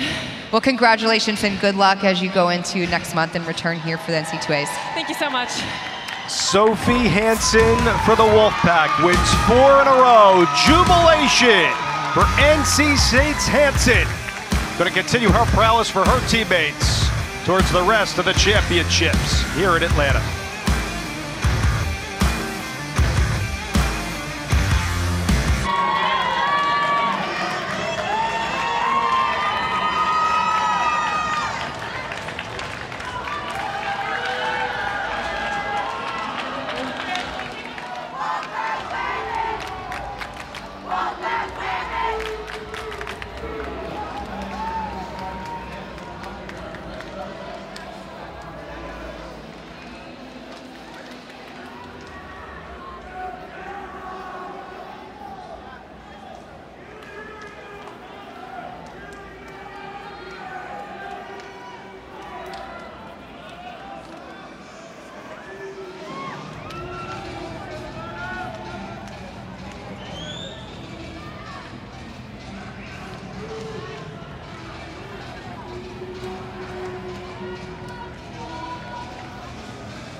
Here are the men's standings at the ACC Championships. North Carolina State with a sublime performance today.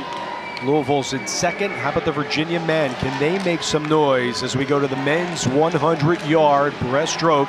And we'll begin with the C final.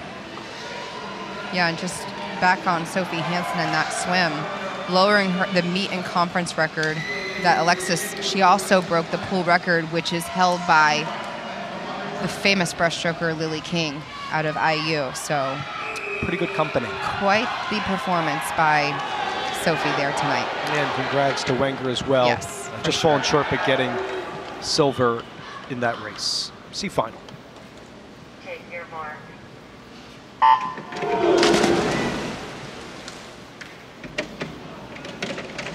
Freshman in lane number 4, Orici for Georgia Tech. They also have another yellow jacket in this race, Justin Alderson over in lane number 6. Daniel Werp is over in lane number 1. He's just a freshman for UVA. More experience on the outside. And August Lamb for Virginia in lane number 8. Great start out of lane number 4 for Georgia Tech. Bottom of your screen too here. Freshman out of UVA. So these are, if we're talking the C finals, you get to see them. These are the names that you're going to start to remember as they go into their juniors and senior years, really playing off of what their upperclassmen are able to do later in the heats. Can Worth get there before Alderson in lane number 6 for Georgia Tech at his home pull? Georgia Tech in this C final. Justin Alderson is going to take it. Just a sophomore, great swim at 53.03 for the Yellow Jackets. I think by that look, he's pleased with that time. Thank you, gentlemen. And a shout to Georgia Tech and the staff. Remarkable job hosting the men's and women's championships together for the first time in conference history. Alderson, Ida, Orici, 1 through 3. Good swim by Worth and Lamb for Virginia as well, attesting to their depth right there. Now to the B final on the 100 breaststroke. Big names here, Kobe Lopez Miro, coach's son over in lane number 1 for Virginia Tech. Cousteau in lane number 2, Jerry Chen. See a pit under Coach Hargis, the Olympian. Can get it done here for the Panthers along with Pouch for Virginia Tech in lane number 4.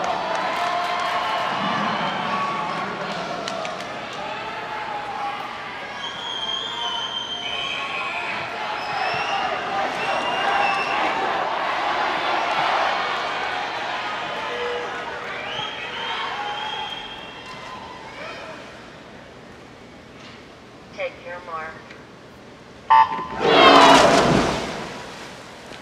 Great streamlines. You'll see them do that one full underwater pullout. They're allowed a dolphin kick in that pull. Breaststroke and butterfly. Turns are the same. 2 hand touches.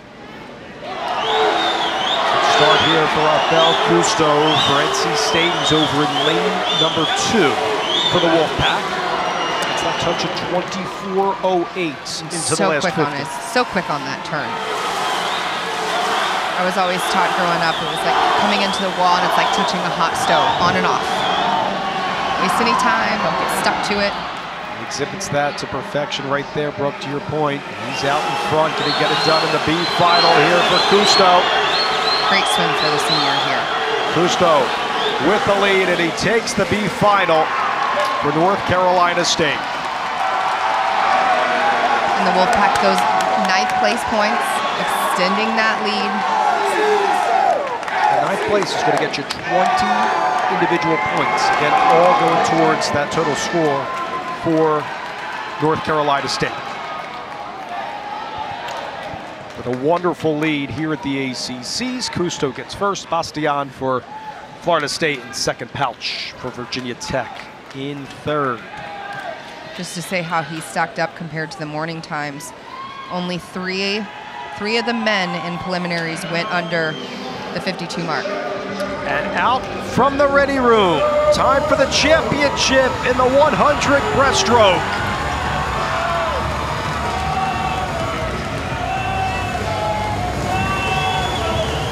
Strong swimmers throughout this one. In lane number 1 for Virginia Tech, Carles Colmarti. He's a sophomore from Spain, an All-American in the 200 breast last year.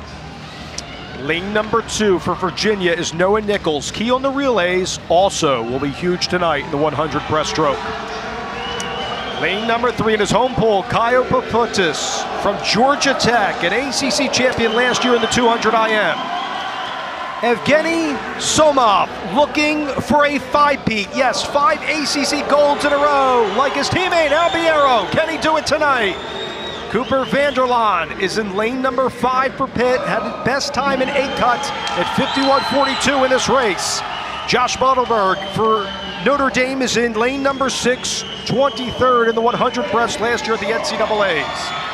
Petrosov is in lane number 7. He's a junior for Louisville. Been really pleased with his performances, according to Coach Albiero. And in lane number 8 is Flynn Chrissy, representing Pitt. Needs to perform well, started his career at William & Mary, looking for points for Coach Hargis' team. Can history be made, just like Albiero has mentioned, for a 5-peat at the ACCs? Right, and again, composure, knowing the job that he has to do, how to swim this. Don't get misplaced by your field. A lot of talent there, but this is something special tonight. The athletes have been telling us all night they're feeding off of what they see each other do. 4 laps, 3 turns, like putting the pieces of the puzzles together to make that pretty picture.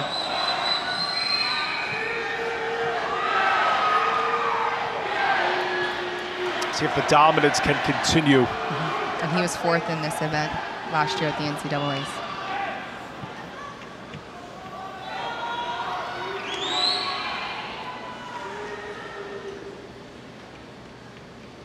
Take your mark.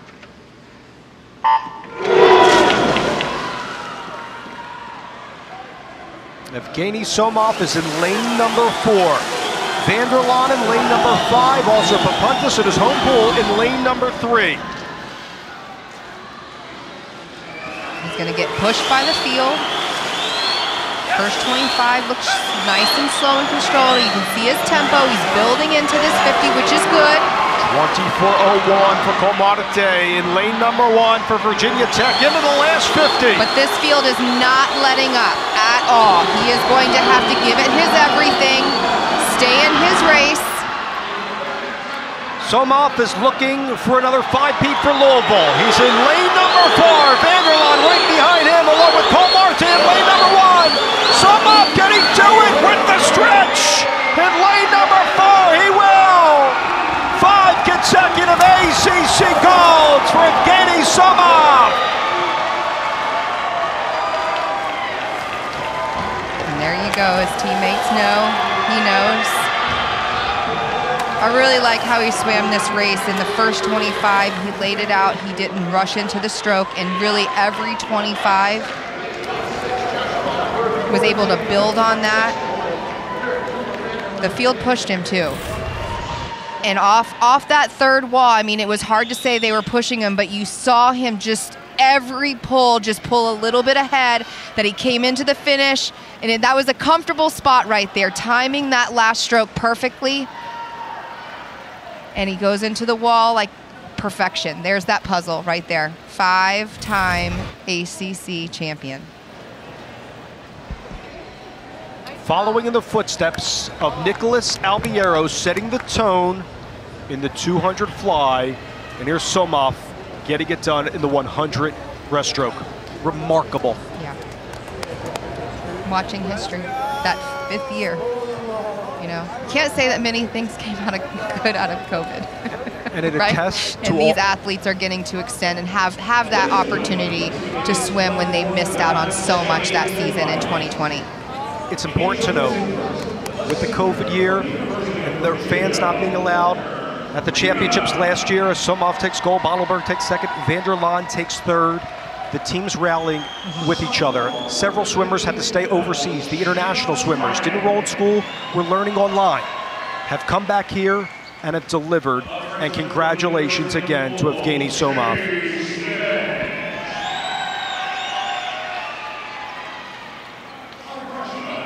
Another 5-peat for Louisville. Evgeny Somov, congratulations. Thank History, Evgen. You do it like Nicholas Albiero does, but how have you gotten it done in the 100 breast over the years for Louisville? Yeah, I'm just trying to keep a track with Nick because he's a huge star in our team and in the nation. So I just trying to keep a track with him, you know. Did you guys have any conversations together talking about what was on the line, and after seeing him do it earlier in the night, any bit of advice that he was able to give you? Just as I say it, you just put the pieces of the puzzle together. We didn't really have a conversation. I just sent him a swim Sam story that says that I'm Evgeny Sonik and not Somov. We just laugh about it, and that's pretty much it. Well, congratulations on the 5P and also on breaking the pool record here tonight. Thank you. Congratulations as well to the Louisville program led by Arthur Albiero. His son gets it done in the fly. Evgeny Somov as well in the 100 breast. We transition from swimming to diving. Exciting action on the platform for the first time, and the daunting approach for these gifted divers. Want to see what it looks like from the 10-meter platform right there? We'll watch these gifted divers shine next. Here's the standings on the men's side. North Carolina State have been superb tonight. They're out in front over Louisville and Virginia Tech. Virginia still hanging around in fourth, the same with the Seminoles of Florida State. On the pool deck with former Division I diving head coach Jason Ballman, I'm Dave Leno. Differences in the programs here for these divers from the springboard events and now onto the platform. Yeah, so moving on to platform, we go up to this thing that doesn't move, right? We had all the bouncy things early in the week. Now we're going to change and make this change to this upper level. We're going to go up from 5 meter, 7 meter, 10 meter platform, so up to 33 feet in the air. Divers are going to do 6 dives in their program. They're going to do a forward, a back, a reverse, an inward, a twisting dive, and instead of doubling up, they're going to actually do the handstand dive, an arm stand, and put those together with somersaulting and twisting as a part of their program. Last year, this was won by Miami's Zach Cooper with a score of 4:21.50. He was also a bronze medalist on platform at the NCAAs. Can he repeat? Side by side with him is Max Flory as well for Miami.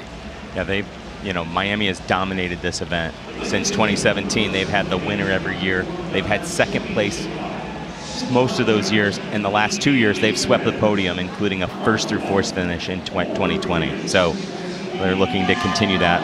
Max was only 5 points back. He's added a little difficulty to his list. We'll see how it works out this evening. We're going to begin the platform diving finals with Walker Creedon of Virginia. And Walker's first dive is an arm stand forward double somersault pike. So we're starting off the bat right off with a handstand. And remember, in the handstand, you have to show control. The judges start judging from the moment your feet leave the platform. He needs to stop at a steady vertical balance before he leaves the platform.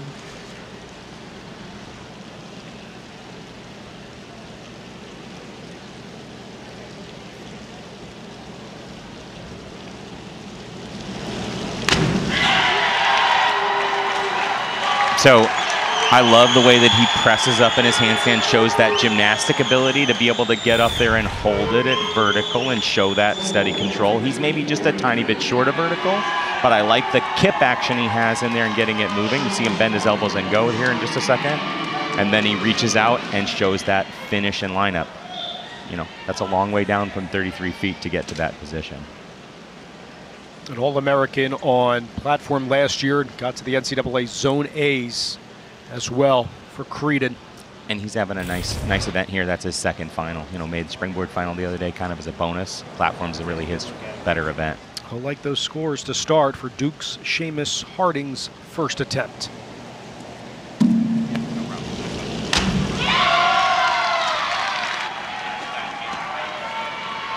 So this is a nice forward 3.5 somersault pike by Seamus. He was a finalist on this event previously. He was a finalist the other day, too, on 3 meter. Again, he's more of a platform diver than springboard diver, getting off to a very solid start.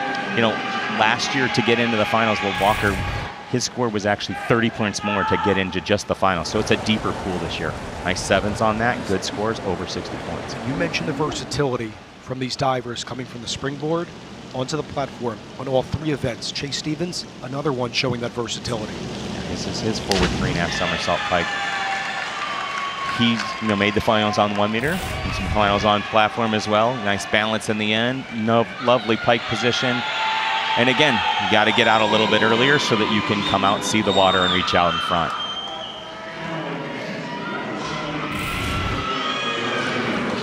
.52.50 there for Stevens' first attempt for Louisville. Now over to a freshman in Cameron Cash for Pitt.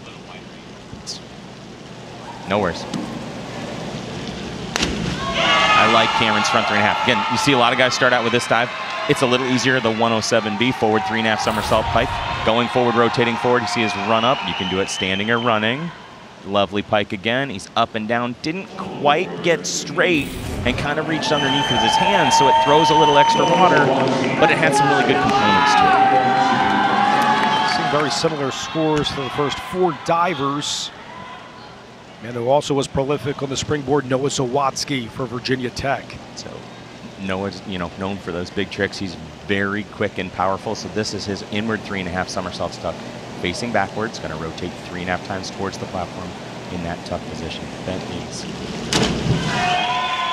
And again, Noah's got a lot of power. It was a good, aggressive takeoff.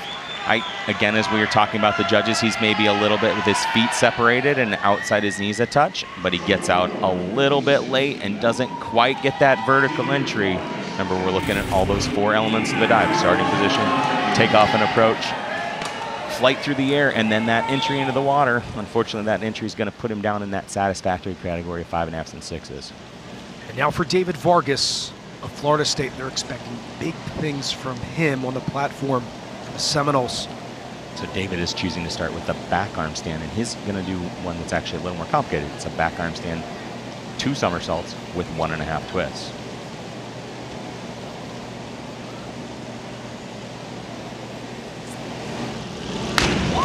So here's what I'm expecting you're going to see. The judges' scores will be a little bit varied. There's going to be some spread in there.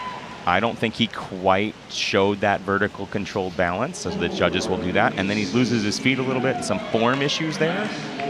So I expect that there'll be a little bit of range in the judges' scores, depending on how long they thought they held that. They did a really good job with that. That's a hard one to do, but even still, you see that 5 and a 6.5. I probably was more in the 5.5, 6 range, but they did a nice job with that. 2 Miami divers to round out round 1 with Max Flory now. So Max and his teammate are both going to do the same dive now. We just saw David Vargas do back arm stand double with 1.5 twists. They're both going to do it with 1 more twist, so they're going to do 2.5 twists. He's choosing to pike up and do straight legs into his press.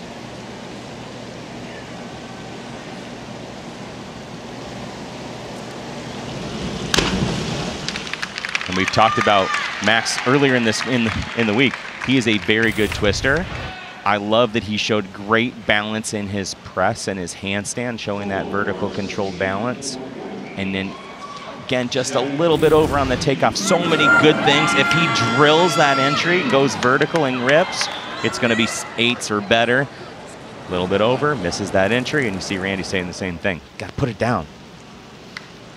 To his teammate and defending champion Zach Cooper, who we did not see, by the way, on the springboard. He's a platform specialist. Yeah, this is, Zach's first event of the day was the prelims earlier today, and this is of this whole week. So we sat around for 5, waiting to this 5th day.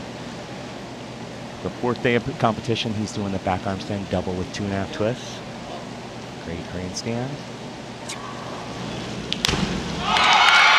And that's going to see gigantic scores. I love this takeoff. He's quick and powerful. He pushes and punches off the water, gets into a lovely position. His feet separate slightly, but he rips that entry nice and clean and with the right sound. And he gets very good scores for 93 points to start us off. Could not have dreamed up a better start there for Zach Cooper. Has the lead with Flory at Harding. Round 2 is coming up.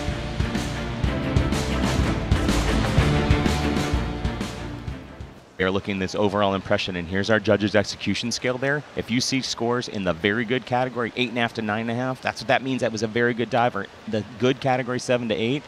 They're looking at those elements of the dive, the starting position, the approach and the takeoff, the flight, and then that entry in the water. That's how we get there. They take those 7 scores, throw out the 2 highest, the 2 lowest, and they multiply by the degree of difficulty to come up with the total number of points on each dive. Cooper has the lead. Florian second, Harding in third to start round 2. Back to Creedon for Virginia. So Walker's second dive here is the forward 3.5 somersault pike. Remember, they got to cover all 6 categories. They can choose the order they want to go. He's going to do an approach and a run up to the end of the tower, and then do 3.5 somersaults in the pike position. Try and reach out and put a great entry on the finish. Said, and you can hear it. And again, I like to listen for that sound. I love that he's in good position. His arms are up, his head is up, and he moves. Can be a little deeper in his pike. You see a little separation between the legs and chest. But that lineup, hard to argue with. Maybe just a little arch in his back, but really clean. It's important to note that he took a year off. He's been a comeback story, according to his diving coach, and Drew Livingston. Takes a lot of risks, pays off there. Seamus Harding now for Duke. So Seamus is doing the reverse 2.5 tuck, first one of these we've seen. So he's going to face forward. He's going to rotate back towards the platform 2.5 times. Try to come out and put down a very good entry again.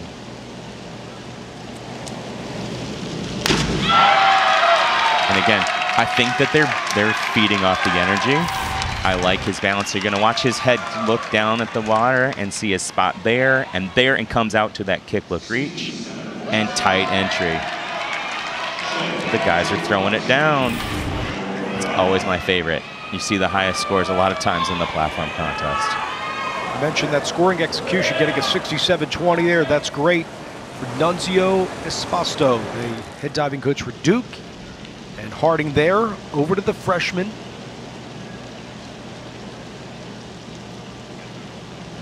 So we're on Chase Stevens on the 5-meter doing a back 2.5 somersaults tuck. There's Stevens. A little lower platform, but a 3.0 degree of difficulty. And again, the divers can choose which platform they want to go off. Che probably hasn't done as many of the back 3.5 somersaults tuck, but you can do this as a build-up skill, you know, what you're doing on the higher platform. And my guess is that little bit of late come out, didn't look at it and letting it over-rotate. It's probably why we're down on the 5-meter doing that back 2.5. You can still get some good scores, but you got to still be vertical. Now back to the 10-meter. And on the tower is Cameron Cash, the freshman for Pitt. So this is Cameron's inward 3.5 somersault tuck. It's a nice inward 3.5, straight up and down and clean. Not quite the tuck position. Again, if the judges see that from the side, it's a half to 2 points. I like how he comes out and pikes out and gets straight up and down. Just not the clean rip entry we had from earlier. That contributes to those scores being in the satisfactory top end of that to just barely good. And you see Katie doing the same thing. Got to put your hands on the entry. So Watsky getting ready for his hurdle approach with a 3.0 degree of difficulty. Yeah, this is his forward 3.5 somersault pike.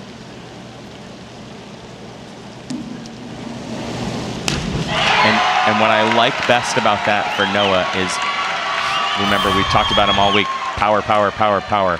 He's got so much that he's got to come out. He's letting go at above the set, between 5 and 7 meter, and trying to stop that entry. Does a nice job to control it and get up and down. Solid scores. A bunch of 7s there for Sawatsky.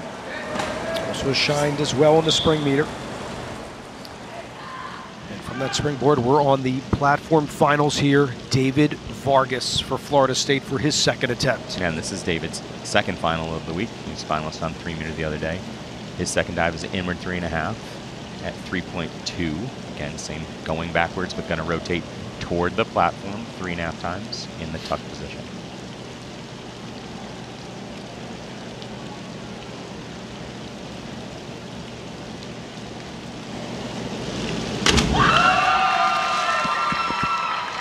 And he's going to like the effort on the takeoff. I like he's big and powerful on his punch throw. He's got his head up. See that little bit of wiggle with the fingers. There's some nerves in there too. Got to come out just a hair earlier and make sure you reach in front of the spot you're going in. Remember, you don't just stop rotating. You're just a little bit that roll up to vertical. The key for him, according to his diving coach, John Proctor, is where he puts his eyes. Wants to continue that consistency, Jason, but has to be tight on finishes. Now over to Flory.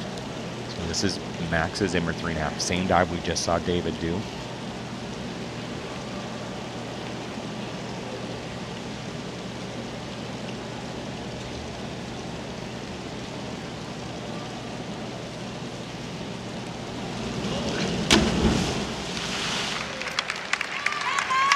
And I'm going to like the effort.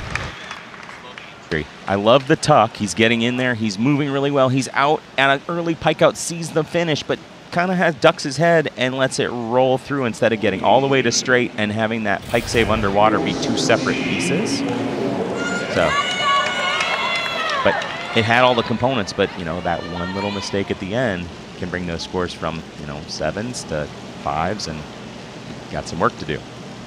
Cooper had a 93.60 on his first dive. So this is his reverse 3.5 somersault tuck. We saw Seamus do a reverse 2.5 somersault tuck earlier.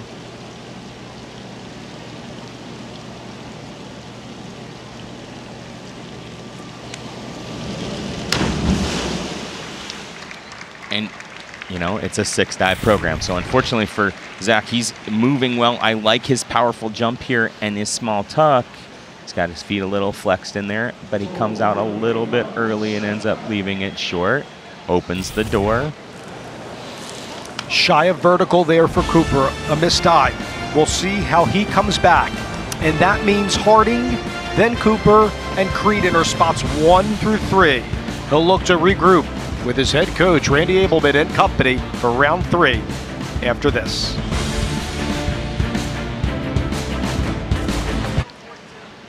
It's early, but the door has been opened for Seamus Harding, who leads after 2 rounds for Duke. Cooper and Creedon just behind him, but look how tight it is all the way down to Vargas and Stevens. Opportunity here for Walker Creedon for Virginia. Yeah, his next dive is the inward 3.5 somersault tuck. And again, you can only focus on you and the dives you got on your list. There's going to be some increased difficulty here. You got different options in there. He's doing the forward 407C, inward 3.5 somersault tuck at 3.2 up there.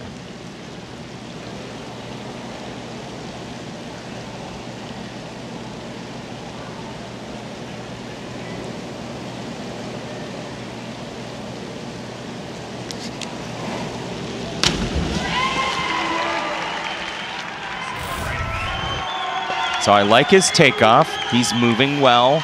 He's trying to get out to his pike out, see the spot where he's going to go in, but he ends up not completely getting his body straight to the line, so it rolls through the water a little bit. Because it wasn't as vertical as he wanted to be, you're going to see those slews, 4s and 6s, even a 4.5 from Judge 6. Again, you're taking out the top 2 and the bottom 2 scores, multiplying the rest by the degree of difficulty to give you that score, all added up towards that cumulative total. Now to Harding, Jason, who leads after 2 dives. So Seamus is going to choose to kick up into his arm stand dive, so he is going to go, got to show that steady vertical balance. Okay, so entry is great. It's not a time limit you have to do. Remember, the judges start from the moment you get there. He kicks right up, and he's there, and he's gone. So in some ways, I don't think he showed enough vertical balance, though, so I think there should be some deductions in there from the judges. And again, I think that's why some of them put that in the satisfactory, not in the good category at 6s. He went quick there. Now to Stevens. That 5-meter platform. This is his reverse 2.5 somersaults tuck. So facing forward, rotating back towards the platform.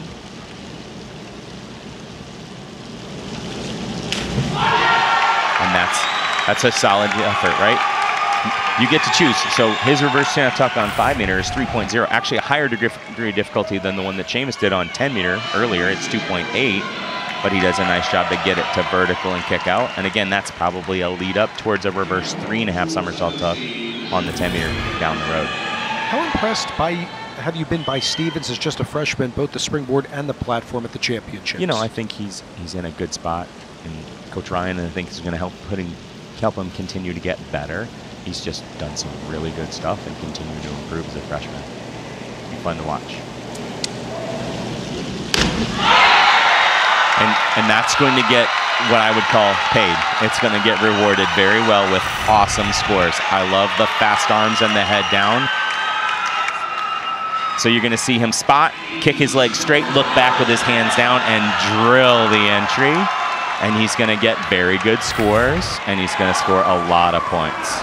Second best score in a single dive, just behind Cooper. 87.45 for Cash. Coach Katie loves that for Pitt. She's very happy. They're both very happy with that. Over to Zawadzki now. All right, so we're going to see his twisting dive here. So Noah's going to do a forward 2.5 somersaults with 2 twists. We talked about the difference kind of between in and out. He does his in, so he's going to do the twist first and then do an extra somersault afterward. So. And again, super on the finish. If you see his feet cross in the middle here a little bit, so it's got some form issues, but man, does he find vertical. Again, talked about Noah. Power, power, power. He is such a strong and quick athlete. Love the entry into the water. Again, he's going to like those scores too. 70.95 there for Zawadzki. We go to the transfer from Auburn. Now representing Florida State and David Vargas. Got a lot of power. As Jason has mentioned, known for these big dives. He's worked on that consistency throughout his career, also in the SEC. Yeah, he's actually got the hardest lift, I think, being done by a Florida State diver on 10 meter. So this is a back 3.5 somersaults tuck at 3.3. So he's going to face backwards and rotate backwards from the platform 3.5 times in the tuck position.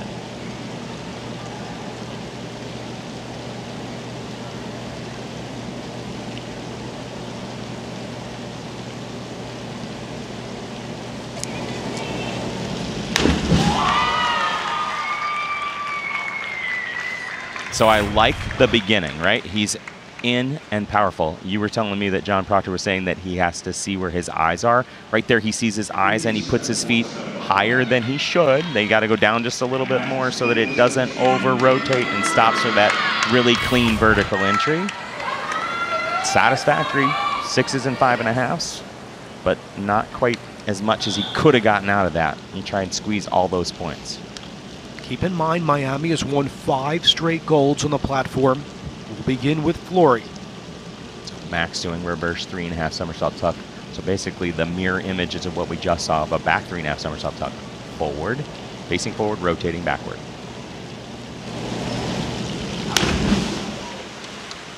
And a little early coming out. I like his takeoff. He's there, and again, you're seeing those visual cues. His head spots, looks at the water, lets go a little bit with his feet, more at 9 o'clock instead of at 10 to 11 where he can get up to vertical, ends up short of vertical, scores down there and deficient. 40-80 would want that one back. All right, let's see if Cooper, who missed his dive in round 2, can execute more efficiently in the 3rd round. So this is Zach's inward 3.5 somersault tuck at 3.2, actually one of the easier dives for him.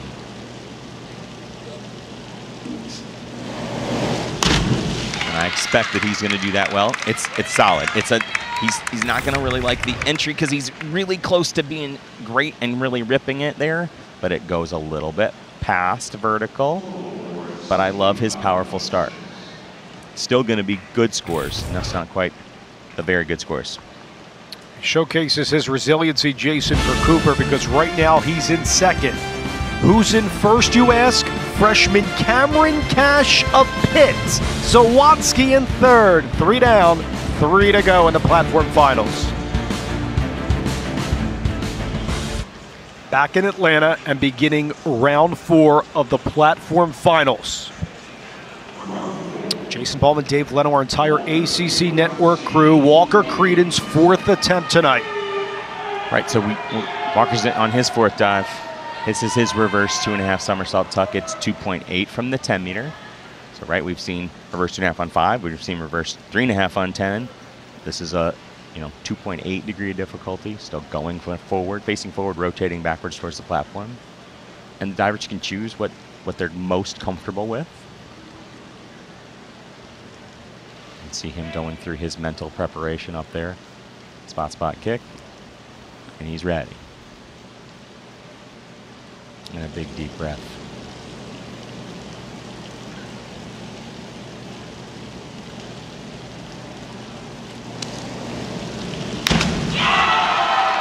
And that's a great job of being vertical. You like the sound. If I had one complaint, it's the flat feet in the tuck, and it just takes away because he kicks out and they're pointed, sort of, and then they go a little flat there too. Maybe half point from each of the judges, where they could squeak a few more points out of that if he keeps them pointed. Where do the feet need to be in the tuck position? Well, his feet were in the tuck position very well, but they were kind of flexed this way instead of his ankles being extended and his toes pointed through the tuck. Now to Harding. So he is down on the 5 meter for a back 2.5 somersault tuck at 3.0 degree of difficulty.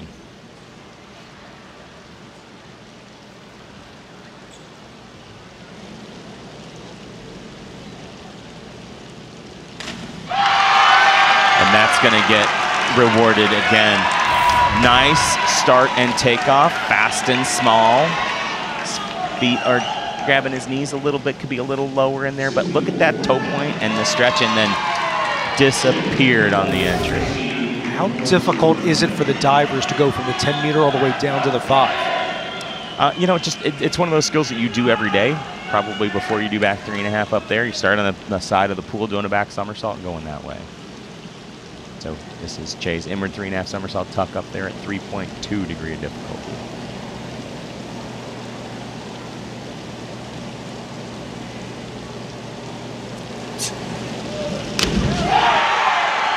And believe it or not, that was not as good as the one as he did this morning, but still, nice job. I like his takeoff, and it's moving well. He comes out, sees the finish, and look at that stretch, how tight his arms get to his head and grabbing his hands, and right on. Because of that entry, gets a slew of 8s there for Stevens at 76.80. Pit boys are watching the freshman Cameron Cash. Can their teammate deliver? He's had the lead. So this is his arm stand, forward double spike. Lower degree of difficulty for his choice for arm stand.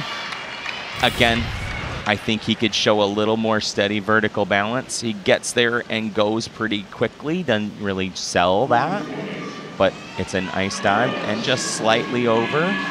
The lower degree of difficulty may end up working against him a little bit here, so we'll see where it goes.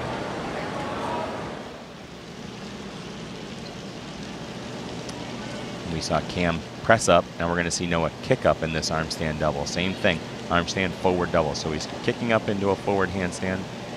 Nice steady vertical balance, and now he's going to rotate.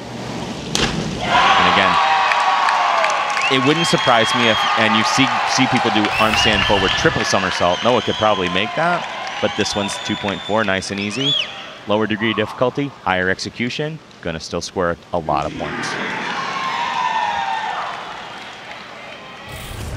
Big round 4 dive for Zawadzki there, Jason, at 58.80.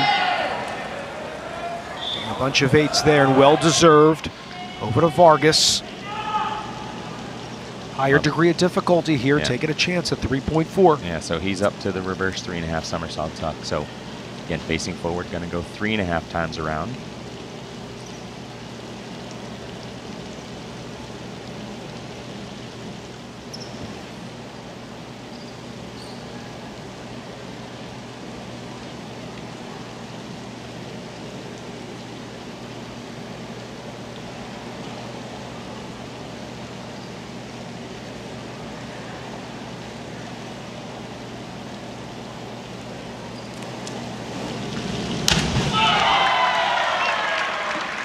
So you can tell he's really trying to get his mind set and settled.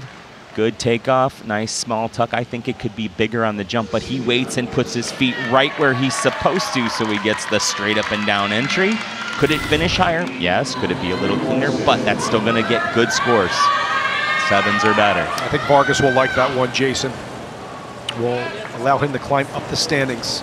Now for Miami Divers, Flory and Cooper. We start with Max Flory. Can they be more efficient here in round 4? So this is, in my mind, a big key for Max. It's a back 3.5 somersault pike. He's got it's 3.6 degree of difficulty. He's got his hardest 3 dives left.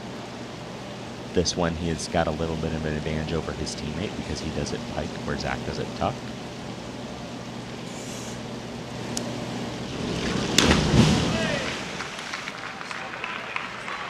So on his takeoff, he gets through and he starts to lean just a little bit back and doesn't quite extend through his legs all the way. So it's moving a little away. And as it moves a little bit away, it's got to come out somewhere. So you see that little bit of energy where it floats past and doesn't really stop at that vertical. It's a lot of dive to do. And so it's hard to make it stop like that and get it initiated the right way. So you have Zach Cooper, the defending champ, with a 3.7 degree of difficulty. You mentioned these arduous dives for both he and Flory. And you can see him, he's got the same hand motions I've got going on over here. So this is a forward 4.5 somersaults tuck, 3.7.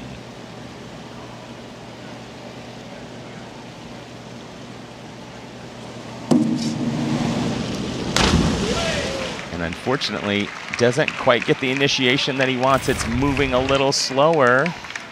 His takeoff position is good. Throwing. Gotta squeeze and weight in a little bit more. Just gets out a touch early and doesn't quite get all the way to vertical. Because of that, scores in the 3s and 4s for Cooper. Harding, Cash, Zawatsky. Who would have thought? But it's Duke and Pitt at the top with 2 rounds to go. Great, so I love this view we got here. You want to be a judge, this is what they're looking at, and they're looking for all those elements. We got right over my friend Brandon's shoulder there and what he sees from the 5-meter platform. And again, that view's a little different than what we're seeing on television here. 10 points separate first and 4th.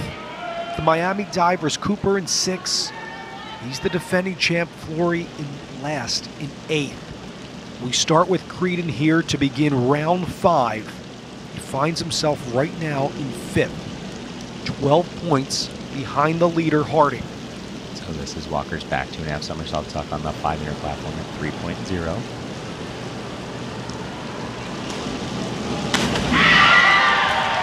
And I would say that's going to end up in the satisfactory category. I like a powerful approach and take movement there, getting small in his tuck.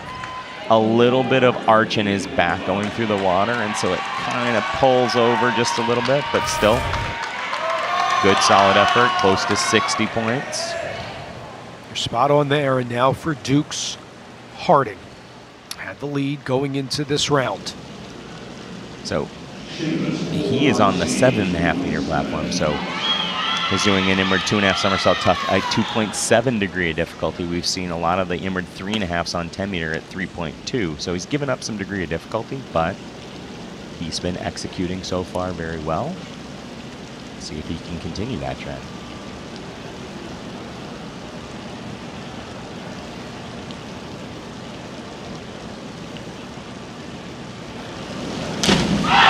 And he's going to get some more 7s and 7.5s at a good score, right?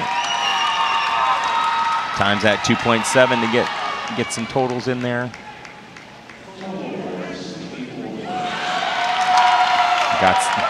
Looks like he even got a few 8s. That was a really good effort there. Harding comes up big at a crucial moment. Here's the judges looking up at the 10-meter here, a different view. Yeah, so you can see Che way up there, and he's doing an arm stand forward double somersault. So that's a long way for them to look while they're trying to evaluate all of those elements of the dive. The takeoff from up there, they're a long way away, what you're looking up at. And subjective from one judge to the next, side by side with them. So he's got to show a steady vertical balance here. Choosing to kick up. So what you see there is not a steady vertical balance. That was, and again, you start judging from the moment he goes up and his legs come up and go together, and there's not a stop at vertical to show that position. The dive is all right as far as the components go there. And so this is the view the judges have of this handstand, and they're looking and going, okay, was he vertical? No, I don't think so. And then getting out, and they're looking at that entry at the end. They got a better view of that. Because he didn't stay vertical enough on the platform there, he's going to get some 5s. Cameron Cash. Can the freshman keep on delivering for the Pitt Panthers? This is his reverse 2.5 somersault tuck on the 5-meter platform. 3.1 degree of difficulty there.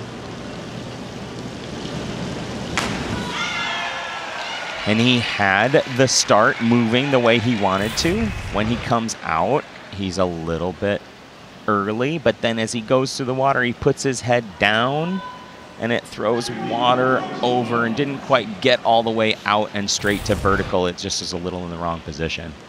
It's at 54.25 because of that entry, but one of the gifted divers coming from Texas, a 4-time top 3 state finalist.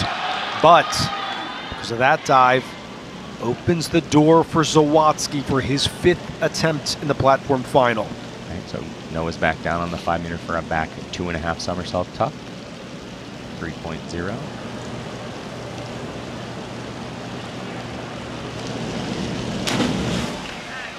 Again, he is moving very well. He's just got to get out at the right time to stop it. You can see him come in and spot, and he's so powerful. He's finished at 5-meter, but he puts his feet too high. He's got to come out a little sooner so he doesn't over-rotate.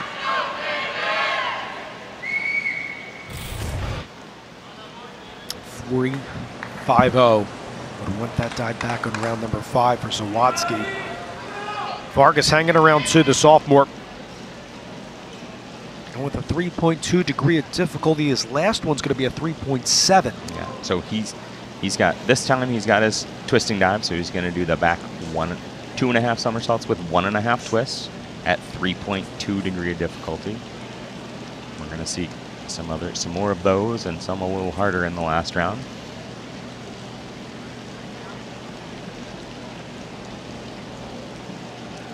Again, you know, it takes a little bit to compose yourself up there. You see him kind of pacing around a little bit. There is a bit of fear involved, right? You have to manage that component and also keep your composure when it's your turn. And here he goes.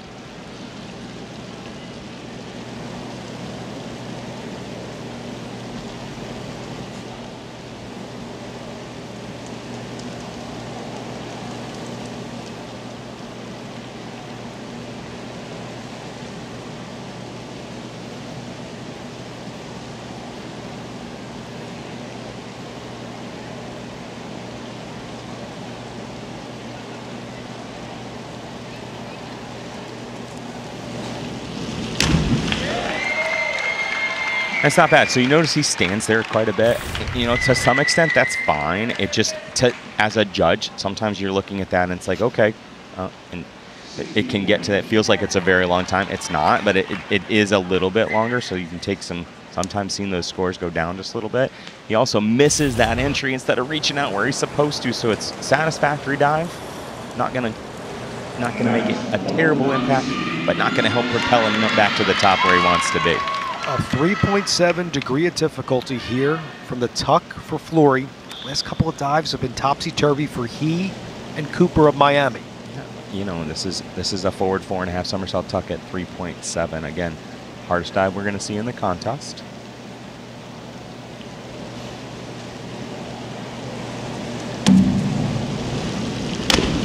And he's going to like that. Now, because it's 3.7, he's going to climb and make a big jump because he's going to score a lot of points on this. Again, a little bit bigger in the tuck than I'd like to see him, but it's still going to have a big payoff as far as the vertical line and entry. Getting vertical matters. Higher degree of difficulty, better dive. Look at that score, 81.40. One of his best through 5. See if Cooper can replicate the same here to round out round number 5.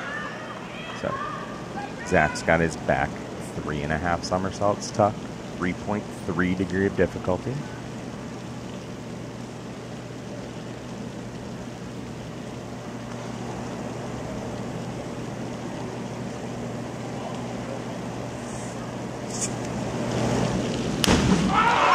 And he's going to like that. It is very close to being almost everything you want.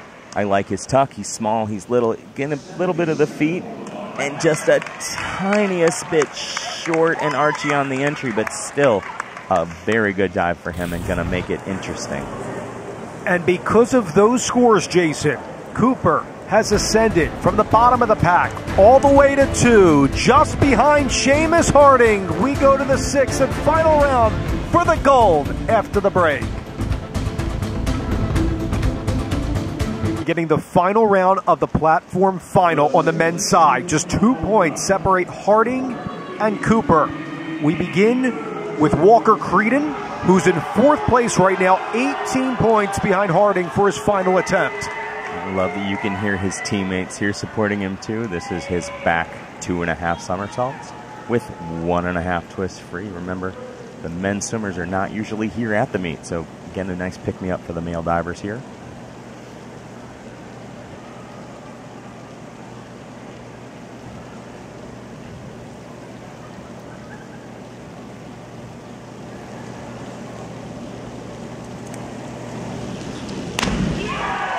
And I expected him to hit that dive. You know, I've seen him do it enough times that, you know, that's one of the ones I think he really likes. He understands how to do it, gets into a tight pike, comes out, and puts a nice entry on it. Just maybe a little off axis and turning slightly through the water, but good. Still 7s. Nice job. Great showing by Walker Creedon in the platform final. Seamus Harding for Duke. Can he have the dive of his life with a 3.2 degree of difficulty with perhaps a medal on the horizon? Well, he has been doing it all day long. So this is a back 2.5 somersaults with 1.5 twists. We just saw Walker's.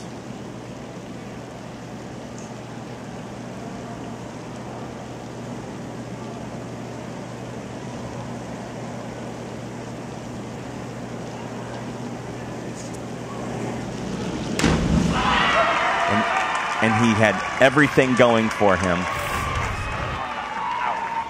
So he's got it here. Love the twist. It's fast, and he gets into a deep pike. And then right here, he's got to check out, and he's got to reach a little bit further out in the pool instead of straight down so that it doesn't over-rotate. Still good dive. Had some really great execution elements, but missed the entry though. He's 760 for his last dive of the championship. Still a big smile there and happy with his performance today. He leads Creedon right now. Okay. Chase Stevens for his last dive. So you see him on the 7.5 meter platform. So he is going to do a forward 2.5 with a full twist. He gets a little extra degree of difficulty by doing it there at 3.0.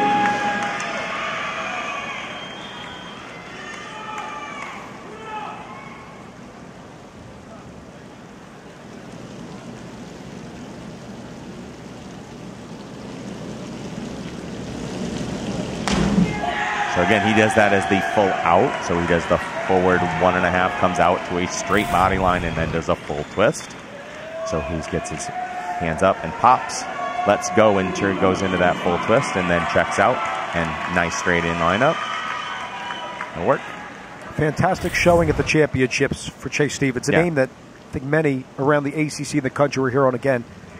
Stevens, just a freshman. He's got a bright future, I think. He's still learning, he's still growing. Seems like he and Coach Ryan have a good connection, too. Another freshman who's probably dreamt of this moment, Cameron Cash of Pitt. So he is down on the 5 meter for the back 1.5. Again, we talked about this. This is a skill that leads up towards the back 2.5, 1.5, where you see the back 1.5, and then flipping it over and adding that. He probably is working on that dive, but maybe isn't ready to do that at that point. Nice back 1.5 here. Lost his feet a little bit. But again, straight up and down.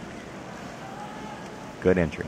We talked about whether to go for that higher degree of difficulty at the end or scale back against those 60 scores, but look at the execution, to your point. Yeah, I mean, if you can get 8s on it, that's going to pay off. And, you know, yeah, you want to get 8s on the harder dive too, but if it's not always going to work out that way, sometimes you got to, you know, good course management, right?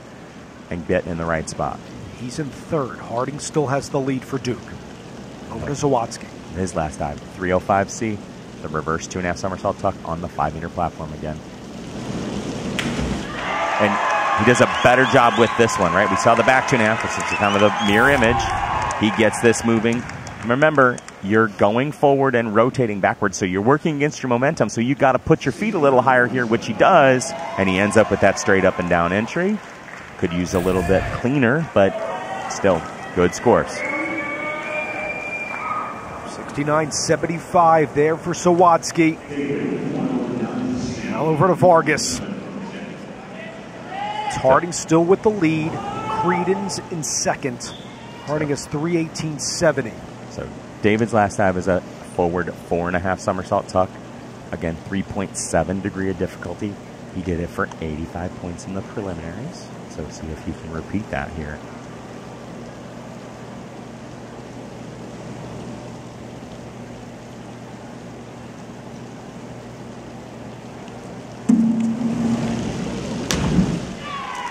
And unfortunately not going to get there, but I like where he is as he gets to the end of the tower. He gets a little bit forward and gets it moving. I like the initiation, but he's got to let go just a little bit sooner so he can reach out in front. Remember, you talked about where he places his eyes. His eyes were a little bit too close to where he needed to go in, and that's why you see those scores kind of in that 6 range, more of the satisfactory than more the good. Congrats again to the sophomore Vargas, getting to the final. Now to Flory's last attempt. So this is a back 2.5, 2.5, and can help set Zach up too, as well as him do a very good one. This is at 3.6 degree of difficulty. So, you know, we've seen the other competitors do back 1.5, 2.5 with 1.5 twists. He's going to do 2.5 twists.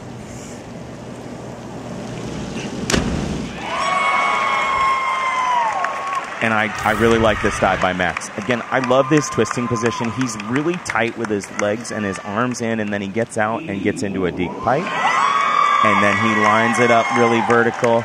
He's going to like the way he finished the contest, right? He didn't have all the dives that he would have wanted, but he battled through and continued to fight. And it is a 6-dive contest.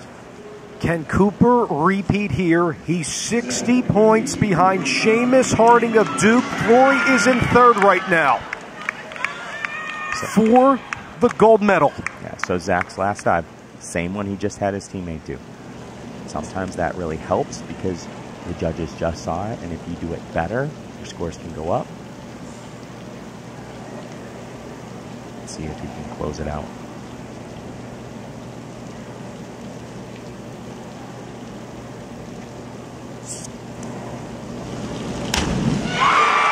And that's going to be enough. I think he leans a little bit back from the platform, but he knows how to do this dive and put it in at vertical. He could get a little more jump and extension through his legs, but you see him get in, and he is going to crush the entry. And that looked like a little bit of a sigh of relief, having to battle through, kind of not the performance he would have wanted, but did enough to keep coming back and keep fighting. Super proud of him. Congratulations to Cooper. A look at Harding, though. Has to love his performance for Duke. He's going to finish with the silver. Flory is going to get the bronze. Congratulations. Again, that resiliency was showcased by Cooper. Remember, he missed that dive in round 2, surged throughout the end towards round 5 and 6. When we return to Atlanta, we'll talk with our gold medalist, Zach Cooper, delivering on the platform. Congratulations, in second place with a silver, Seamus Harding. Terrific performance by Duke, his first medal representing the Blue Devils. But the gold belongs to Zach Cooper for a second consecutive year at the ACCs. Zach joins us now. Zach, congratulations. Thank you Take so us much. through that second dive where it was a little bit topsy-turvy, then through the end where you delivered on that final attempt to win gold. The second dive really freaked me out a little bit, but I just had to move on to my next dive. And the last dive I just had in my head, my coach is going to probably rip my head off if I don't do this dive well. So I felt like I really had to get it off and get it going. So happy to be here diving and everything. And great. Zach, great job. Congratulations. I think you showed great intestinal fortitude to continue to come back and do that. This is a location for NCAA zones and NCAAs, right? Yes, you sir. had first competition here today at the ACCs. What do you want to do going forward for the NCAAs and NCAAs to kind of put it in a little better perspective when that meet comes around? Just to zone in on my dives and get everything going, figure out my kind of tops and my come-outs and everything, and just be ready for the future. Congratulations for your 5th time on the podium at the ACCs. That's amazing. I'm so proud of you. Good job. Thank you so much. Zach Cooper and the Hurricanes dominating in the diving. We'll come back with swimming in the 400-yard medley relay on the women's side from the beautiful McAuley Aquatic Center in a moment.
They're dancing and having a great time here at the ACC Swimming and Diving Championships in Atlanta.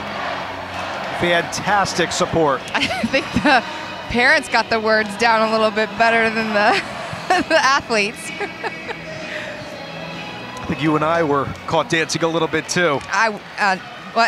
There's no proof of that. I'm just going to rat us out.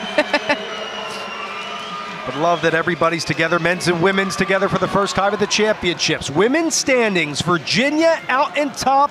North Carolina State with a lot of history tonight, led by Burkhoff, closing that gap. Louisville, though, a little bit far behind. And here we go to wrap up day 4.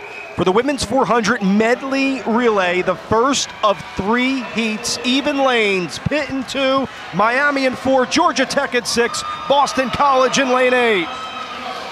Yeah, this is a decision that was made by the coaches at the start of the meet to go even lanes, leaving that space.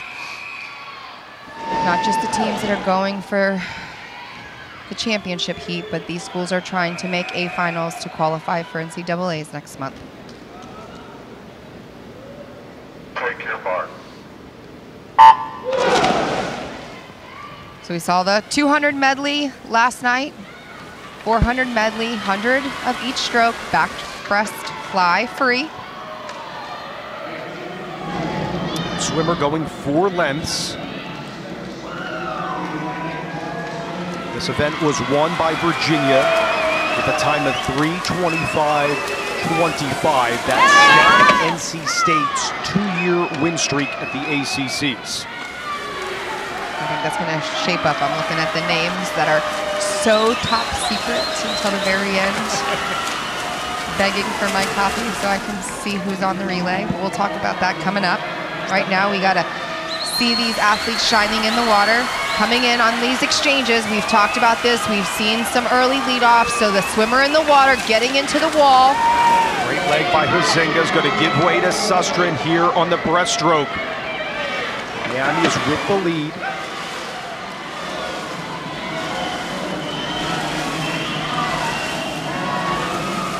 Sustren has been key on so many relays. Also for Boston College on the outside, can Gigi Balducci come back for the Eagles and get them points? She's closing in here on the breaststroke. Got two very different styles of breaststrokes we see there in lane 4 in the lead, followed by lane 2. Still Miami out in front. As mentioned, it's Detweiler for Pitt. As Brooks pointing out over in lane number 2. That turn at 138. Key on that underwater pullout. Work that one single dolphin kick. Watch out for Sophie Yendel, who's going to swim this next leg for Pitt in lane 2 on the fly. It's going to be Miami out in front in lane number 4, 150, 381 into the third leg. Yeah, a lot of patience there that we saw by Miami there just going into that relay exchange. Breaststroke and fly are so hard in timing those strokes. So a lot of patience there we saw on the block. Waiting for her teammate, yeah. Yendel, it's 4 and 2 respectively. With that turn in the last 50 for Zori Mason. Waiting is San Nicolas Martinez for Miami in lane number 4 for the freestyle.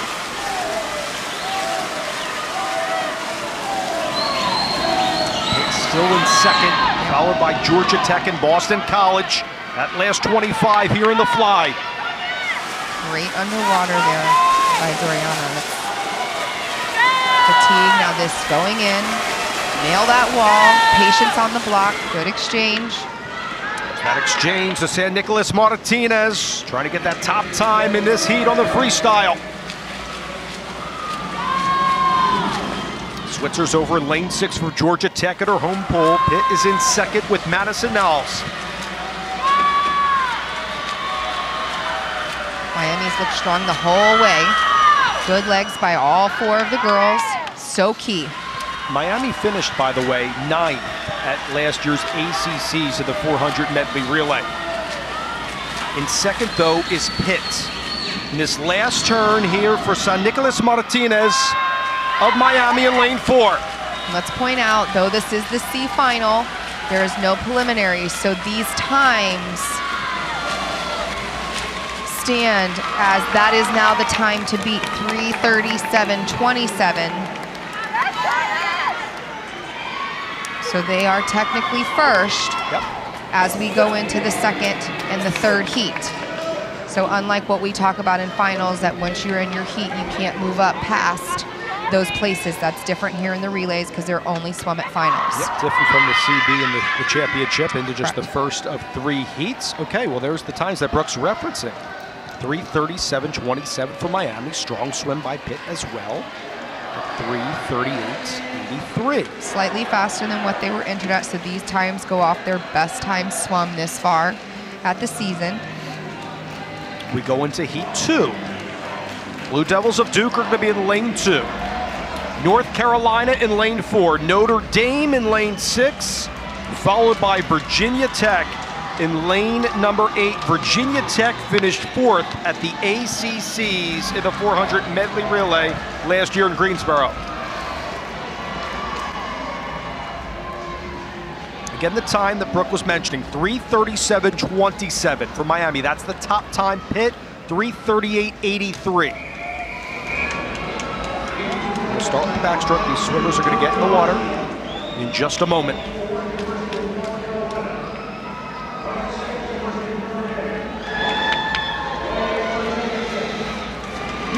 Just so everybody is aware, also when the platform finals were going on, they were warming up on the far pole and the warm-up pole, getting set for these medley relays.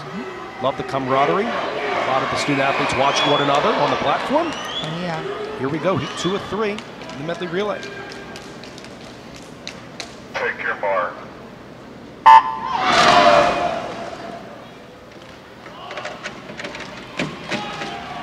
So 3:37.27 is the time to beat. Reputable swimmers across the lanes. Schubert, Lindner, Christian, and Atkinson. Schubert has been key for Duke under Dan Colella. She's in lane number 2. 50 yards to go. North Carolina has the lead with Sophie Lidner. UNC is in lane number 4 here. And I lane number 8 for Emma Atkinson of Virginia Tech. We've seen her in multiple individual events as well. Having a good swim. Way up there on the top of your screen there, you can see her. She'll give way to Rekha George. Here comes the breaststroke.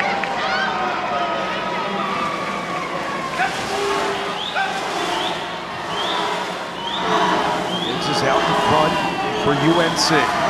Low second. Duke looks good here too in the breaststroke. That's the Philly native, and Sarah Foley.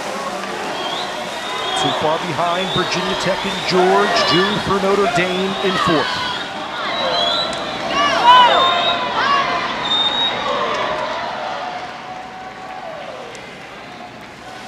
Long underwater there for Duke over in lane number 2. Foley, though, was in second. Turn for the final 25 here in the breaststroke, getting ready for the 3rd leg and the fly. Yeah, we saw Higgins earlier tonight, in the 100 breast where she was 9th. We saw that excitement out of her. So coming off the good individual 100 breast. But Duke really closed in that gap here. Carolina still with the lead through 2 legs, 151-19. Yeah, really close there. Good split there by Lily Higgs.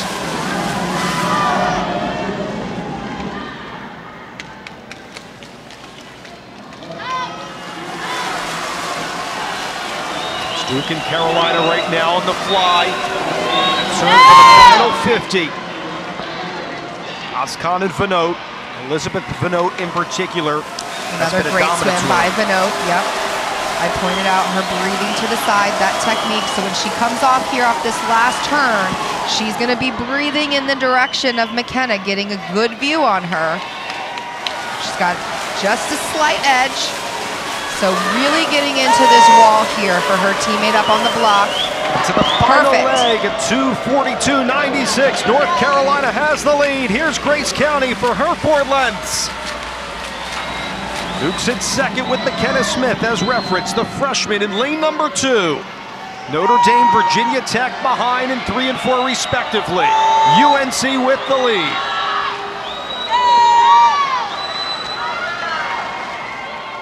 Grace really there for UNC, putting the legs in it early. County with the lead, closing in is Smith. Great turn there for County, the senior. It's going to come down again to Carolina and Duke. Yeah, what a great 100 Grace put together here just to pull away. County's going to have that top time at 3:30.87. Now that new time to beat.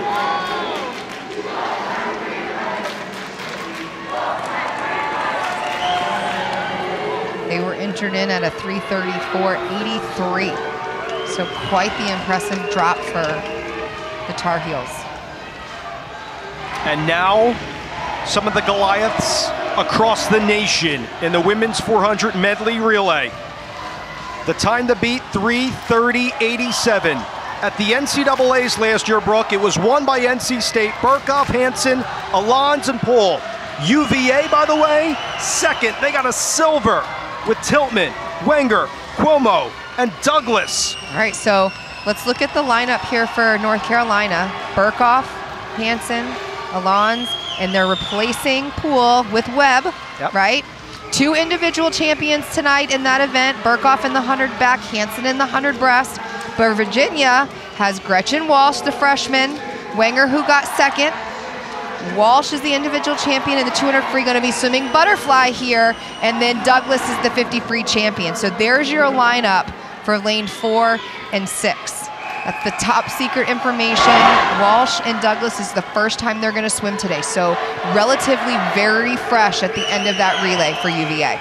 Some of the best swimmers in the country in the 3rd and final heat.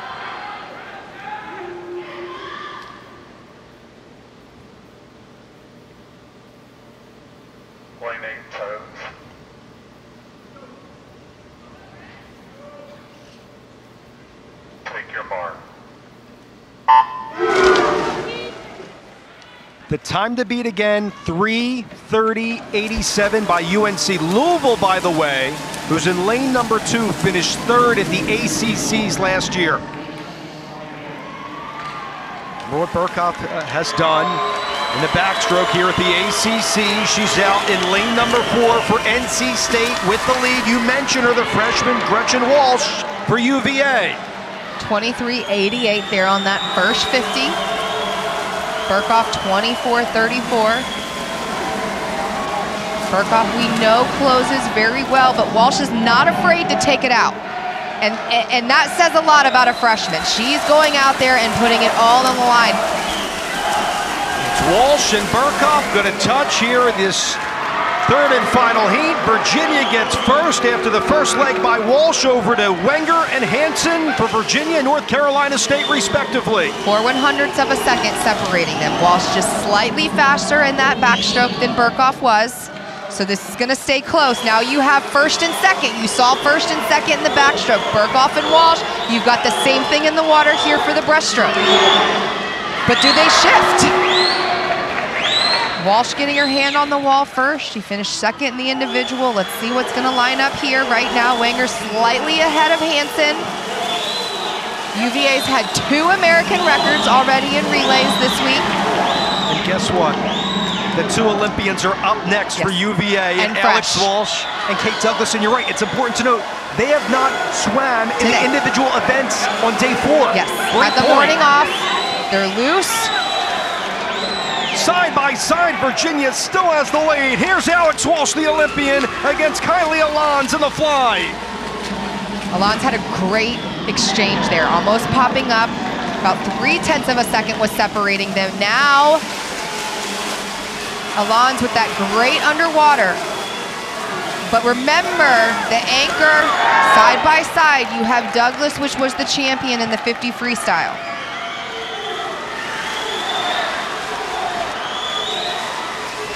See this turn here by UVA, and Alex Walsh going to give way to Douglas, the other Olympian. Walsh looks to get into that wall just a little bit sooner. Alon stays underwater a little bit longer, so different strategies. You can see the pain, but you have to hit this wall. Douglas with the lead at 2:36.09 against the sophomore, and that change, as you referenced accurately early on, in Abby Webb in lane number 4 for NC State. Get that time to beat, 3:30.87, held right now by North Carolina in lane number 6, it's UVA. And Douglas, I mean the power, the tempo. A lot of times when these swimmers go to their legs like that, you see the tempo slow down. The power that she has to get that tempo going and keep those legs into it, that's not easy to do, to have both going. The motor up front, the power in the stroke. They went into the water almost synchronized and almost 2.5 body lengths ahead. And Virginia in back-to-back ACCs wins gold in the 400 medley relay. Guys, that unofficially smashes the American record. Smashes it. 3:22.34. They're the Who's. Cavaliers getting into it here at the McAuley Aquatic Center. That American record at 3:25.09 by Stanford, as you're referencing, in 2018. Yeah. Wow. Simone Manuel, the Olympian, was anchoring that for Stanford. That broke that in 18. And exchanges, finishing it in. And you can see the fatigue in Walsh, but how she's able to time that last stroke. That is everything for Douglas. The girls go in the water, but the tempo that Kate Douglas was able to keep in the freestyle with her legs pulling away from North Carolina State in that relay. Right there. ACC champions, new American record holders. That is the 3rd American record in the relay by UVA. And they're primed to swim fast here. But right here in the statement and how these athletes and how these coaches go, to perform at double A's. This is amazing. UVA is going to take gold. NC State second. North Carolina is going to hang on for the bronze. We go to the men's 400-yard medley relay next.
Here are the men's standings. NC State has been at the top throughout the championships. Louisville just behind. Virginia Tech has climbed. How about UVA? Can they deliver in the men's 400 medley relay to come?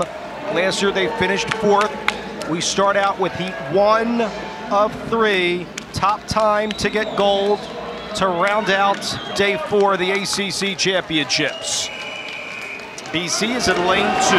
Pitt in lane 4, Duke in lane 6. Important to note, no Miami men's program on that side for Andy Kershaw.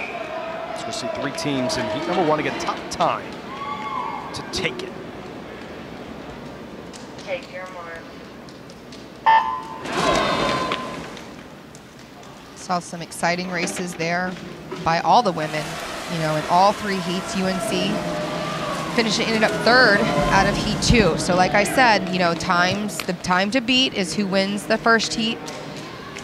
And you can place, your placement is up, just racing the clock really. As much as the team, it's the race to the clock. And just to bookend the UVA performance of the women's side, a meet pool conference American record for the UVA women. And it is below the NC2A record, but that has to be set at that meet. So if they just if it'll be here, so if they just repeat that performance, they'll wipe that record board.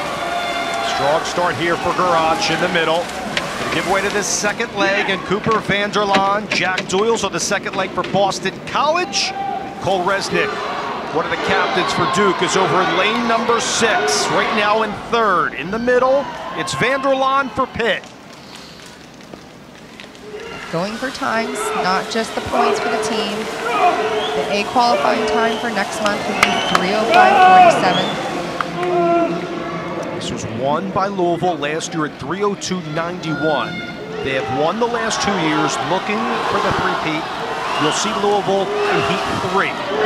Right now it's Pitt with the lead.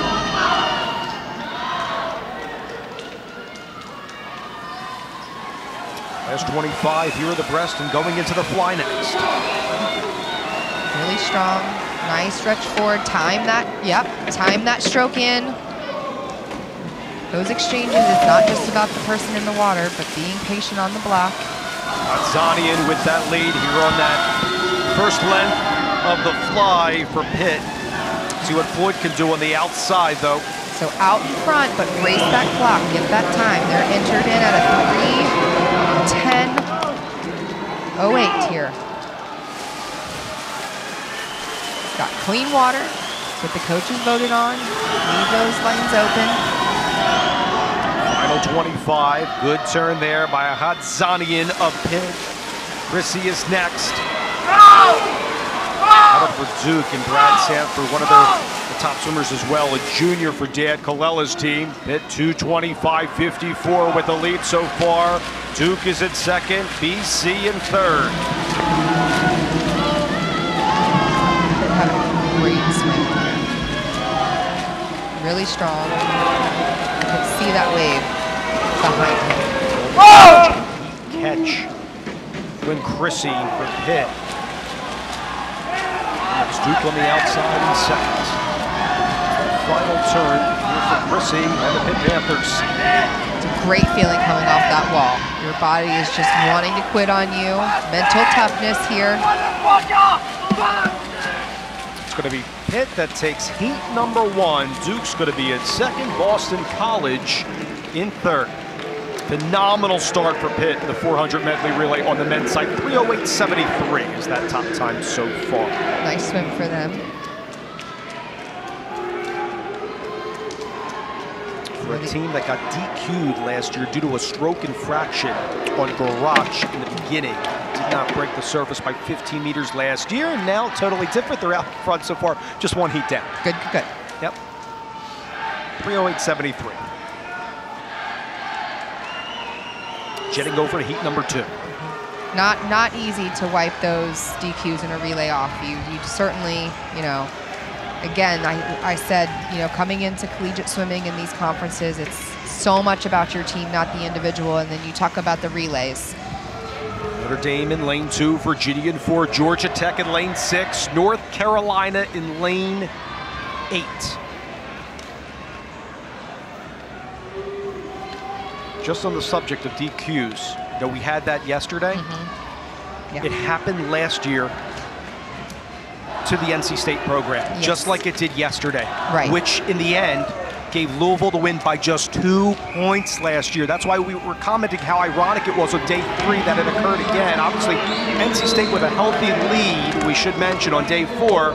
Nonetheless, just something to keep in the back of your mind. Again, you'll see the Wolfpack in heat 3 along with Florida State, Virginia Tech, and Louisville. This is heat 2. Top time, 3:08.73. Hard hit to beat.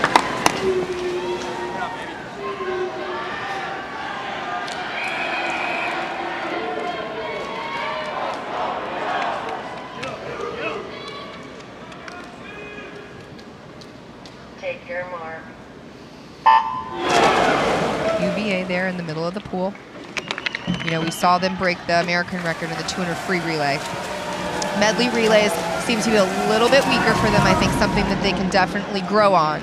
But nonetheless, in the middle of the pool, certainly looking at that 3:08 to beat right now.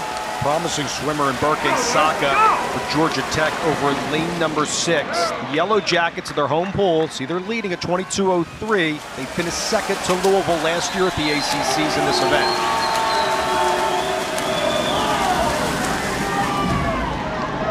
Still Tech out in front. Just a freshman. Saka just a freshman for Georgia Tech, so. He's had a great ACCs in multiple events. Going to Lake 2 here. Georgia Tech with the lead, 46-15 on that first leg. Over to the breaststroke. Ottoberg tonight for Notre Dame, Brooke medaled. We know what Noah Nichols can provide for Virginia. Kaio Papuntis is big. Jacob Roush, North Carolina on that outside. So far, lane number 6, Papuntis and Georgia Tech out in front, 109.93.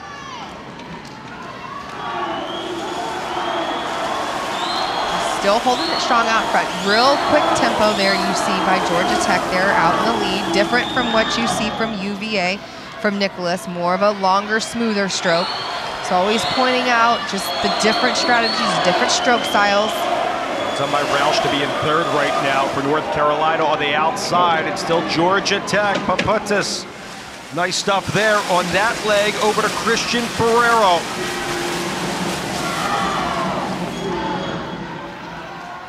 Basically even right now in second as well.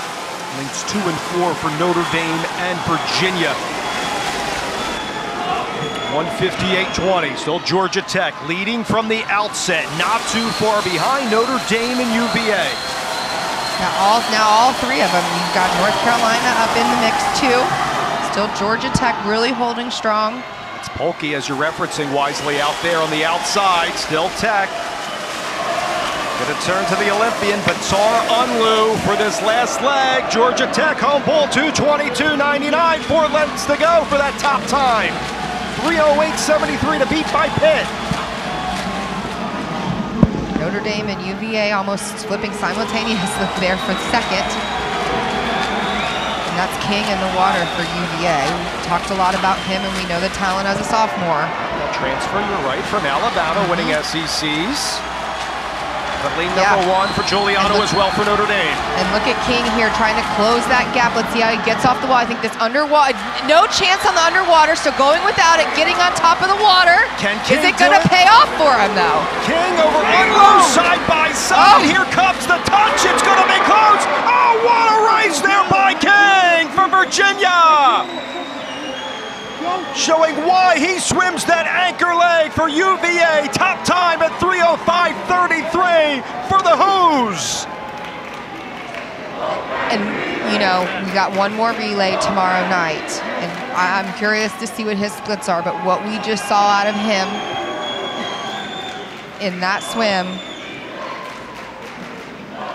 says a lot. I think UVA is going to push it tomorrow night in that 400 free relay, but that was one stellar of a performance by King.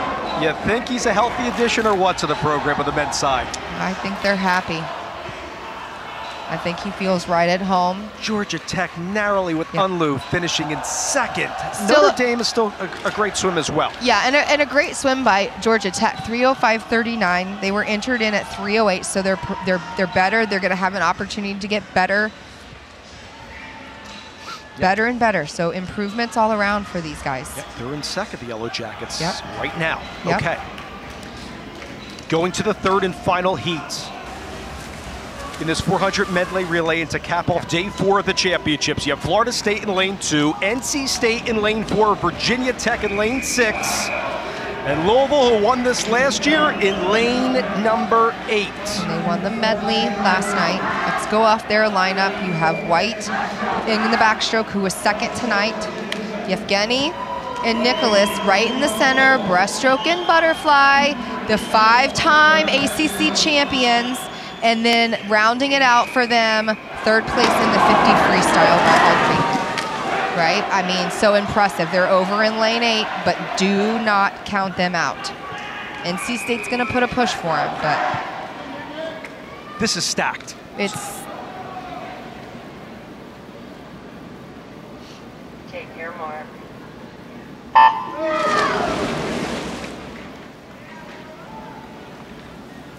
these races tonight have been amazing. You know, and I kind of was going over my notes after prelims and looking at the races, and you know, sometimes you just don't know on paper, but sitting here and calling it tonight, every single race from the C finals to the B finals, the relays has just been phenomenal. Stakowski, who won in the back earlier tonight, is out in front for NC State. Remember, he's the guy I mentioned a little while ago. Broke the surface, did not break the surface by 15 meters last year, got DQ'd. He is out in front, credit him. And looks good there on his breakouts, his underwaters. 44.39, whole like that time, Brooke, giving way to Cousteau. They need that lead for what Louisville has in the middle of this. Got that 5-time ACC champion, and Somov. He's on this second leg. He's on the outside for the Cardinals. NC State still out in front, 107.90 here for Cousteau. Bristange's going to be next. He looks really, really strong.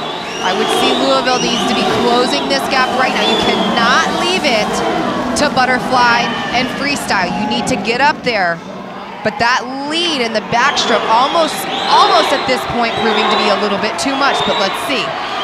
Now touch also well over in lane number 6 for Virginia Tech. There's the touch in lane number 4, NC State, 135.94.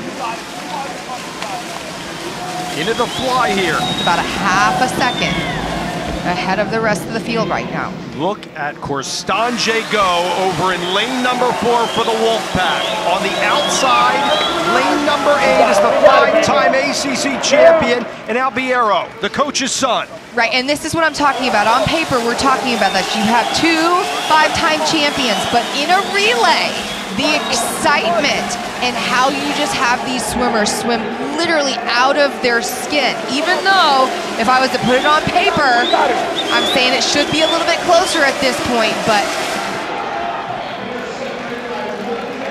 look at this stretch here for North Carolina State and Louisville. Nearly side by side. Here comes Virginia Tech as well in lane number 6. And Virginia Tech put together a great relay last night. They finished second the 200 medley relay, and they're putting themselves right in the middle of this. And you mentioned this, Sam Hoover's a freshman. He is swimming this anchor leg right now for North Carolina State in lane number 4. There's the turn for North Carolina State. Here it is. On that outside, El Arabi trying to take it for Louisville. Can the freshman deliver? Look at this. It's going to be close here. Hoover with the touch in lane number 4. The freshman of Arabi. North Carolina State 301.88 and a goal. Yeah. You think that DQ from last year still stings a little bit? Definitely had to be in their mind without question. Yeah, 301.88 unofficially, a meet and conference record. Just shy of American record time, but for them would not be. Here's our finish, guys, right? Louisville right there put themselves in the mix, but with that backstroke, like we just saw it in the backstroke, it was enough, and I think that just gave the 3 guys, you put the freshman Hoover on, a freshman, finishing up that relay like that.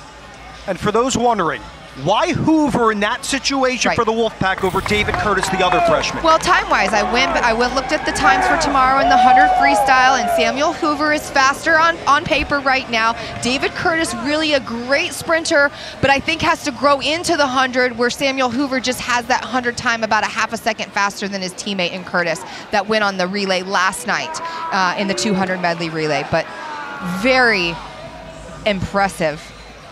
Very impressive swim. Just the guts that these athletes have. There's the top 3 times right there in heat number 3. North Carolina State, Louisville, Virginia Tech. Wolfpack in the 400 medley relay, making history tonight, dominating in the relays and individual events. We'll relook at the standings when we come back.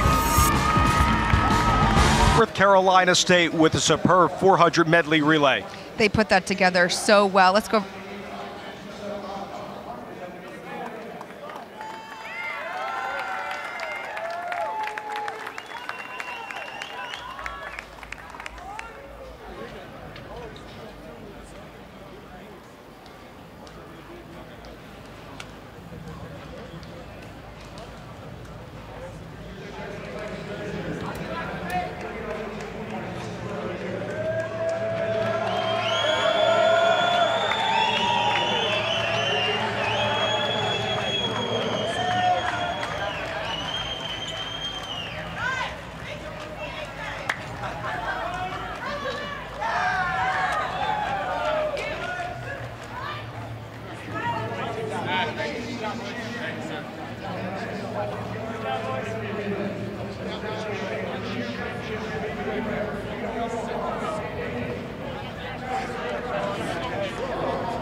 Back in Atlanta, and look at the men's standings. And for NC State, phenomenal. The 400 medley really attests to why, not just in the relays, individual events, they're in first. And I think that just started off with that relay with Stokowski, 44:39. Samuel Hoover, the freshman, anchored that 41:42, and his 100 freestyle is tomorrow.